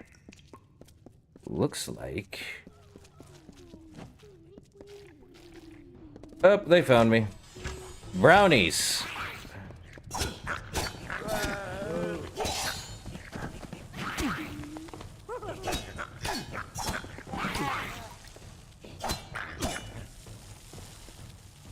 They certainly don't look like brownies. Well, ceremonial chassis? Ah. Okay. So, ceremonial chassis. This is a set piece, so we need 4 might. Not surprised. Gives us 10 mana and a 5% melee block efficacy. 10% melee block efficacy. That's actually a good boost. 10% range. 10% magic. So it gives you all of the blocks. It also gives 10 armor and 25 health. Belong to Ezwin Eric, a noted mercenary captain and tournament champion. His first full dress rig. Captain Eric was lost on a raid in Clericon. Yeah, let's take that too. What's on you? A haughty staff. Could just leave him. Not going to. What's in the chest? Sea Flax, an Iron Guard. Core component, take these. Thank you. Man.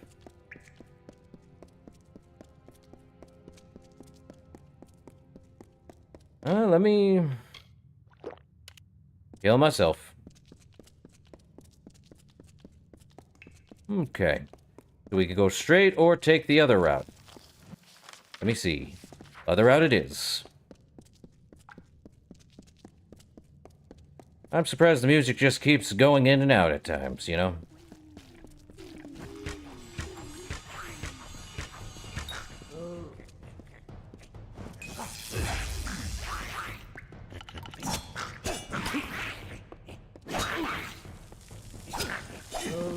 Well, they bleed, just like anything else.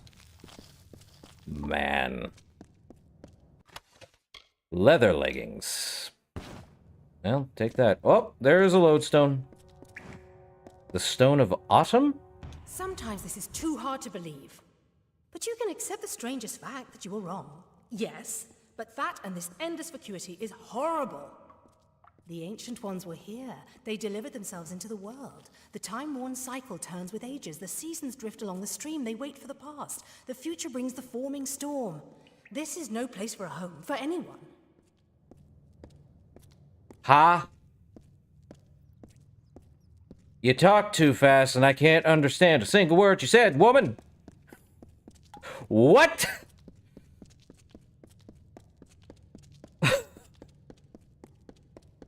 Ah, yes. Speed read audio.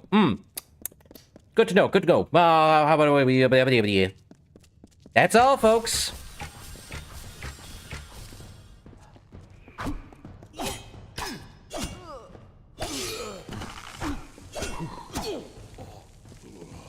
Oh, what'd you drop? Treasure sack. He dropped his sack. No sacks for him.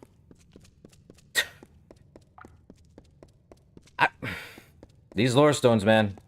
They so confusing. So weird. Okay, so that's blocked. Bummer. Guess we go down the hallway. And give ourselves some minor. I think I need to buy more repair kits. Let me see. How is my weaponry doing? Well, I know my armor's doing fine. Just need to get hit more. Ceremonial chassis. And a consumable, I have no idea. That is a very good question. Okay. Let's, well, they're doing fine. Let's keep going. This game is good, but I'm like, kind of weird British angle are we going here?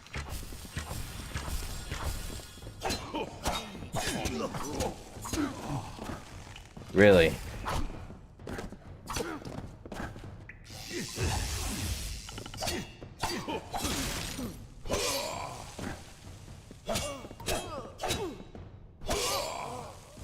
Well, I keep getting fate.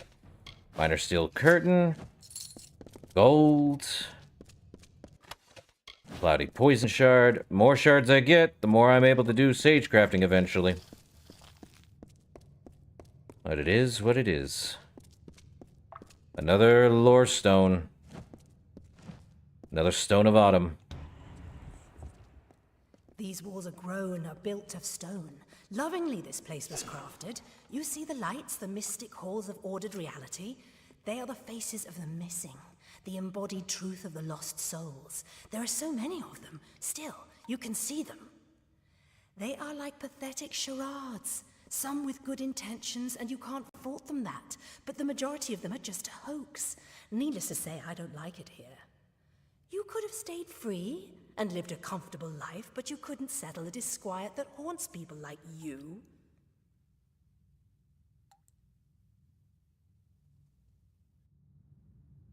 Okay.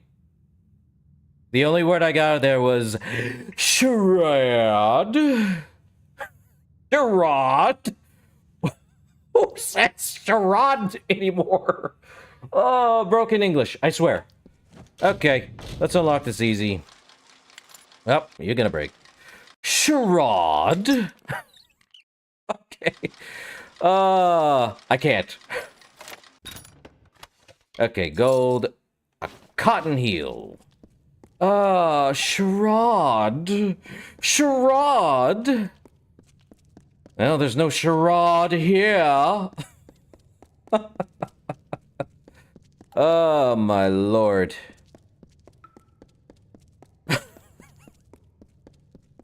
Okay. Odorath. We're going into some Odorathly odors. I make a joke. Well, at least there's a chest up here. What's inside? Cotton robes, birch, gold coins, a repair kit. Was that all that was in there? I feel like there would have been more.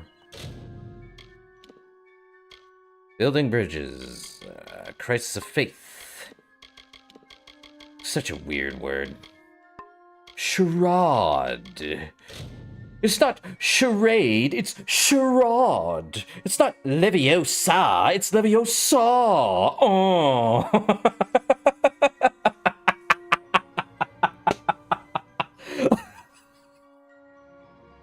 Oh my god. Oh, I think I found the Harry Potter in all of this. Yes. Oh, I feel like there's more in there, but I'm not entirely sure. Let me. Oh my god. Let's see. I like the little guys. But I must have their fate. Oh, that'd be impressive. Let's see. Well, we're definitely gonna keep going. Wait, it's already been... It's already almost 5 hours. Are you kidding me right now? Okay. Okay. I think you missed the part where I was basically making fun of the word charade again. I guess bandits understand charades well enough. Let me just take all of them. What? Well, he's definitely out. So are you. And you for getting up close and personal with me. Good job. There is blood this way. Why? Well...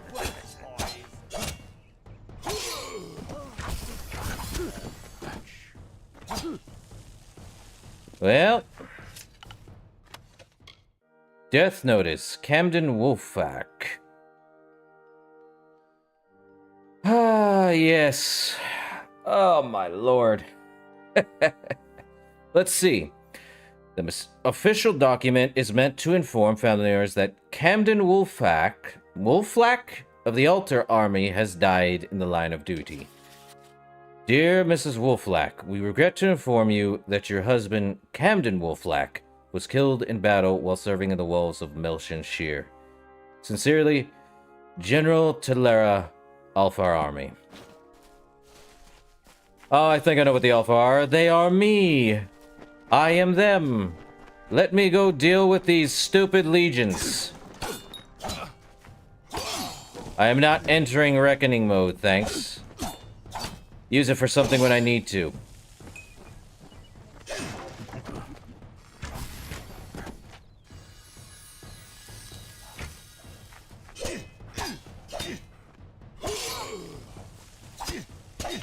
Man.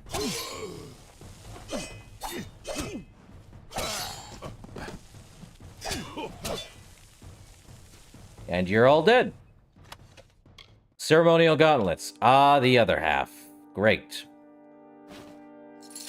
Okay. Not doing too bad. Though I am running out of room of inventory. I only have one more point of inventory space. What's in here? Amon's Key Winter. Repair kit. Sigbert's Journal. Not what I need. Bummer. Let me see. Well, we did just get another armor piece that I need 4 might for. Bummer. We got repair kit. What do we get? What did I pick up?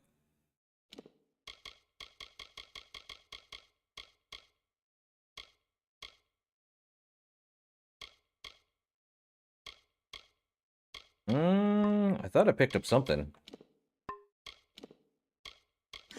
Or was it another weapon? Can't remember. Great. Don't remember. Repair kit. Really? That... guess I have to use my repair kits. Well, I might as well. They use up 1 each. Let's see. Well... Or I did... Was it... what did I pick up? I forget now. Oh, I put it in junk. That's where I put it. Wait, did I put the minor flame guard in junk? Why? Sigbert's Journal. Okay. Well, that explains it. I don't think I'm gonna need these. And I could probably just say, hey. Yes, I need to destroy them because I don't have any reason to sell them yet. Now I've got more room. Okay. Was the journal I picked up. What was it? Sigbert's Journal. This journal is small and water-stained, but its pages remain intact despite the wear and tear. Okay. Journal of Sigbert Saworth. Summer, day 6, daybreak. Nothing today. Good way to start a journey. Or a journal. My journey is young, and the forest remains fairly hospitable to outsiders. Ignoring the warnings was a wise decision. Oh lord, he's dead. There are no rivals. The search for Amon's keys belongs to me and me alone. It is only a matter of time. The statues of Amon litter the forest, taunting me. If I can just secure the keys, I will be able to open them and partake of their treasures. Soon. Summer, day 13, dusk. Odorath is as beautiful as I have always heard, especially the perilous lands north of St. Odwig's perpetual mission. I was almost struck down by a sprite. That is until a brave villager from Gorhart arrived on the scene to act as my savior. He introduced himself as Ognar Odgrey. Such an odd name. It could only belong to a Varani. Ah. Summer, day 67, daybreak. I visited the House of Ballad's grounds today. All of my adult life has been spent learning about these legendary figures, so even a slight glimpse was worth the trip.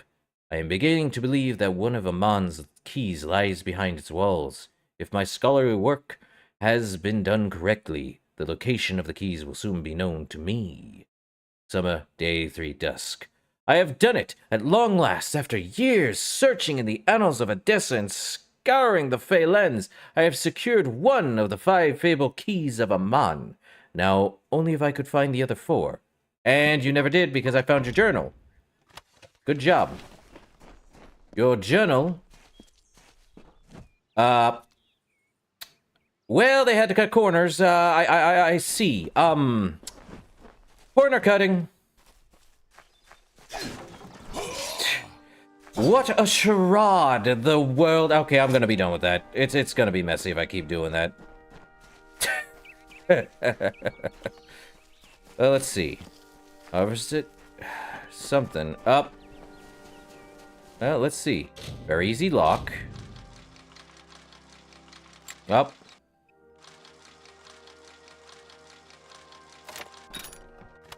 Let's see. Birch Scepter. Let's take... And... the Dalentarth Stone. She bested Sreng in combat fair. Fenian cycles kept. The exploits of this maiden's role, a burdensome and heavy toll. She lived among the mortal clans and bargained with their kind. Throughout the town they stood in fear of the brilliant fighter near. Ah, yes. Good old Gaelic Celtic voices, eh? Let's see. What's in the water? Repair kit. My favorite. Who are you? Oscar Krast. Oh, considering the fact,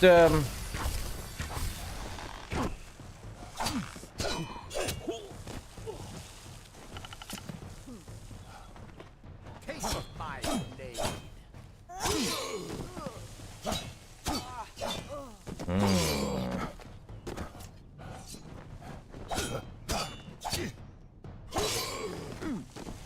Well, they can't last forever. Red Legion Bandit. And what does this Oscar Krast blade? Thermo Red Legion. I think that's for a quest. I could be wrong though. But if it's got a name, take it as the Necklace of Mending. Bleeding resistance. Well, let's equip it. And Scarwood Bark. Raw damage. The Scarwood tree is aptly named, for only the most wary can touch the diamond-hard spines of its bark without suffering harm. When peeled off the tree, the bark can grant the essence of raw damage to a potion. I believe there's an actual tree with a coconut or something that actually explodes. That causes more damage? Yeah, apparently real-world thing. Who knew? I remember it well. Ah. Link noises. Up. Only have 10 lockpicks left. Leather hood, fine birch, gold. What's in the overturned cart? Novice strings, take all.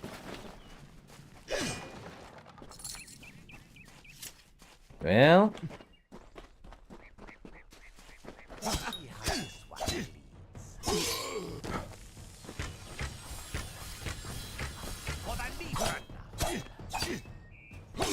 For the Legion? You mean for me? Ah, well. More gold. Oh, boggarts. Not surprised. Or brownies.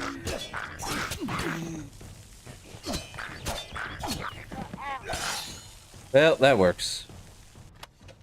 Cotton robes. What's in the corpse? Crude gold repair. Oh, these two were here for something.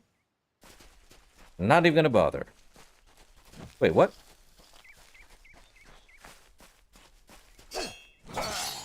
Invisible wall? Okay. I see. Well, let's see. It's over there, but let's keep going this way. Oh. They died from a bear.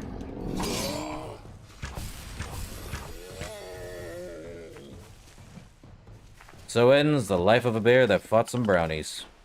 Oh, I see that over there. How to get to? Other side, I'm sure. I see sprites, Spriggans too. Man, it does not feel like 4 hours. More boggarts.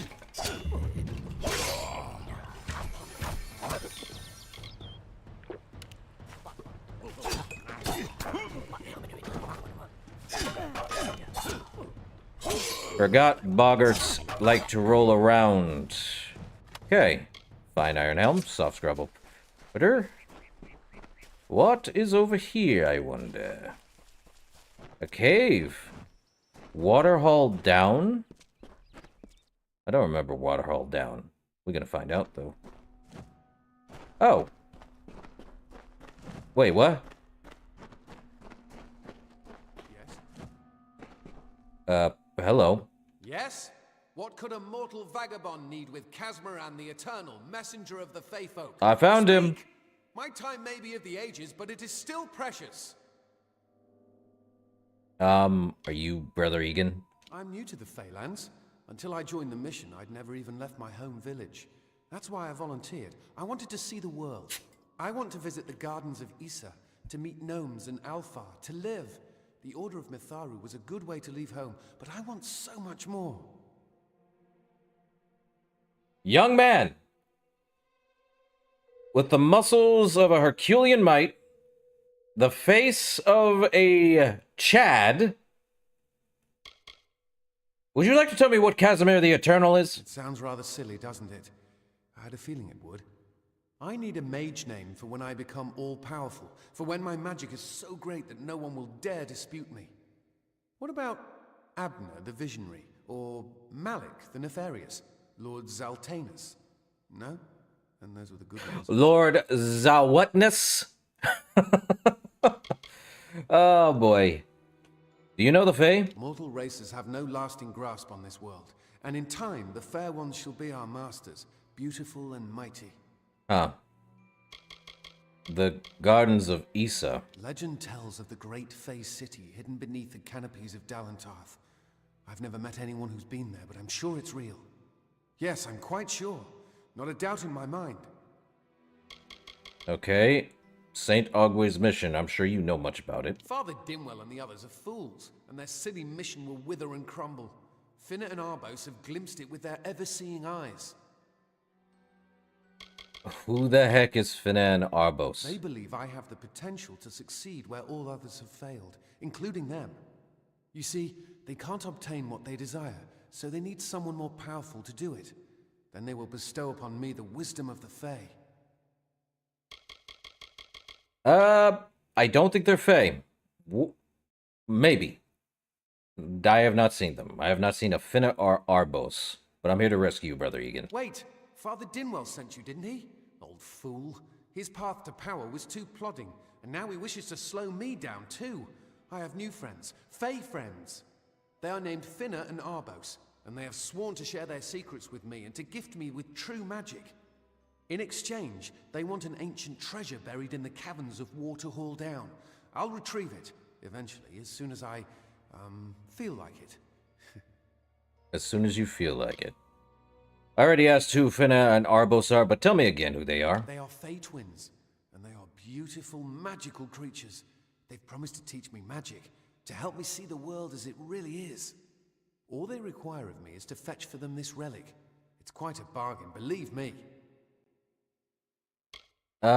You'll die without me. You know that, right? Fine, if you want to be so noble, but don't expect any of the treasure. This is my key into a powerful new future, a future full of magic and wonders. Let's go. Okay, tell me about this relic. It is called the Selkie Veil, and it's said to possess the power to transform its wearer into any form he wishes. Finna says it belongs to the Fae, but was stolen. The Selkie Veil? I don't know much about the relic, only that it was supposedly crafted by a Fae mage named Armen the Clever. Armen is a good name. Not as good as Casmaran, though. I see. Would you like to tell me much about this place? Local legend says that the great Fae mage Armen the Clever retreated to these caverns to hide his treasures from mortal hands. Among them, the Selkie Veil. Okay. Goodbye now.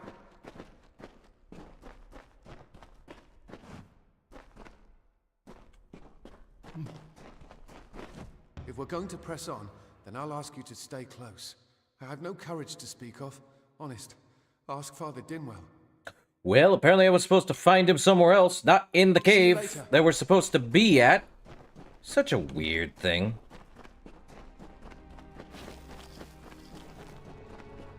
At least he's not walking. He's going.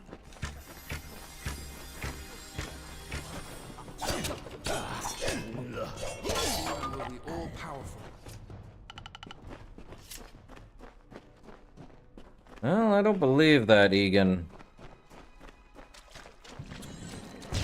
Oh! Oh.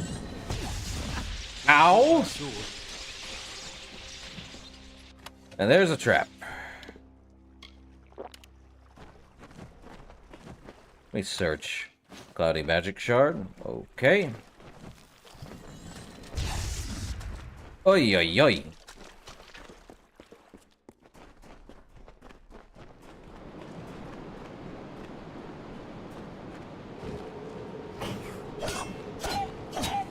Well, there's the sprites.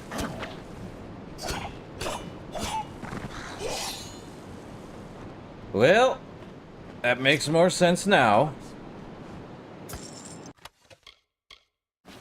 Amon's Key Autumn. Okay. Might as well look around. Getting close. Are we? Are we really getting close? Oh, hold up. Fae, spirits.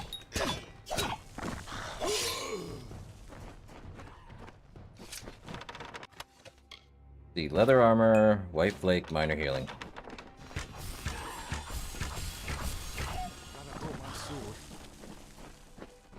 Well,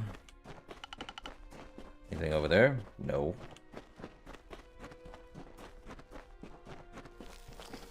At least they stop before we keep going.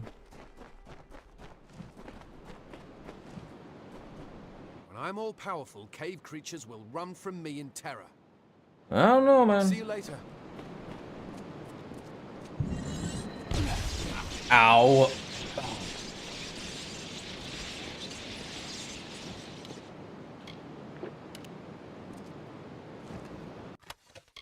Well, there it is. What does it do? Needs 4 sorcery, gives 15% mana regen per second, 15% chance to steal a mana per hit, a 10% chance to steal mana, and minus 10% mana cost. An enchanted creature of the Northern Isles was said to feed on mana reflected from mortals attracted to the arcane well. Or, yeah.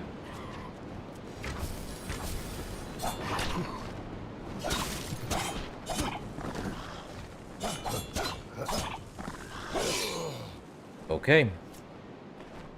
See? Running out of here. Elm staff. Okay.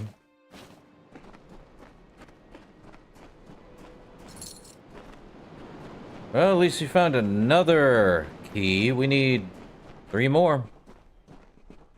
You're gonna... Oh, for Pete's sake. So he wasn't meant to be in the cave, apparently, but apparently he's here now because I wandered off. Okay, there's a chest. Okay. Anything else here? No. Ah.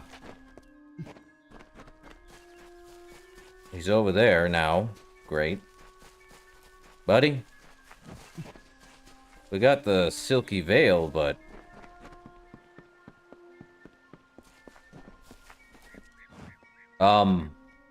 let me guess.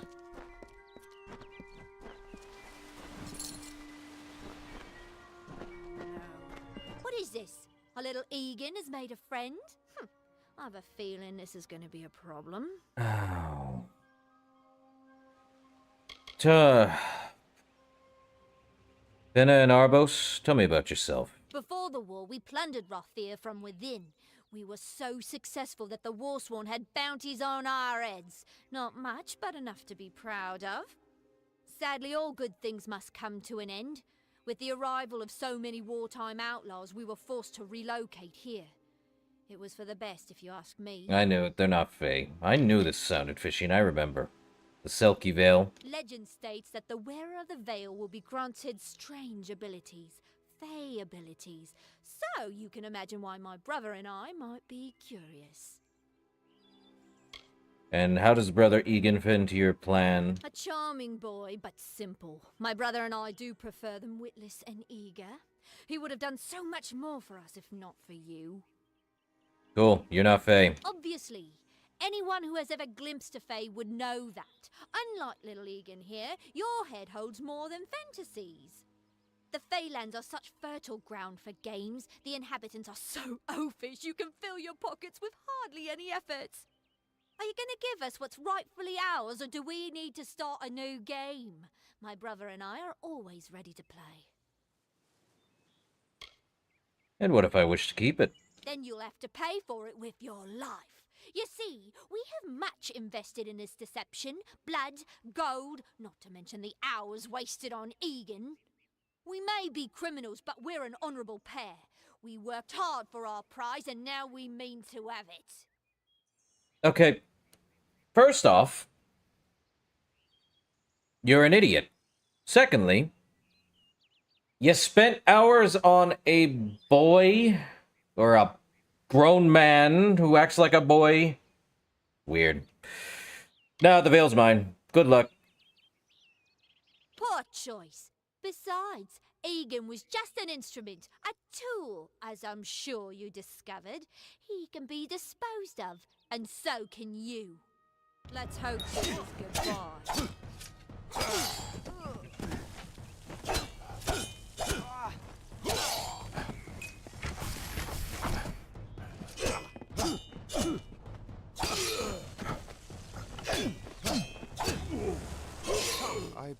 I didn't know. How could I? Before I came to Gorehart, I'd never known anyone outside my immediate family. Everything was so new, so magical. You must think me a fool. And Father Dinwell, come, let's return to the mission. I must ask forgiveness of so many. Yeah. See you later. Well, what's Arbus got? Ah, Detect Hidden gave me some extra stuff. I don't think you gain anything extra by giving them the veil.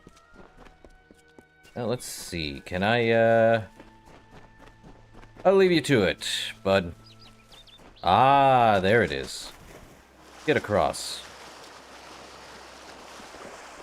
Oh, there was a search. Yeah, take all of it.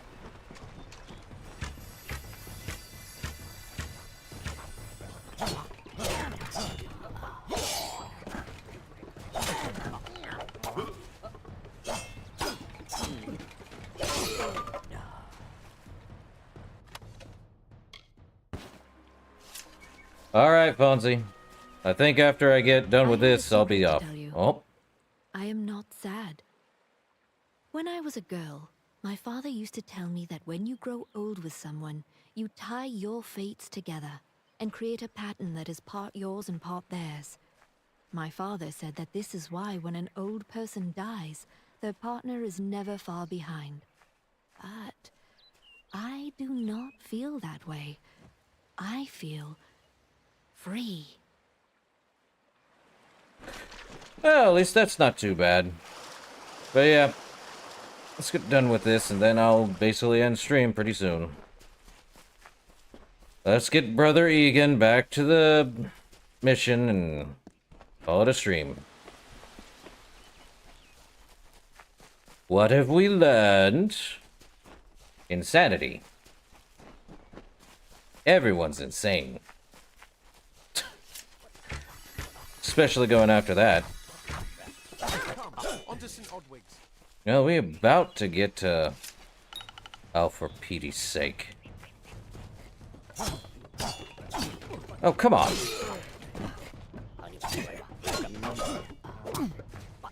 Boggarts. Always hate these guys. Good. We're good now. Alright. Let's get a move on.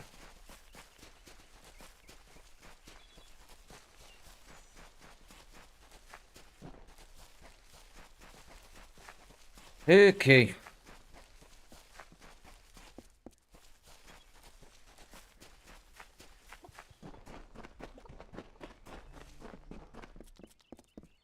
Oh, it's open now. Let's get out of the forest. Must we return to the mission? I crave adventure, magic, power. You're the one that ran here. Those things are quite frightening. You're going home. Perhaps it is for the best. This new world is far more dangerous than I expected, and I haven't eaten in days. Goodbye now. Good day. Great Mitharu. Egan has There we go. returned. As for you, you have done as I asked, and we here at St. Odwig's are forever grateful. Consider this meager reward a donation to your cause. It is just one, to be sure. Strengthening daggers, I see. Then, well, about Brother Egan. It is only by the grace of Mitharu that Egan has been returned to us. Of course, you had a hand in that miracle as well. The authority works in many ways. Great. Okay. And we get a level up. Let's get a level up. I feel like I'm going to... let's go with Detect Hidden. Then do... Need Sorcery to get up to. Let's do that. Let's get Sorcery to 4 and Might to that as well. Now we got Wayfarer. Neat. The Wayfarer is...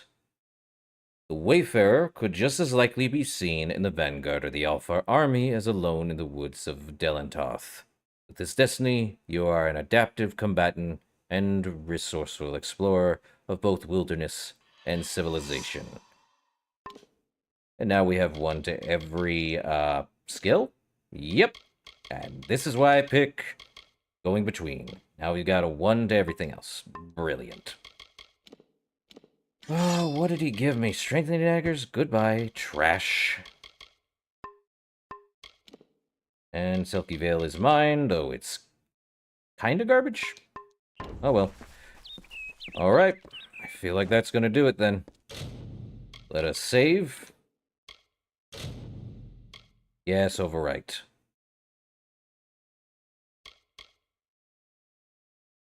Okay.